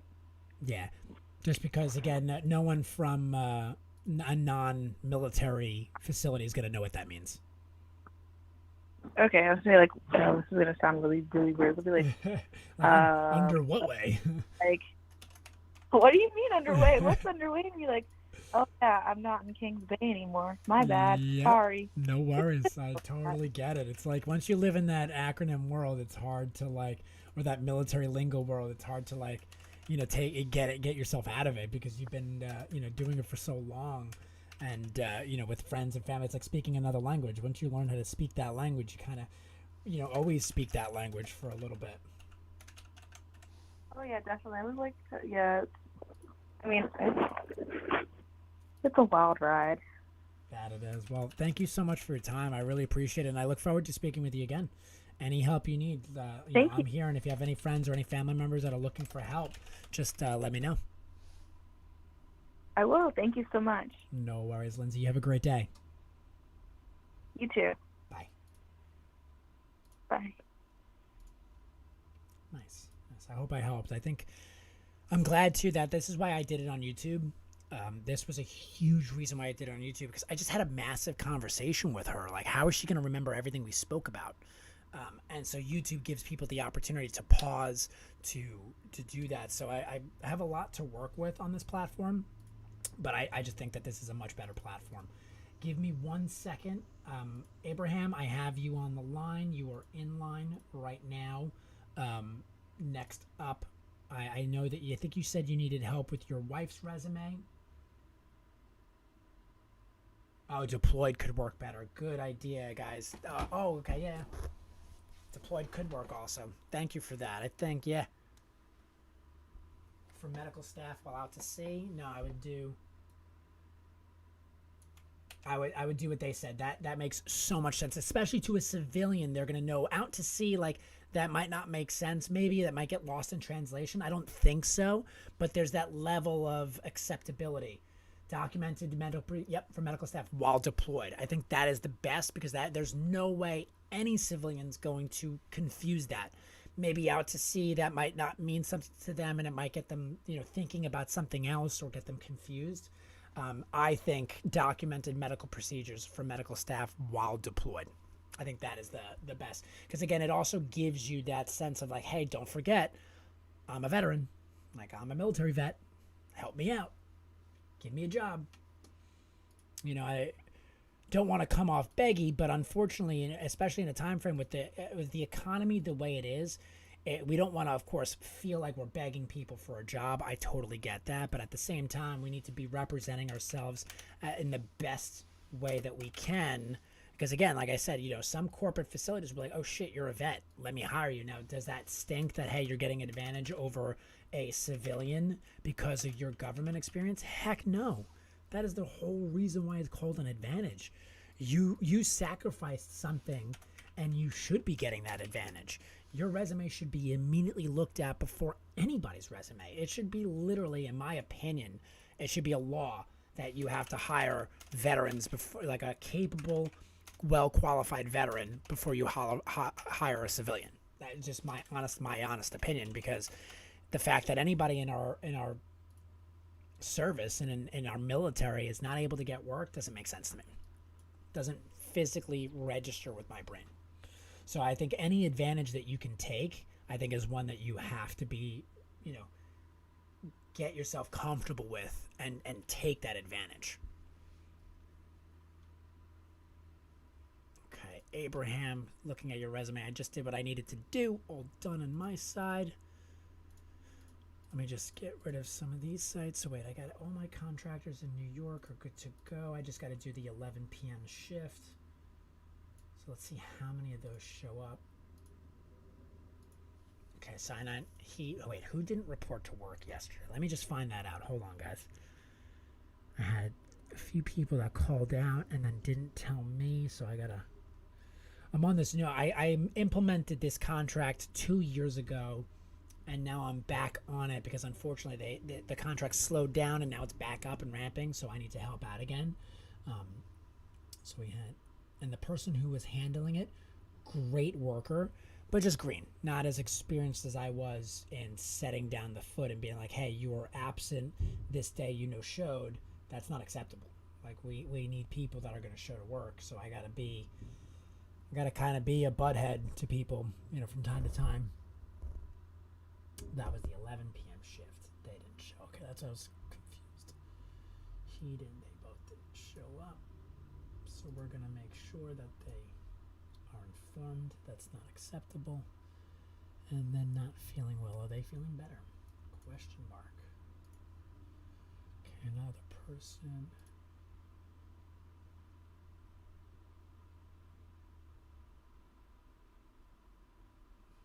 Yeah.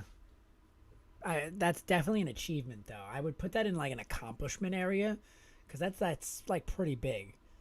First being one of the first enlisted women on a sub. That's like kind of I would definitely put that in an accomplishment, like a little thing at the bottom, like first woman to enlist and work on a submarine. That's a big thing. Like you said, I don't know how that helps, but that just, for me as a person that's hiring somebody, I would look at that and go, oh wow, that's an accomplishment. That's amazing. Like that's someone that shows that they have, grit, determination. Very, very, it's something that shows strength. And I think in a resume, that's always a good thing. Like some people put down like, oh, I love, my hobbies are playing basketball. And that might be good on a personal level, where if like, oh, wow, some people might be like, oh, hey, I play basketball. So that could be a strength. The probability of it showing strength is lower, because it's like, who cares? You play basketball as a hobby. Good for you. It's great. You exercise. That's awesome. But having that, like, hey, here's an accomplishment that not everybody you're going to see has done, always a big plus on a resume. Again, it might not help entirely, but you never know who's reading that resume, especially if it's a woman-owned business. If you're working with somebody that works with a lot of women and they see, okay, listen, I'm getting another strong, hardworking woman in this facility, I think that just sells for itself.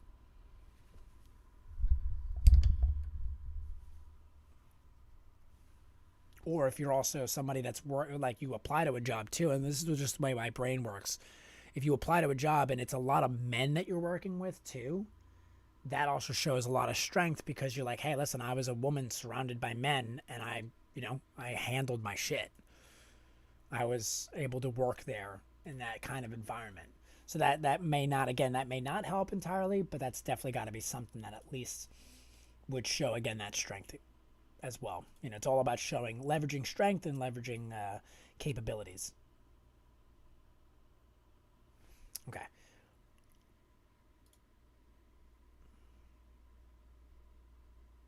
And I'm working during the hours posted.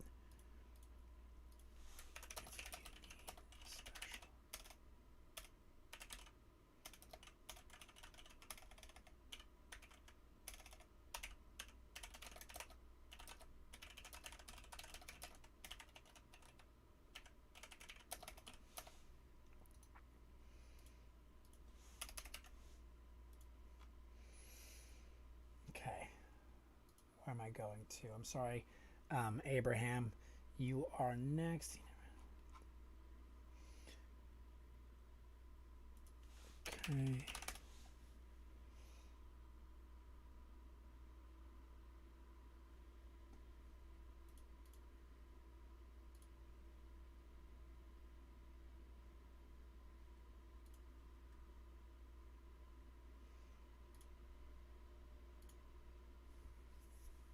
It's making me sign in again to my email. Heck yeah. That's a family story. Like you said, stuck underground with not a light in the world. Okay, perfect. You said Justin.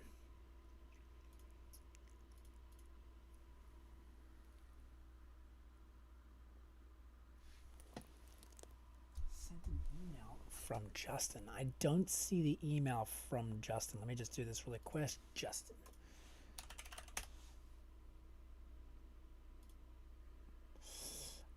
I have a Justin from May of 2021. I'm assuming that's not you. If it is you, that's amazing. Let me see if I gotta refresh my email. I probably do. Or did it come into the junk mail?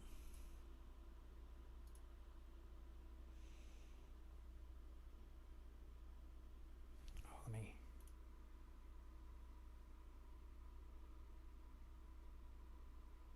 Nice. Went to the Citadel.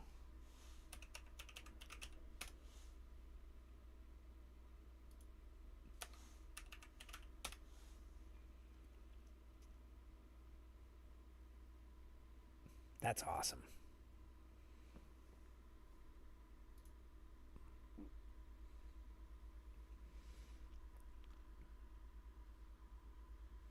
I'm looking up the Citadel right now.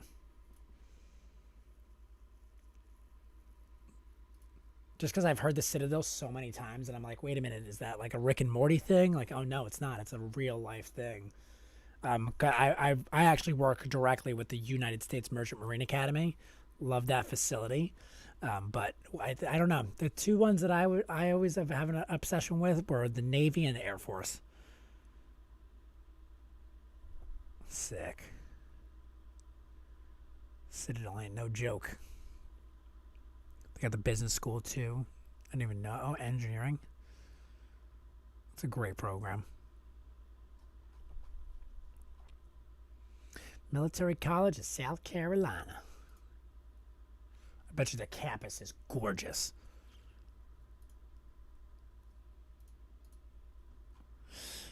Hey, Abraham Lincoln 2020, but I don't see anything from Justin. If you could send it again, that would be great. It might be something. Oops, sorry.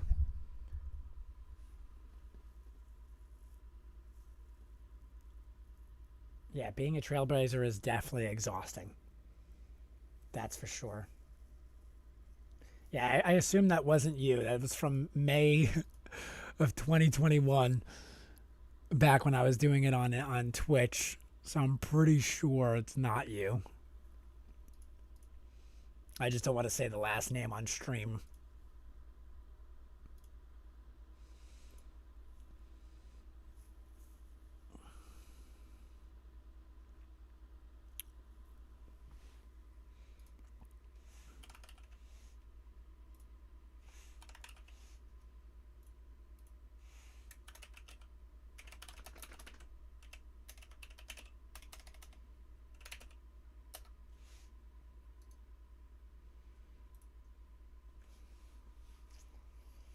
Yeah, let me see. Now, that's not the last name that I see on my side, but let me just double check again. Get out of this. Why don't I see it? It's blowing my mind.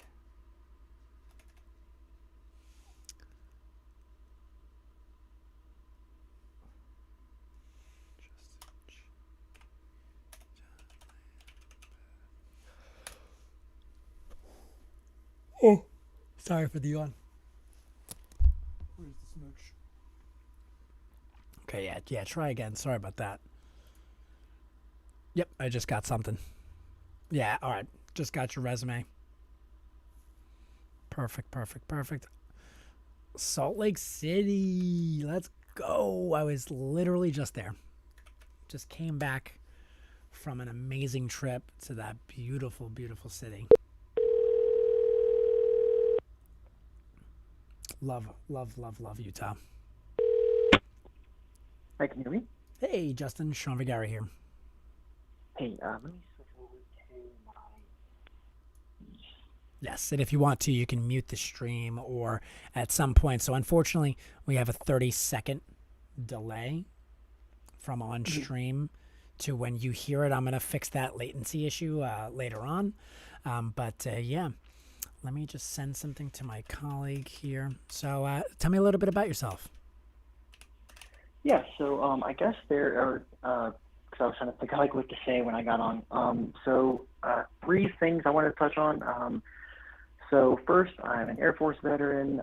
I left in 2019, coming from munitions over into IT. I went to technical support, did as best I could there, got promoted over to the network engineering side in 2021. And then from there, I went over to a senior consultant position for a cybersecurity company, which you can see on my resume. Yeah.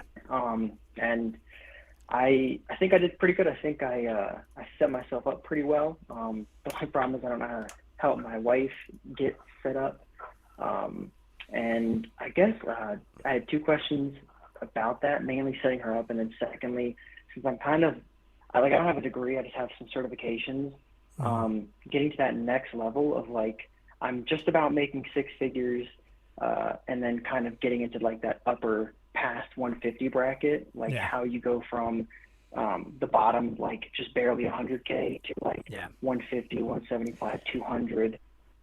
My experience in answering that question is going to be who knows you. So like in a company, when you get into what I would recommend too is networking. There are a lot of people that are in that like $150 to $200 range where they're like, or they're a $300,000 a year person and they need to hire that next person for their team. If you work on people with like passion projects that work for Google or whatever it might be, cybersecurity wise, there are a ton of people in that industry, but it's all about like who have you helped, who have you kind of like initiated contact with. So I would definitely recommend networking events and things of that sort. There's no one set path, so it's not like there is a probability where I can say, hey, listen, go get that college degree while you're working, and that should help. Will it? No idea. Can't guarantee that, because the reason why some people like college, like if you're a law person, college is the most usefully useless thing. Because really what you could do is if you were a law degree person, you could just go to a library and learn all you need on law at that library. What going to school does is it allows you to network with people that might know individuals that you don't know, and then they're going to recommend you to that person. Hold on 1 second. No problem.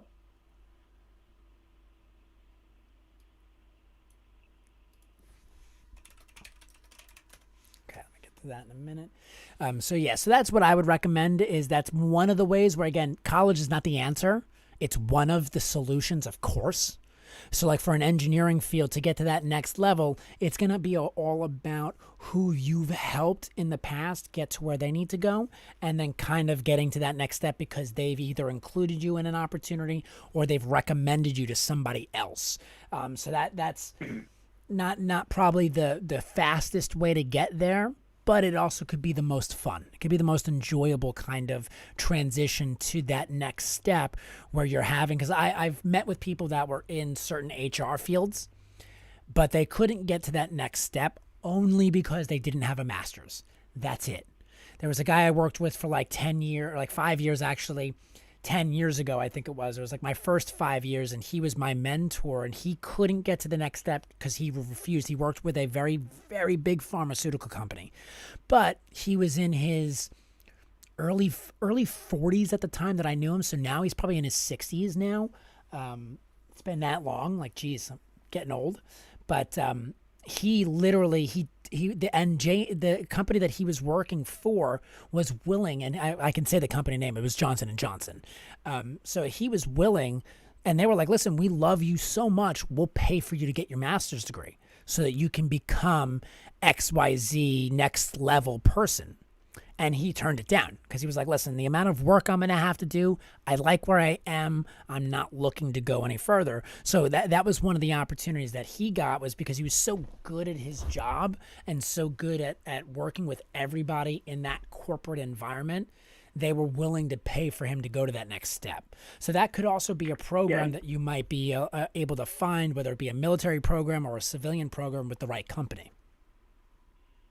Yeah, and that's something I want to touch on too, just because like I am not a smart person. I'm not somebody who considers myself like above the average, and just like give kind of my advice, coming from pretty much nothing to military to like I guess senior consultant position for a cybersecurity company, is if anybody is in the position where they're trying to go into IT or trying to go in like do something similar to what I did, like, you know, it doesn't take like a lot of brains, it doesn't take a lot of stuff. Like if you set a path and you go through with it, and you know, you get the certifications, you learn, you work, you know, starting help desk or tech support, and then move your way up. Like, this is just something that I've experienced and I've helped other people with, just getting to like this level where you're making money that I don't think I should be making. I make way too much money. There's programs in place. There's things like Vet Tech, which I want to, if you make a Discord, I'd want to put this information out. Yeah, I'm definitely making a Discord. I definitely have one word to describe you is humble, because coming from somebody that I relate to that very well, because I don't consider myself to be an intelligent person. I just consider, you know, there's a thing about someone that's willing to do the right thing to, you know, like there's a saying that's like, oh, you know, there are some people that are willing to do whatever it takes. I'm not willing to do whatever it takes if it includes doing things that are wrong or malicious. I'm willing to do whatever it takes as long as it's to help other people. And that shows that you have more knowledge than being a book smart person is only maybe 20% of the battle. The other 80% is how you align yourselves with being a conscious human being that allows other human beings to be human. Like, hey, listen, we're not, you know, you might have somebody that is amazing at memory recall. That doesn't mean they're a good team leader. That doesn't mean they're a good project coordinator. And that doesn't mean they're a good team member. So I totally hear what you're saying. And that's so true, especially with maybe in some other fields, it's not as true, but in the IT field, it's so true. It's so true, where you have these opportunities where it does not take the smartest person in the room to solve them. It takes the right person to work together as a team to help the team get to the next step. And that's what IT now, it used to be a field where it had to be for the smartest people, but now it's no longer that. Thankfully, I'd say last 10 years of the industry, it's been slowly, now with all these boot camps coming up, it's the right person. And I think for you too, to get to that next step, now, there might be some other areas that you can get into that next step. Maybe it might be like teaching, might be your little role where you can do like a little tiny teaching expo on some of the coding stuff that you learned, or going into a boot camp might give you that extra thing. I don't know what the best avenue is, but I know that you'll figure it out as you go along, because I think it is a trial and error process of how to get into that 150K world. You know, it's hard to say what's going to be the fastest way to get there. Right now, I don't think there is there is no one path and there is no fast path. That's another thing I want to warn people about. I went to a coding boot camp. Some might be good, I don't know. But when I went to, it was a decent boot camp. But if somebody's going to do something like that, you know, feel free to look into boot camps and see people's experiences and how they've dealt with it. As far as I'm concerned, I could have learned everything online. A lot of the things that I did were either through the VA or through college that I kind of just started. But for anybody that's listening, don't waste your GI Bill on a coding boot camp unless you are entirely sure. But other than that, I just kind of wanted to like put it out there. Like I'm somebody who is who has made it in a relatively short period of time, following kind of like consistent path. And if somebody's interested in IT, like listening to people like you who can set them up with these, like a resume. Like I had a few other things that helped me, but like not everybody's gonna be able to find those. So coming into resources like you that can kind of say, okay, here's what you do, X, Y, and Z. This is how you set your resume up. This is the path that you should look into taking. More veterans need to be aware of stuff like this, because I see too many people leaving the military with no kind of plan, going to work at Lowe's, which there's nothing wrong with Lowe's. They're a huge employer of veterans. My dad was a manager there, but they're talking about, oh, I want to get into IT or medical, or I want to do something like I was doing in the military with like field excursion or something like that. So getting set up so that you can plan this out rather than kind of like flailing, like so many people I've seen in the past do, is something like more people need to be aware of. And it's sad that I just talked to so many people that say, yeah, I just got out, I don't know what I'm doing, I'm just kind of like doing nothing, or I don't really know all my benefits. Like the thousands and thousands of dollars that I have benefited from the VA, it's unquantifiable. And this is just from like additional services aside from like disability or the GI Bill. And, you know, people like you who are willing to give their expertise and are willing to donate their time to help out people like me, these are things that people need to be aware of. Yeah. But enough of that. I don't want to take up your screen. And No. Kind of like I love, this is like a podcast environment my wife, for me. She's actually smart. She's, you know, if there's a genius, it's her. She is in school for engineering, or she was. She's not totally sure now, just because with COVID, she's kind of seen how I've been able to work from home, and she likes the idea of that. So she's been thinking, that's a huge well, maybe I should plus. get into some kind of data science. Yeah, it's been really nice, which is another great thing that IT kind of brings if somebody's looking for like a job to make money rather than like fulfillment. And I'm more so like, I will get fulfillment outside of my work, and if other people are like that, IT is a place you can do that. But she's looking into data science. Go ahead. No, I was just going to say, I was like, that's one of the things that I like listening to what you're saying too. And for any of the veterans and any of the people, like when I cut this up into another video or something of that sort as advice, I could talk about this stuff for days. So you're not wasting any of my time. This is stuff that's huge too. Like you said, to developers or people out there, like don't waste your GI Bill on something that you can, if you have the tenacity. Like if you're a type of person where you need everything to get handed to you because you're not sure where to go, then maybe a coding boot camp is right for you. But if you're the type of person that can sit on a computer, open up a Discord, get a GitHub account, and just start doing passion projects with a ton of people out on the web, and then maybe get like a Fiverr video or not a Fiverr video. What are those website? What's that called? Udemy. A Udemy channel where you do one of those Udemy boot camps for $10 or $200. There are so many avenues out there where you can, instead of spending the same exact experience. Yeah, it's the same exact experience, because I have so many people. My cousin actually did a boot camp, and he was lucky and fortunate enough where he was able to kind of just, you know, on his own, he was in this thing. He didn't know how to really do job searching, so I helped him with that, and then he eventually got his dream job, which was lucky because it panned out for him because he had passion projects that he was doing, and that's what sold him. You have a lot of these people that go into the coding boot camps, and they're like, well, I'm using my coding boot camp project to sell myself. And it's like, no, that's not going to work. That coding boot camp project is just one project that 1 million people have done. Where's your passion project? And a boot camp isn't going to tell you to do that. They're going to try to set you up with interviews, and they're going to help you with your interview, but they're not going to help you look the best that you can.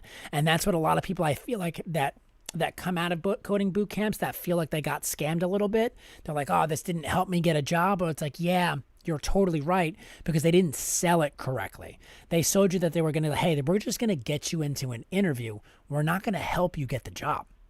That's your job.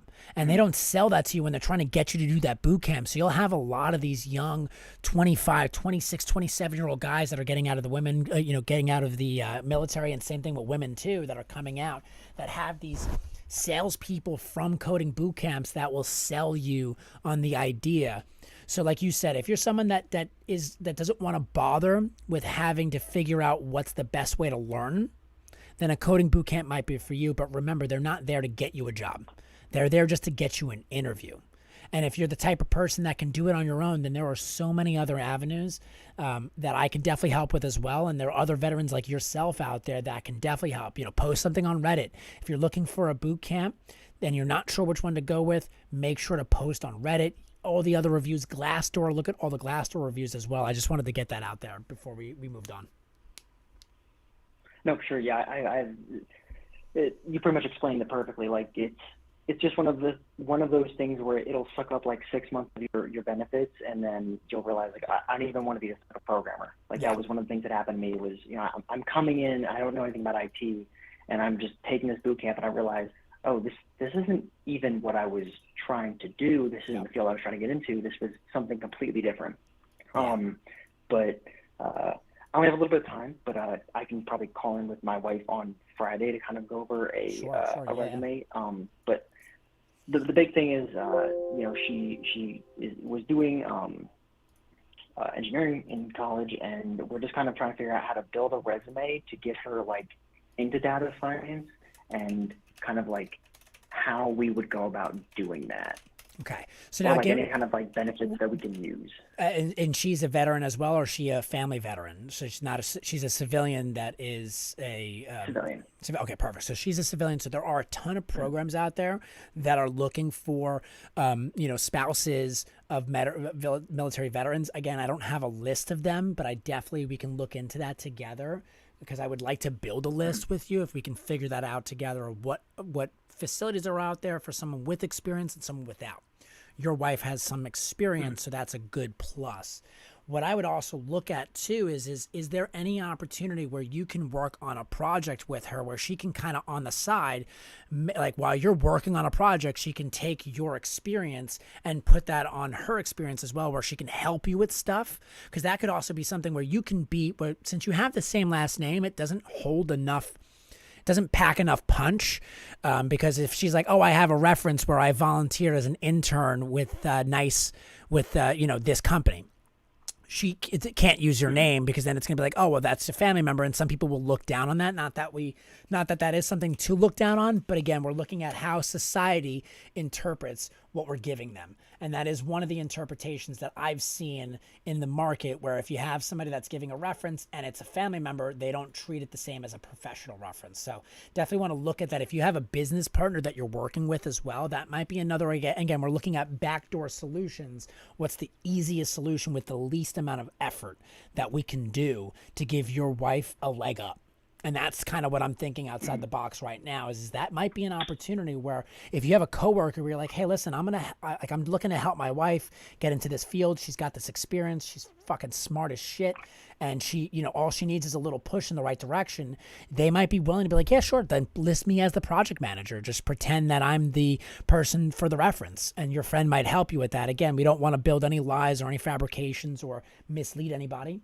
But it is the mindset that we're trying to use is leverage the network and the facilities that you have at disposal to you. And I think you have a very easy, disposal at your hand where you can say, hey, listen, she can help you with certain projects that lead into that remote working world where she can put that on her resume. Hey, I'm a remote intern or remote volunteer specialist, something of that sort that makes it sound snazzy and let her build her resume up, and then just put somebody else as the reference for that. That's, again, the simplest solution. Now, there are other ways, too, where she can then maybe go online and work for other people or do passion projects on CodePen or something of that sort that show her capabilities, and then have that on her resume. That might help. So there are a lot of ways we can skin this cat to give her some guidance. I would have to, of course, look at her resume and how we can really implement it and kind of go from there. But that's my first thought. I'm not sure. What do you think about that? No, we're at the stage of like having to just to build it out because, I don't know much about like building a resume. Mine just kind of came over from time and getting help through like VA resources. But I think I can call in on Friday and kind of bring her on, and we'll set up the little like draft resume kind of based off mine and see where we can go from there. One of the things, so I showed this to somebody else. Let me actually just send this email out really quick. Give me like 2 seconds on my side. Hold on 1 second.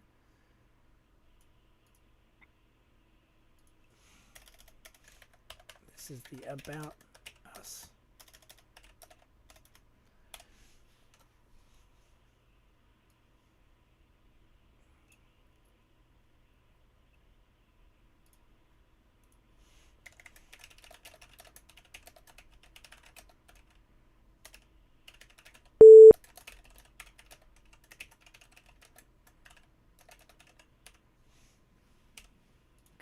So now this is one of the things that I had a gentleman, I used to call it like a resume dump.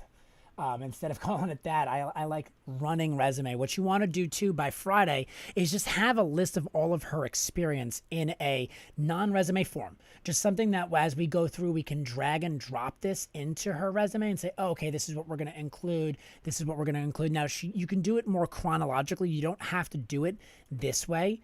One of the ways that I was talking about, let me see if this makes sense. If it's here before now, I exited out. But I was going through this earlier in the stream where I was talking about you can also do like, hey, first job. All right, list all, go chronologically. Again, it doesn't have to be quality. This person broke it down by job tasks like quality assurance leadership. What you can do is, all right, first job she's ever had, and I mean anything, helping an uncle move a chair from the top part to the other part, that's a maintenance experience. You know what I mean? So that anything that you've done in that regard that deals with computers and then the skills and experience that she's in, have that ready to go, because then that'll take the resume creation process will take minutes, or like, maybe 15, 20 minutes, because you can go, all right, first bit of experience is this. Here's all the school projects that she has. Here's all out of school. That's all you really need to have in her regards is what has she done in school and what has she done outside of school. If she's done nothing outside of school, then we're going to make what she did in school sound like she did it outside of school. Because again, she can continue to do that. Okay. And then if there's any other passion projects that we go, so you can do, all right, first job you've ever had, second job you've ever had. Now, if you've never had any job, there is a ton of ways of all this stuff that we're going to do is then any volunteer service. If you were, she was 16 years old, she had a Tumblr account that she maintained and posted, hundreds of pictures a day about, her favorite vampires. Perfect. We're going to then use that experience to say, yeah, hosted a daily website to implement with a readership level of X amount of people. You know what I mean? Just making that up, but making it sound like a good story of actual experience of real, like how can this apply to real life? And I can help you with that. That's one of my specialties, is really taking like, all right, here's what you've done. And this is in a paragraph form or a bullet point form. Now let's make this into a resume. Boom. So that would definitely be like all I need on her side to be kind of writing. And again, if she's not able to be involved, let's say she's in school or she's got other things going on, if she's taking care of kids or whatever it might be, it could be you and I on the phone, and I can just help you with whatever document you give me. We can go from there. Yeah, I got it. I'm going to head out now, but thank you again. Thank you for everything you're doing. This is great. If there's anything I can help with, once you have the Discord, I can drop as many resources as I can possibly do that. For sure. And I'll talk to you on Friday. You got it, my friend. Thank you so much for your time as well. Look forward to the conversation. Yep, thank you. Talk to you soon. Bye. Awesome conversation. That's so cool. And I definitely want to, we'll be picking people like that, picking their brains for sure. Because like he immediately, he felt like he had to, and it was such a good service because it was such good information. Like, hey, I've been through the coding boot camp, and here's why it would work for you, or here's why it won't. And I've heard so many horror stories about coding boot camps. You have people that are like, hey, I'm in construction, and it worked out so well for them. And then you have people that are like, listen, I'm in construction, and I went to this coding boot camp, and I felt like I was taken advantage of. Like, this is, I'm not happy with how it went around. And that's where you want to definitely be, for those types of people that have that possibility, it's really important for you to over-research that type of stuff. Because there are some amazing boot camp programs, whether it be for administrative experience, the certificate programs from Microsoft. You might need to pay that $50 to go on a Microsoft Excel spreadsheet course, because in reality, you can then just watch the right YouTube videos, because YouTube can be an absolute nightmare. It can totally screw you up. But if you have the right playlist from the right people, that can help you. That's just like a library. Going to the library and reading every book doesn't mean it's going to give you all the information you need. You need to select the right books first, because if you read every book in the library, it could take you almost 20 years to get to the information you need. You know, if you're someone that just is looking for something specific, there you got to have a process. And the problem with the internet right now is there's just so many resources. There's so many websites. There's so many places to get that information. Where do you start? So if you're in that path or in that plane where you feel confused, or you know somebody that is in that path or in that plane, direct them to someone like me, a business professional or recruiter. It doesn't have to be me, of course. It has to be anybody in that world, or even somebody that has done, if you know someone's going into a boot camp, track down a person that has utilized that system. Or, and a lot of people feel weird about this too, message that program, be like, hey, I'm interested in going into your program. Can you give me 5 people that have actually used your program? Now, of course, you have to take that with a grain of salt. You have to take that very, very, apply the information you're hearing very liberally, because you have to remember that person's only going to give you the best contacts that they can.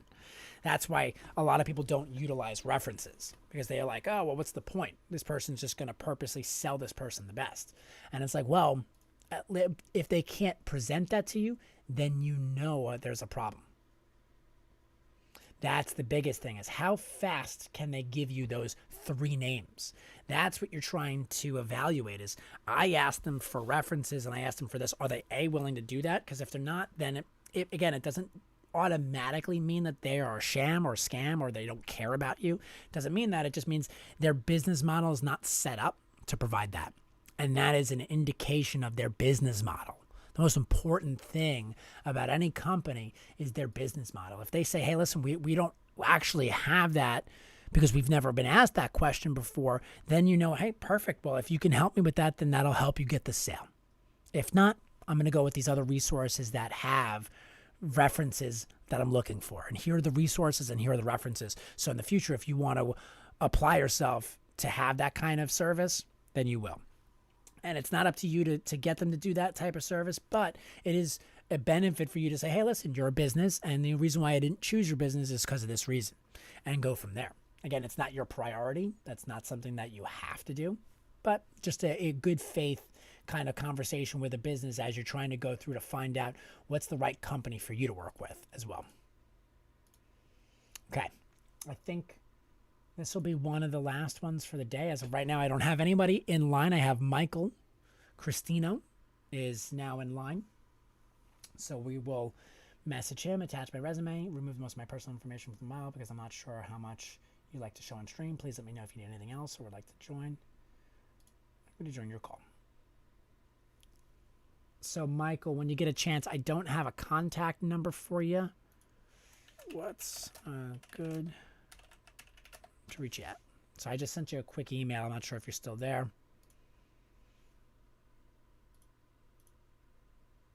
Just sent you a quick email.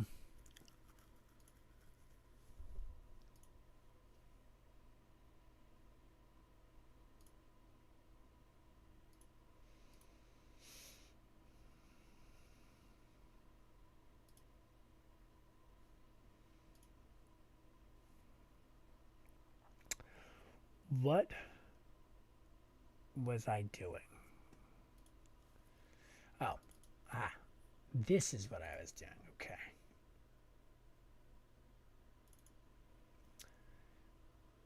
I just sent Michael an email. He just got back to me. Beautiful. So now, wait, I need to write this down before I get lost. Where is my notebook? Shoot, where did I put my notebook? Did I bring it downstairs? I thought I did. Hold on 1 second. All right, perfect. I got your number, Mike. Where the heck is my notebook?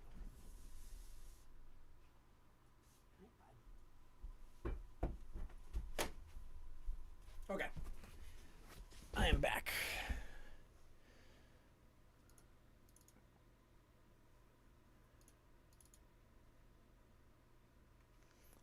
All right, so we have that.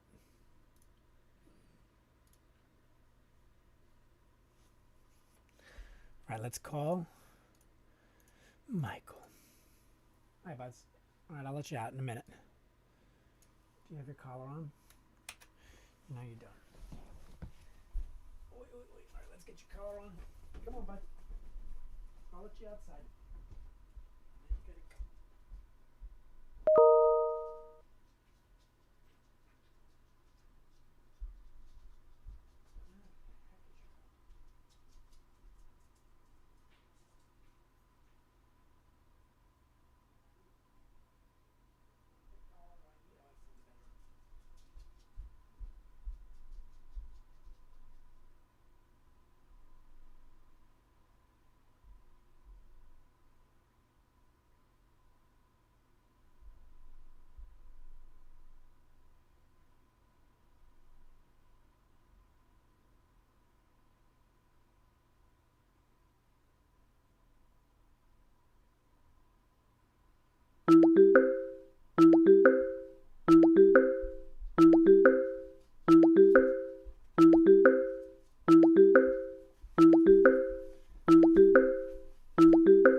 Hello, Mike.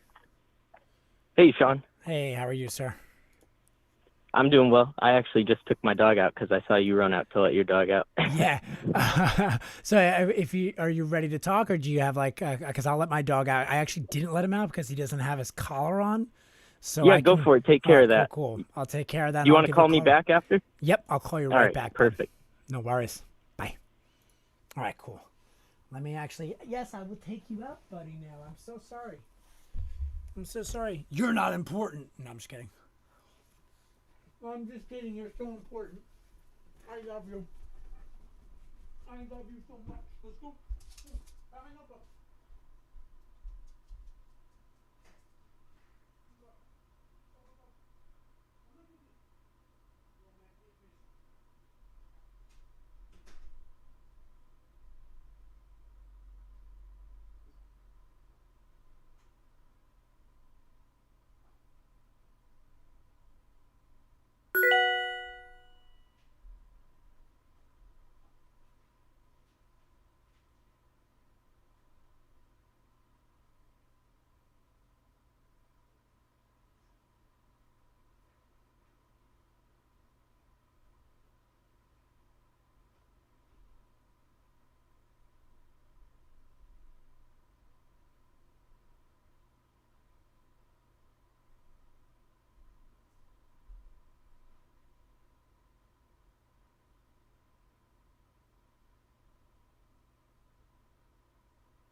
Whew. Take a deep breath. Let's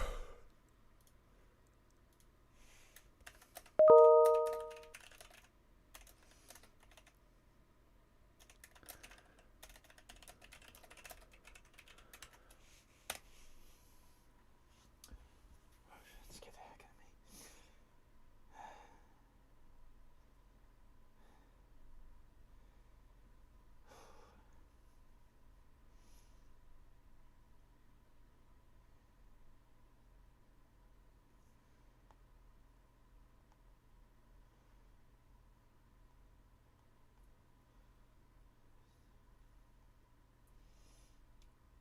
Tomorrow's Tuesday, yeah. So.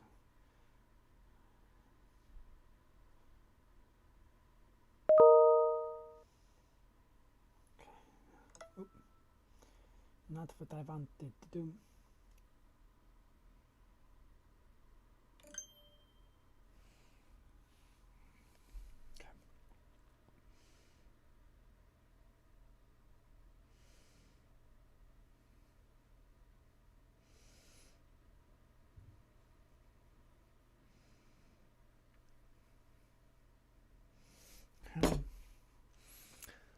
Let me call back my bud right here.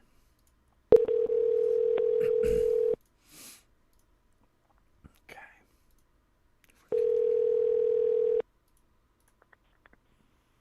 Hey, Sean. Hey, sir, how are you? I'm doing well. How are you doing? Can't complain. Another beautiful day. Yeah? Is it beautiful in New York right now? I don't really look outside to determine that, but I just, every day is a beautiful day for me because it all depends on what you're wearing. As long as you're wearing the right clothes, then it can't be a bad day. All right. Maybe I'll adopt that line of thinking. You gotta embrace the suck sometimes, as they say. I've been there. Yep. Yeah. So tell me a little bit about yourself. I got your resume in front of me. Some awesome experience. You went from a motor repair tech and now you're a financial analyst. That's awesome. Yeah, it took a little detour in the beginning of my career. I went to college for a little bit and really didn't know what I wanted to major in. So I ended up just walking into a recruiter's office and saying, hey, sign me up because I don't know what I'm doing. So give me something to do. There you go. That's a way to get I ended up to get you something to do. And I ended up being a aviation structural mechanic in the military. And I did fairly well at that, but it just wasn't the life for me. I couldn't see myself doing it for 20 years. Makes sense. And I did get into, looking into finance and econ, and I got interested in that while I was still in the military. So I got out after 4 years, went to school, and after graduating, I got into, the finance department, which is where I wanted to head. So on the right track. Yeah, on the right track for sure. Yeah, that's awesome. So now, you go to school for economics. You get out of the military for the most part, in reserves, currently. So now, what are you looking? What do you think you need help with in this regard? I really just want to make sure my resume is, clean and looks good to if I want to move on from CVS, because right now I'm about to hit my 1 year mark and I'm hoping I get a promotion.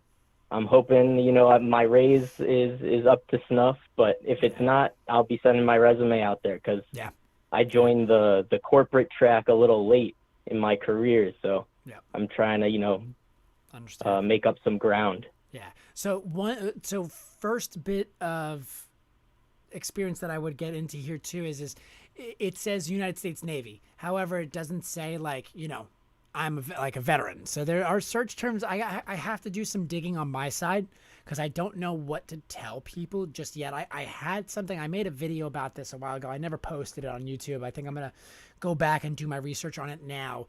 But just putting military veteran on your resume. Because again, that's a lot of times where when you post your resume, you don't have to do that.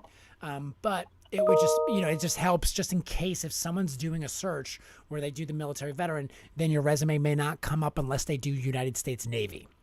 So just a food for thought. However, in most websites where you can post your resume, they can check off a box if they're looking for veterans or not. However, when you submit your resume to somebody without it going through an applicant tracking system, that might be something to just think about. Putting at Michael, your last name, phone number, email, LinkedIn, and then underneath be like a, retired military professional or, currently active military professional, something of that sort into your resume. Now, when it comes into the financial terms, the next thing that I wanted to see here is there is a good amount of experience here. This resume looks good. It's clean for sure. But a way that we can spruce it up a little bit is just doing some basic formatting stuff. So let me look at this. Hold on one second. Let's see if I can do something like this on my side. Yeah, 2020 clean. So now I definitely have to make a video about this as well. What I would recommend is when sending out your resume, now you sent it to me, it's perfectly fine, but also make sure that your resume, the name of your resume is your full name and your job. Like resume 2020 clean, because what can happen is you can email your resume to a hiring manager and they put it on their desktop, they look at it, they close it down, and then boom, it's gone. Now, if this is a candidate-rich market, where you're not just you're one of many, then you're gonna fall in the crack. Where if he's like, "Where's that guy Michael? Where's that guy Michael?" Then your resume's not gonna pop up in his documents. So if you look at my documents right now, you can see that. Let me just Right. So what was that? My name and then the job you're applying for, the job basically, is the file name? Yep. So what I would do is change that to, like here you have some people that did white.ron.cv. That's fine. I think that's great. Or j.boynington. Again, it just at least is your name in there. So you have two here that are just resume and resume cogner. Now, again, that's someone's last name. So that kind of fits in what I'm saying. So as long as it has some type of defining factor of who you are, that's the most important thing. Like here, this person has full name, last name, and then this is their medical resume. So keep that in mind as well. Hold on one sec. I do have a call coming.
Yes, I do.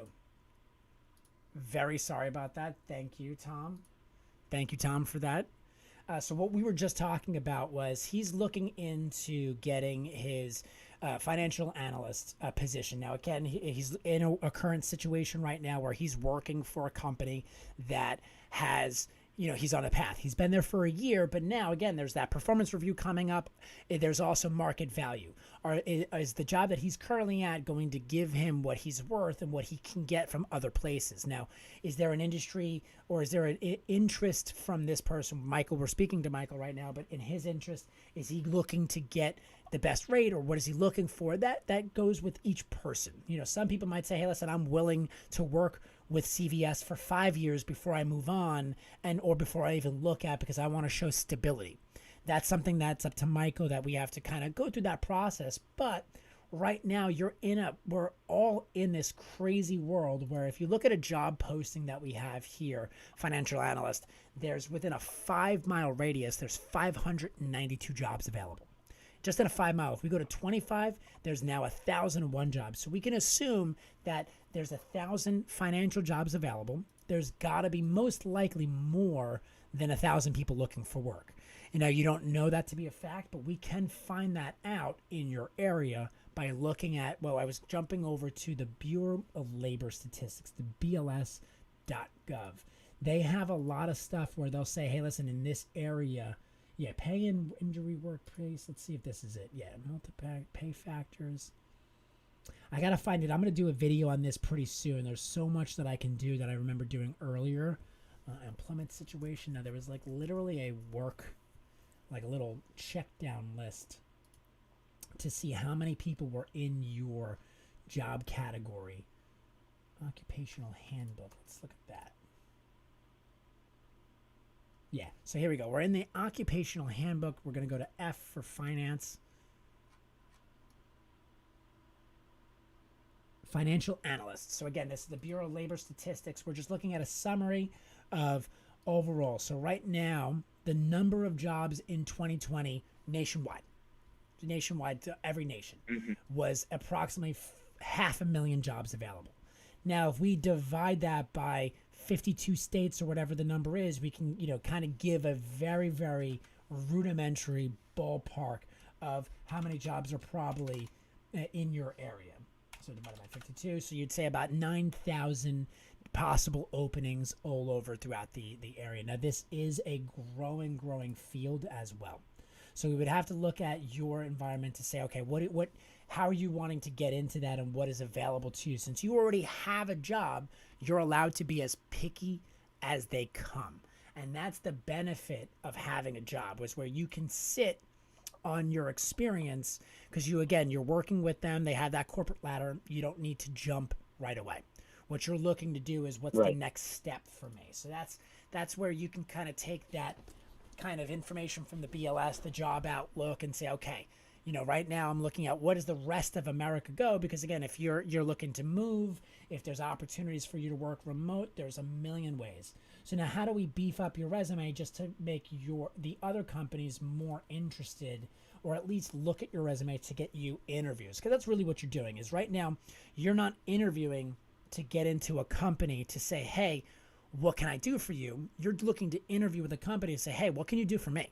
Because if you're not willing to hit these specific things, there's no reason for me to go into your company.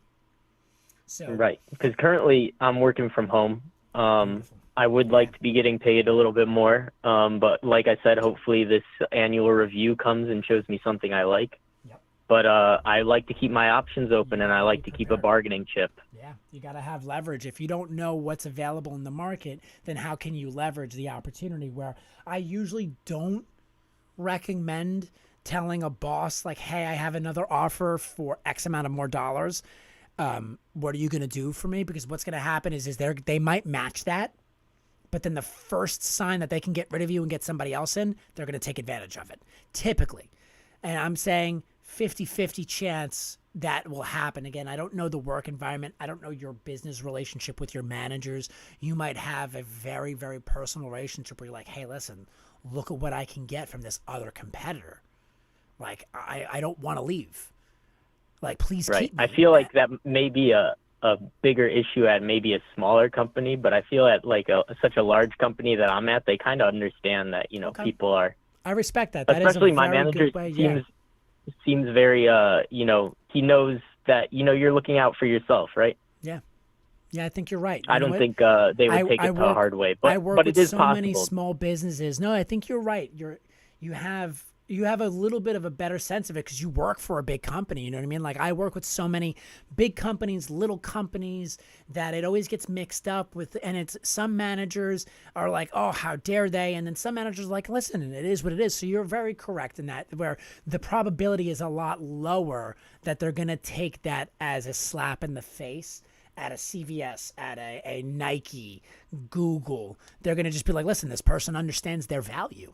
They're not trying. This is business. It's not pleasure. So I agree with you in that. So that might benefit you. So that then it's really important where when you go to your interview, you have to have some cards to play where just like Texas Hold'em, keep 2 cards out to the general public of what you're looking for. Like, listen, I want to work from home and I want more money.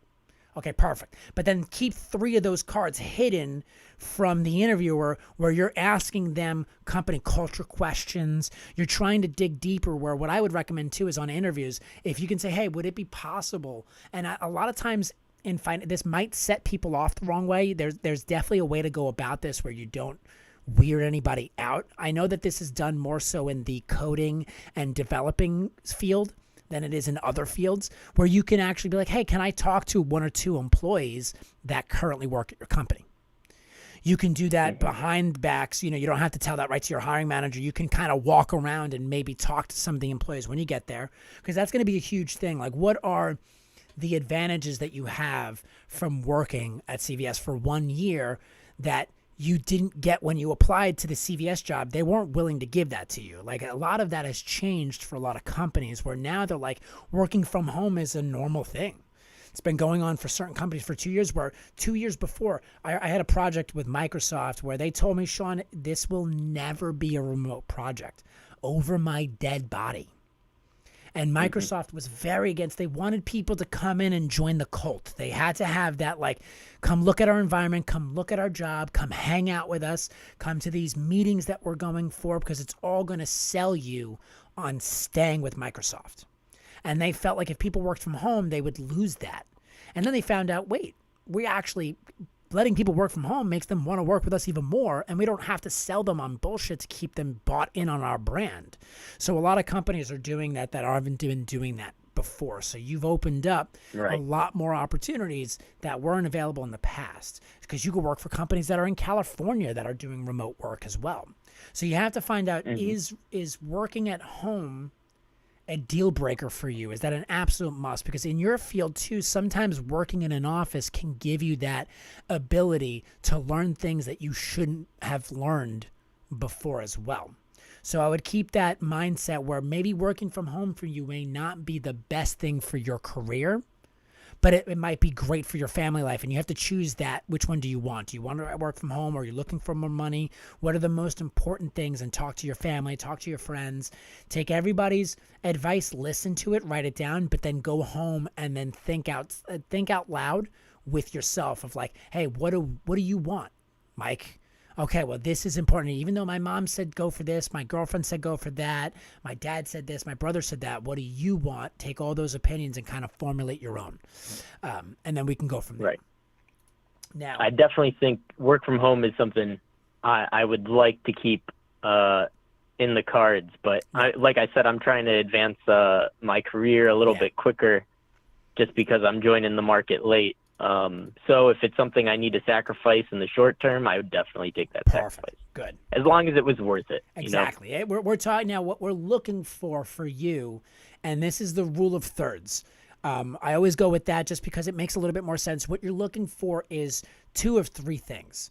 So out of these 3 things, you're looking for increased responsibility, a 33% increase in responsibility, a 33% increase of payment, and then a 33% either decrease in travel if you have to go to work. So a lot of people are always, now for you, you don't want all 3 of those. You can only pick 2 out of those 3. So what are the most important? Like we said, that 33% travel, is going to be the only thing that you're not worried about. So what you're looking for most importantly is 33% increase in responsibilities, 33% increase in payment.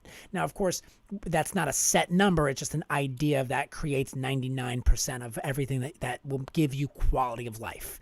So you're happier at work because you got more shit to do, more people depend on you, and you're getting paid a little bit more. That's most important. So now that we found out travel is something that is expendable, we can then fill that in with 33% more responsibilities. So now, what is your job right now? Your title is just financial analyst. It's not junior. It's not senior. It's not, what is there any delineation of your level in CVS? So right now it's not junior or senior.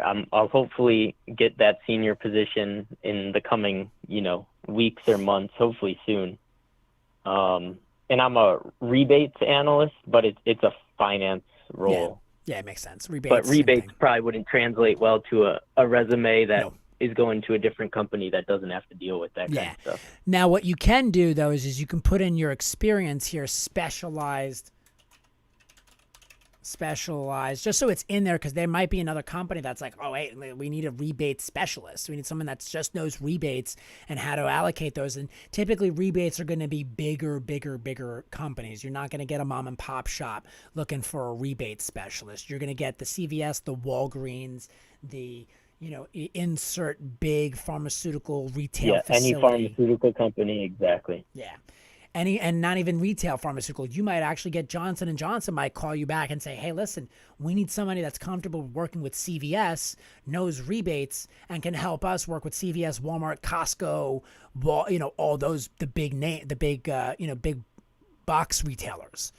So that's something to look into as well, where you can really get that rebate. Might help you find that job, but don't put it in your title, but definitely put it in your list of resumes. Specialized in allocating, again, I don't know if this is the right verbiage, specialize in allocating 1,000 rebates weekly. You know what I mean? Like whatever action item you can include with the word rebates, and what you do with them is what we definitely want to put that on your resume, because that's what I was going to say right now too is whenever creating a resume, a lot of times we want to use words that kind of at the beginning of the sentence that give us action items. So implemented, designed, utilized, restructured, responsible, evaluated. You have basically most of them, like added, new. So like instead of saying added, you can use a different word for that, but you don't have to. You get the gist. You kind of had that. Provide, add, worked, checked, reviewed, restructured, responsible, specialized. Those are things that we can utilize. Now, how can we add a few more of these in there that opens up your experience to that next senior level job? So what I would look at, and the only way that I'd be able to find this out is by going to Indeed. So let me go ahead and grab this. Financial analyst. So let's go to senior on Indeed.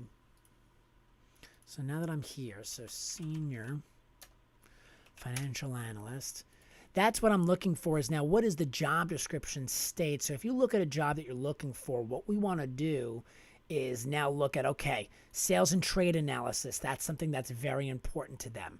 Okay, so now looking at your resume, where have you, there we go. So now sales and analysis. So now we have a weekly forecast, but now you can say,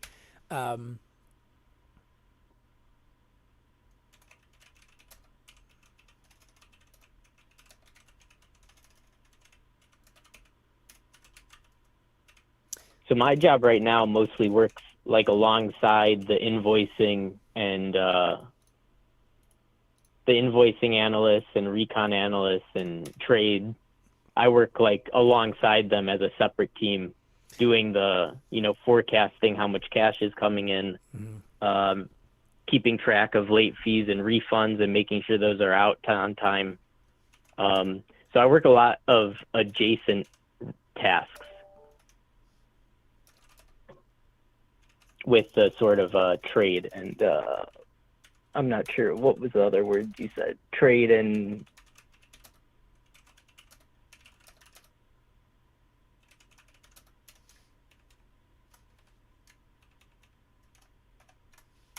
So now this is something that, again, I don't want you to lie, but just because you're not doing it in your actual job doesn't mean it shouldn't be on your resume. Because I don't know if you were listening earlier, because what we're trying to do is, again, we're not trying to lie. Fabricating is a different thing. We're fabricating a story, not telling a lie. What we're trying to do is just let them know, if in business, if you go to your friend at lunch and you have a conversation with him about the sales numbers, and hey, look, how does the sales numbers come to the cash forecast? How do we work with that? That's a way for you to say, hey, listen, I worked with the sales team and analyzed the sales data. That's it. I can now utilize that verbiage without creating a lie. Because if they go back and they do a review on my information, it's not going to say that in my job description. Of course not. Because I can then explain that on the interview. Oh, well, why did you do that? I thought you were the financial analyst for the sales team. Of course, I concentrated. But on my off time, I worked with senior leads to assist where the cash forecast came from. So this was not part of my job description. And what that tells a person listening is, oh, wow, those are key patterns of achievement. He's willing to off hours work with other associates in different departments to learn about the data he's getting and how that correlates with the business. So there's little ways that you can include stuff that doesn't have to do with your job, but can give you that leg up of, oh, wow, you've been learning with senior leads. So maybe you are a senior person.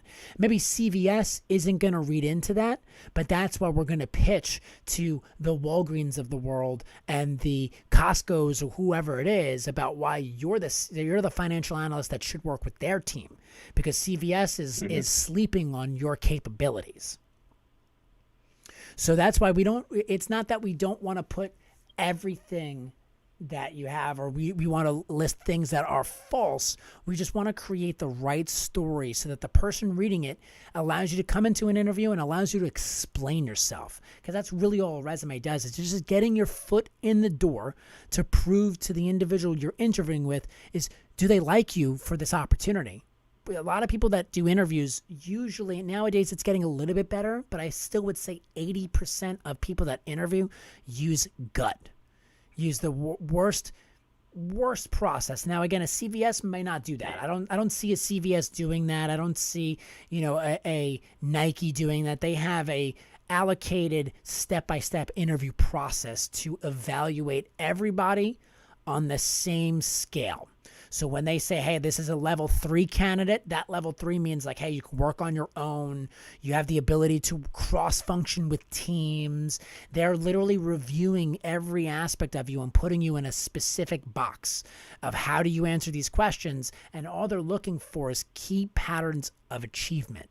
And that's an achievement. If you say, hey, listen, I implemented from scratch, had no past experience with the sales team, and I helped create on my own time, I helped create a sales team database to see if that would help them. And hey, you know what? It did. Or hey, it didn't. It got shot down. And what I did with that creative understanding is I took that to the sales team and I learned with them of why that Excel spreadsheet that I created did not work for their team. So then again, that's using past experiences. Hey, listen, I went to go do something on my own, found out that it wasn't what they needed, and then I learned why what I did didn't make sense. So what we want to try to do is, how do we put that into very short, bite-sized phrases and sentences? And that's my bread and butter. That's what I love doing, because I can take, so I don't know a lot of that stuff. Yeah, I feel like that's what I struggle with. Exactly. But that's why this works out so perfectly. So for you, what I would do is a running resume. And again, it's very important for you to go to a website like Indeed and find out, what does a senior financial analyst do? What am I missing? Because you might say, hey, Sean, I've never sat down with the sales team. Okay, now you know what to do in the next 6 months. If they don't give you this opportunity, you know the steps that you're going to take in the next 6 months to tell CVS, hey, I'm looking for more to do. Give me more, I'm going to go home. And you don't have to, there's always, sometimes things that are unspoken say a lot more than going up to a manager and saying, hey, give me more. And if you don't give me more, I'm going to leave. it's better to say, hey, I want to help, like go up to your manager, go up to your supervisors, go up to the sales team and say, hey, listen, I know I'm in the rebate field, but I'd love to do a passion project. I'm looking for stuff to do on my own time that can help me know what a senior financial analyst does. There are also, you got to worry about this a little bit. I don't know your corporate environment. That's why I always shy away from giving advice that could also bite you in the butt. But I want you to make sure that you do some research on your side and see how comfortable you are. Talk to your senior financial analyst, someone that's a senior financial analyst, and say, hey, listen, in the next 5 years, I'd love to be a senior financial analyst. I'm not looking to take your job overnight. Of course not. But can I shadow you a little bit? That also might give you the, oh, shoot, this is what the job entails, and this is how I can prepare for that. And then you can create what you need to put on your resume to make sure that the Walgreens and the other places are aware of what you're capable of doing and what you're learning. And then that gives you the time to give CVS the time of day to kind of figure out if they're going to give you that opportunity or not. They might need a ton of financial analysts. They might have that. Now, is there job postings on their website in your area that you're aware of? There are. Okay. Yeah. Are you applying and to we those? have,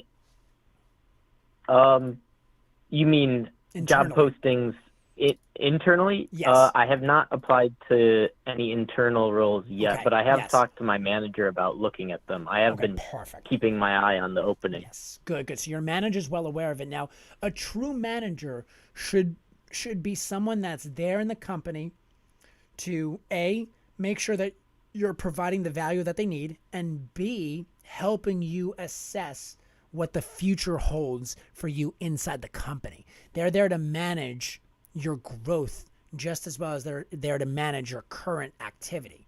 Some managers are not like that. It sounds like you have a good manager.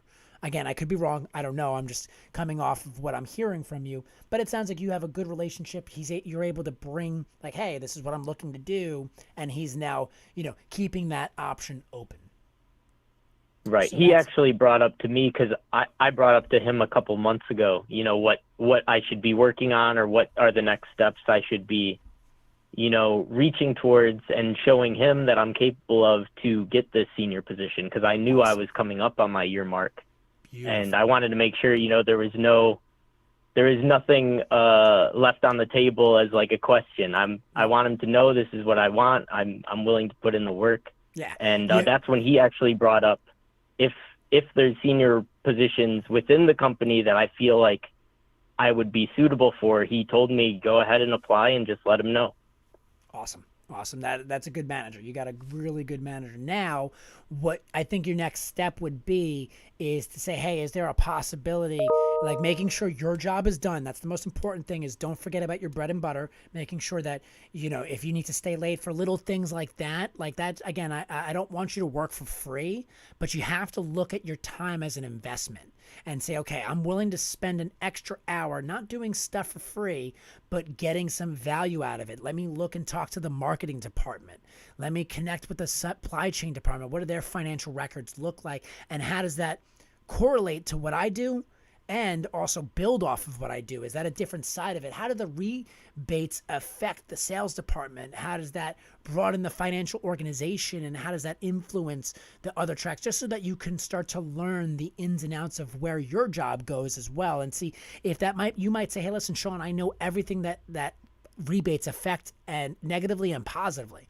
Then you need to go outside of your realm and then start to work with the marketing team, the sales team, or whatever you want to do, where you're like, listen, I know how rebates work in this company. I know there's inside and out. I definitely think that is something that I could actually benefit from a lot, because since I started working this job, it's been work from home. So everything I've learned is very compartmentalized. Yeah, everything. true. I'm not, talking to people who are in the cubicle next door that work, a slightly adjacent job, or a job that's similar but not quite on the same team. All the people I work with are either on my team, or I'm sending emails to other teams, but I'm not really. Do you have a company? Learning too much Do about you have what their roles are. a company communicator, like a Slack or something of that sort, where like everybody kind of uses, or like a Microsoft Teams base?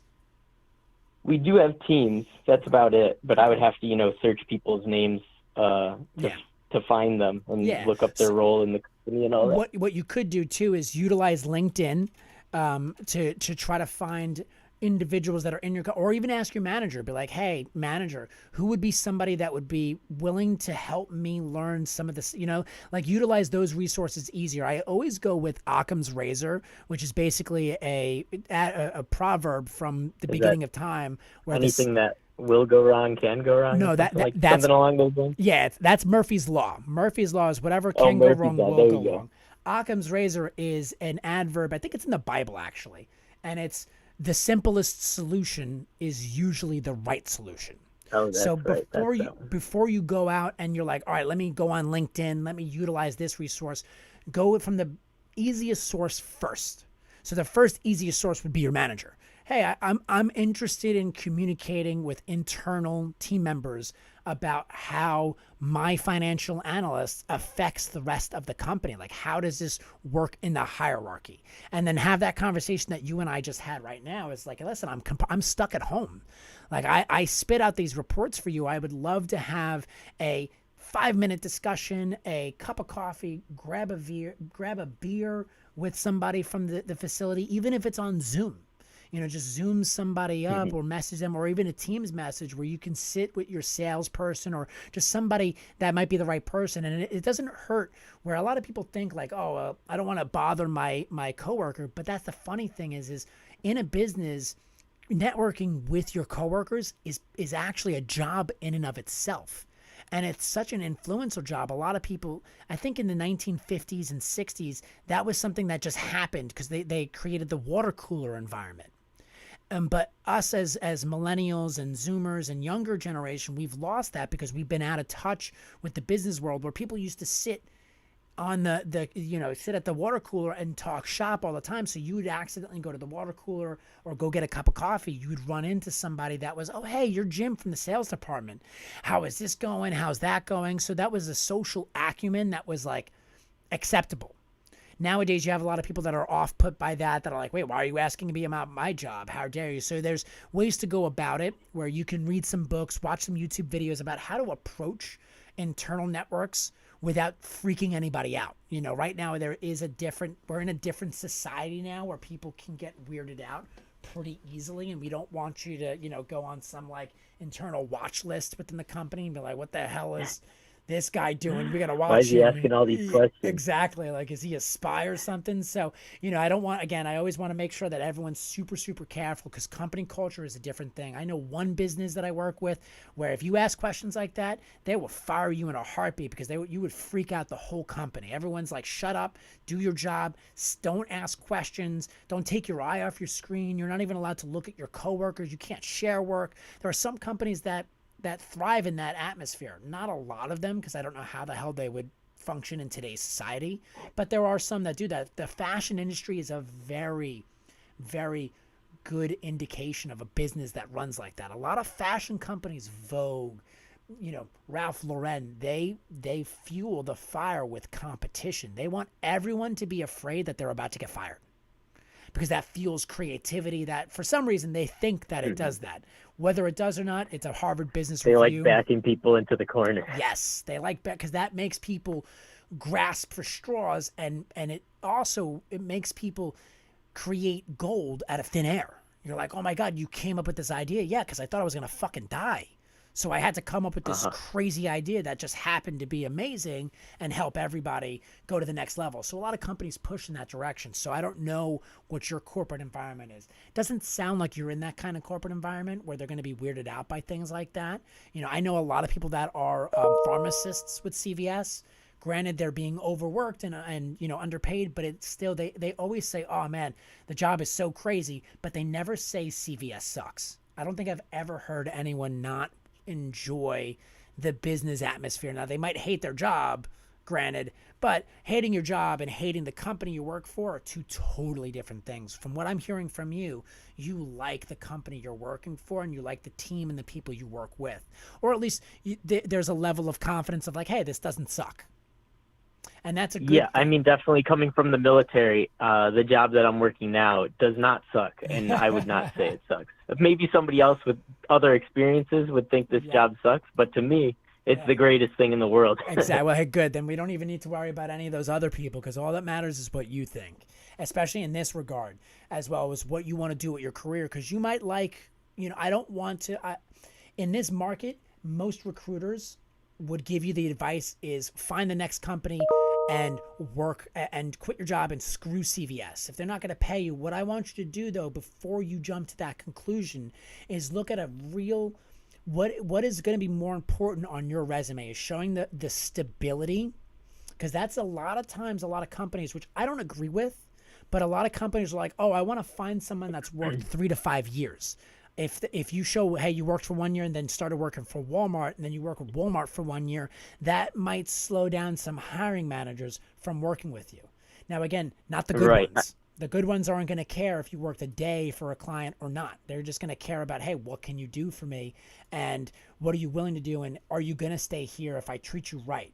If you have a reason for why you left, then there's going to be a good recruiter who's going to follow that. But the job market and society sometimes look at that as a little bit of a negativity thing. So just keep that in mind, where 1 or 2 years might be all you need to do as a financial analyst, because the market in recruiting, I know that any recruiter that's worked with a staffing agency for 2 years is a decent recruiter, because that's the market industry. Most recruiters leave, or the company fires a recruiter after 2 years for whatever reason. That's just the industry standard.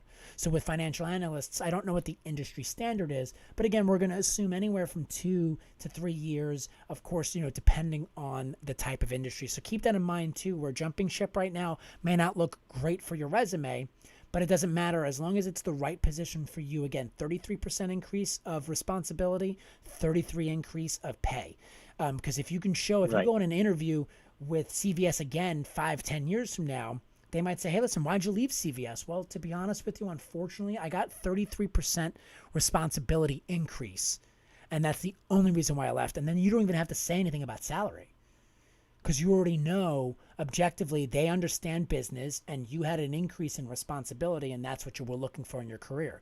So you may not burn a bridge with CVS just because you worked 1 year and left. So you navigate that with the company culture that you're in, and before you jump ship, make sure you find the company culture that you might be going to as well. So for building off that, okay, go for it. No, building off that, what were you going to say? Oh, I was just going to say, for me, the company culture is great. And honestly, I wouldn't want to leave CVS. But I feel like in order to, make sure I'm progressing with my career at a pace that I'm happy with, depending on, like I said, I'm still waiting for this review that's coming up. But depending on what I see, it might not, be the thing that I need to do for another year. I might need to jump ship in order to be happy with my own progress. 100%. But like you were saying, I'm happy with the company. I'm happy with my manager. I'm happy with my team. But there's other things that need to move forward before, I'm happy overall. Yeah, no, and I hear what you're saying, because like you said, basically what you're saying, loyalty works both ways. I'll be as loyal to CVS as they are loyal to me, and that is respectable. Right. That is 100% respectable. There's no reason for you to give them more loyalty than you need. So I think for you, the homework that I would give you on your side is look at senior financial job postings and see print it out, and then, or like copy and paste it and put it in like a little Word document, and then check off what experience you have, and then see how you can incorporate that into your resume.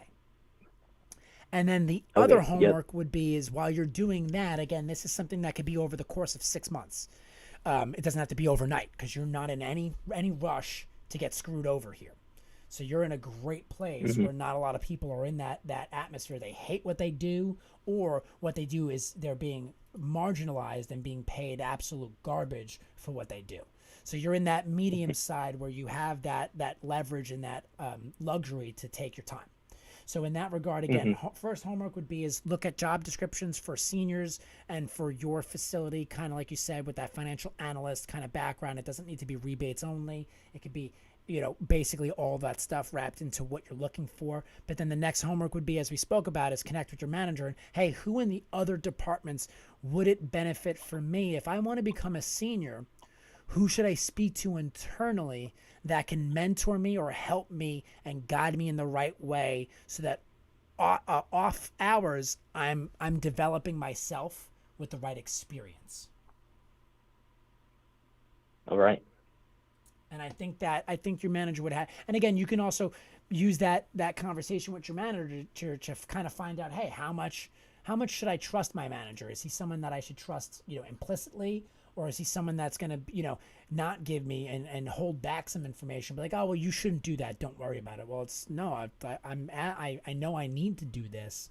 That's why I'm asking you. So if they're not willing to help, then you can kind of find out where your manager lies in that managerial scope of, are they a good manager or are they a okay manager? I feel like your manager is going to give you the right advice and say, hey, listen, all right, maybe talk to this person, or I don't know just yet, but let me find that answer out, is just as good of an answer as anything that you can get. If they don't have anything off the cuff, no big deal. But again, make sure that it's a conversation where you can kind of leave it as, thank you for your advice. I'll definitely reach back out to see who you would recommend, when you leave that conversation, just in case they don't give you a name of somebody in that regard. Now, if there is a company communicator, you can also do that if you would like. But again, we're going on scale of least amount of effort for the highest amount of reward. I mean, we always want to start there first.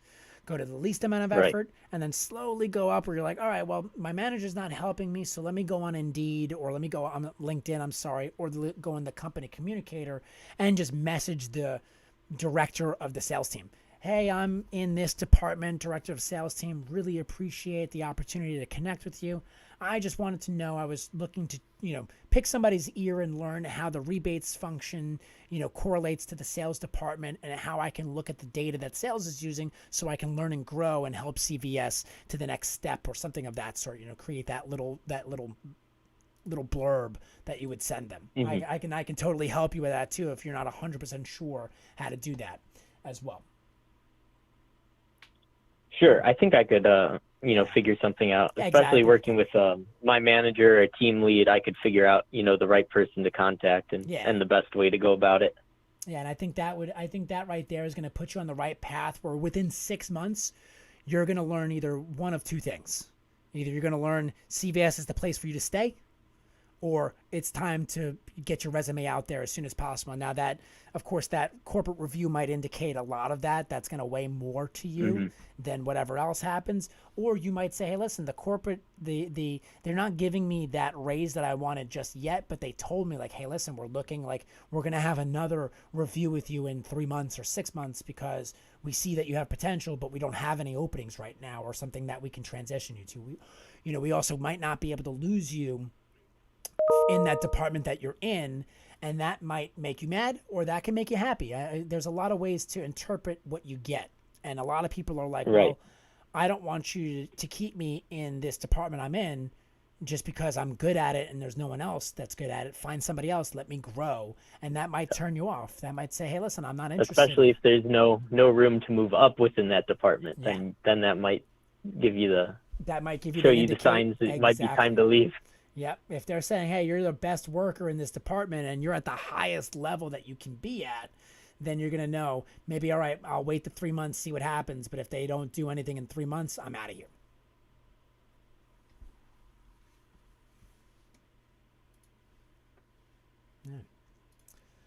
Yeah, I'm not sure if there's anything else we can cover. I have time, so I'm not, not rushing you off the phone in any way, shape, or form.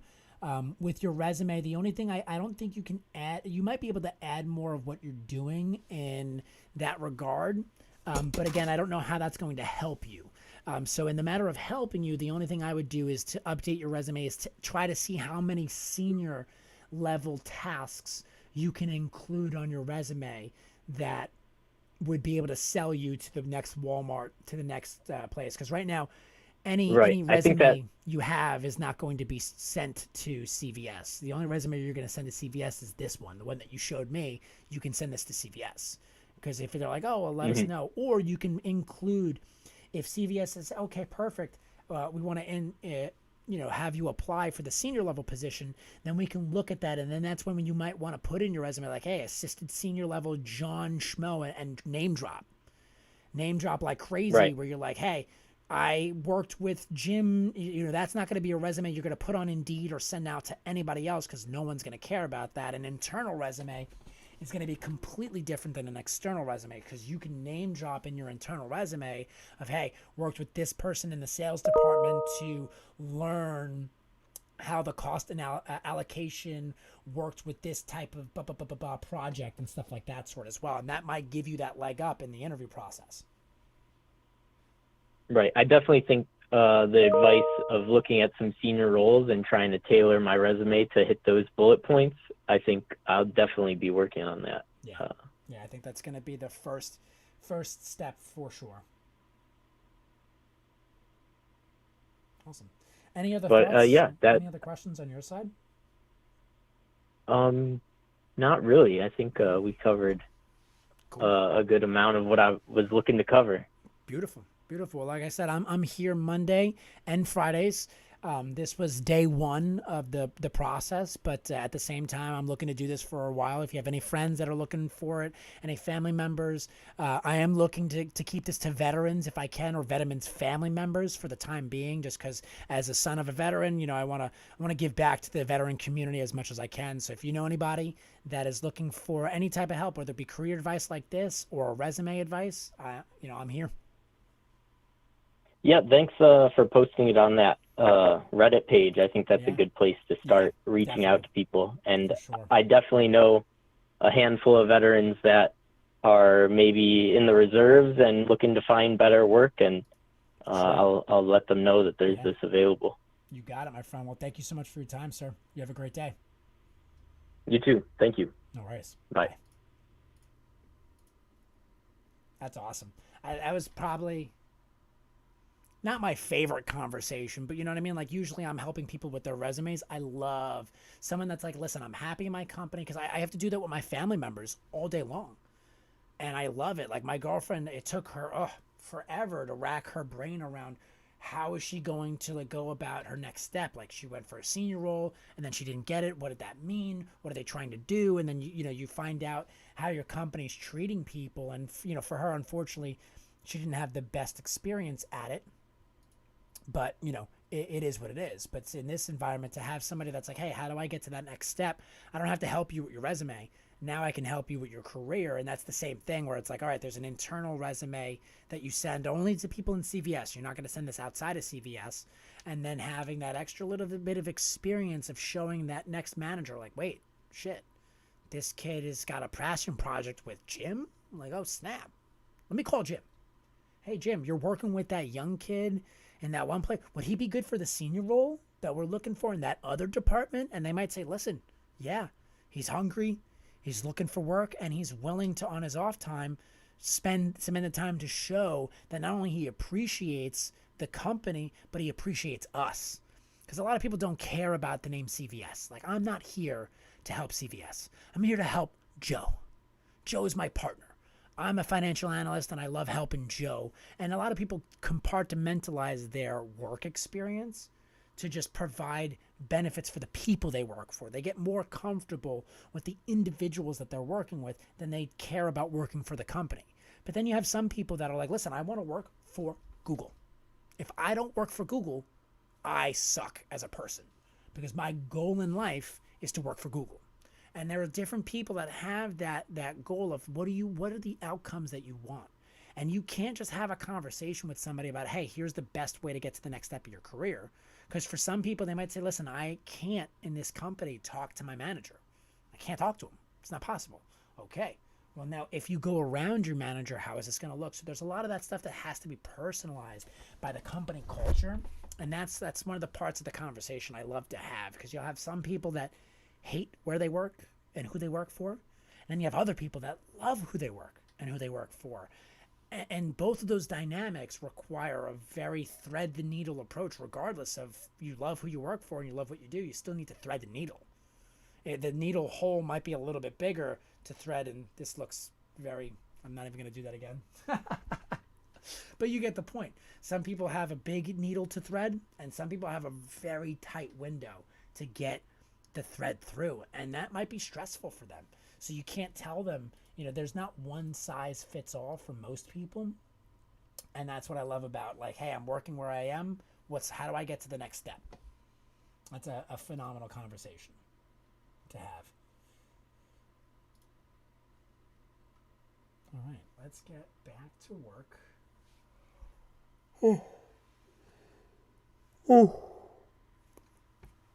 Oh man, I need water. That's what I need. That's why I'm like yawning all over the place.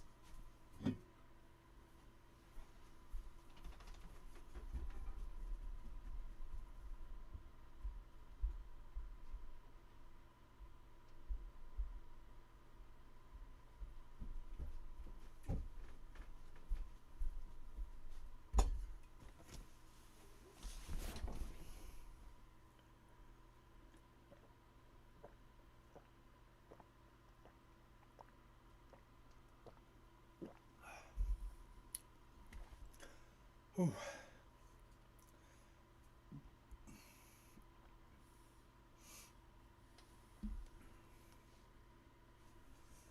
Oof.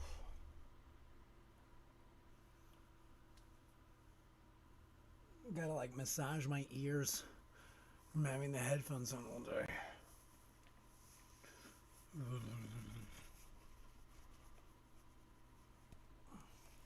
You know what I haven't done too?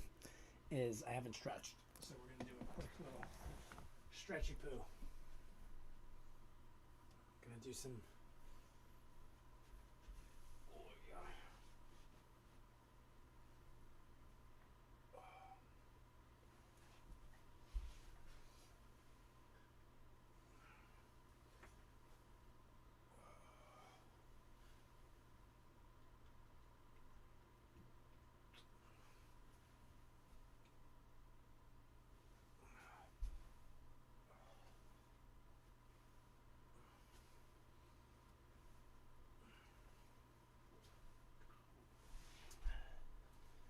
Let's also throw this up in the air. It's time to stand a little bit. I'm not gonna lie. I am feeling it. The heck? Ooh. That makes sense.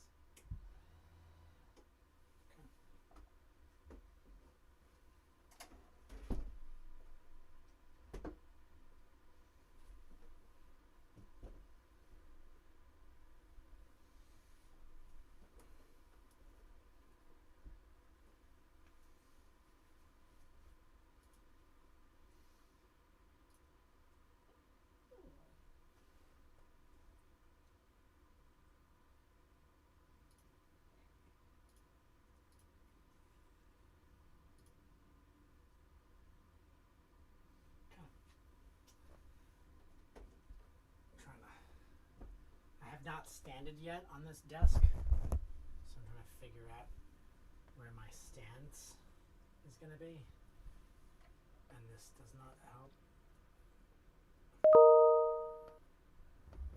We have a very blinding light here. Only problem is I got to stand way too awkwardly over here.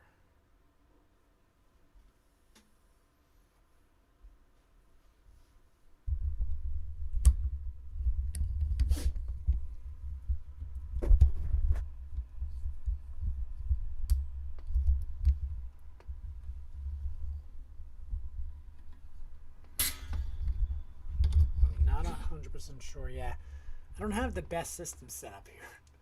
This is jerry rigged, to say the least.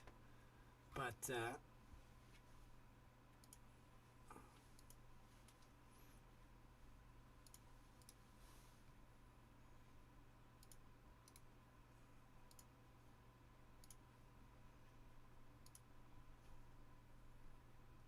all right, well, I'm gonna go deafen, so you might not hear me on audio. So far, thank you everybody that showed up. That was absolutely amazing. You know, right now we're in the next like hour or so. I'll probably stay online till like 5:30 ish, just because I got a late start to the day. But if you know anybody that is looking for any resume help, we are here and ready to work. So thank you so much. Ready to help out whoever we can, whenever we can. So if you have any questions, any concerns, do not hesitate to just reach out into the chat, which is right Nope, not right there. It's right there. Reach out into chat with my weird dino finger.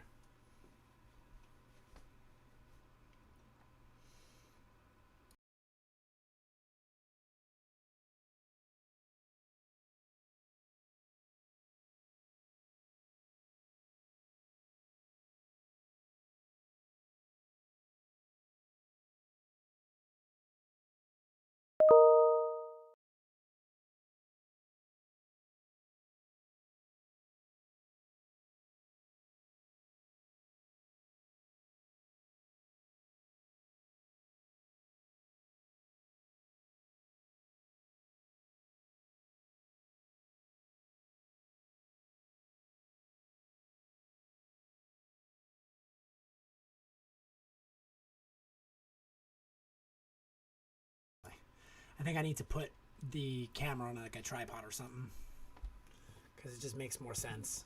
I don't have the like flexibility to stand where I need to stand in order to do what I need to do. This is a little bit better because now I'm like in front of the camera, but when I want to go to sit to stand, it's like a weird transition. Very weird transition.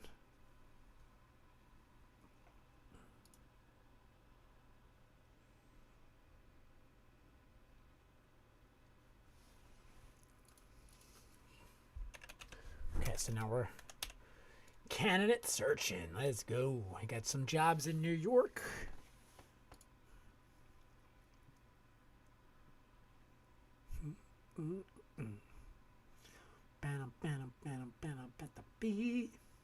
Come on.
All right.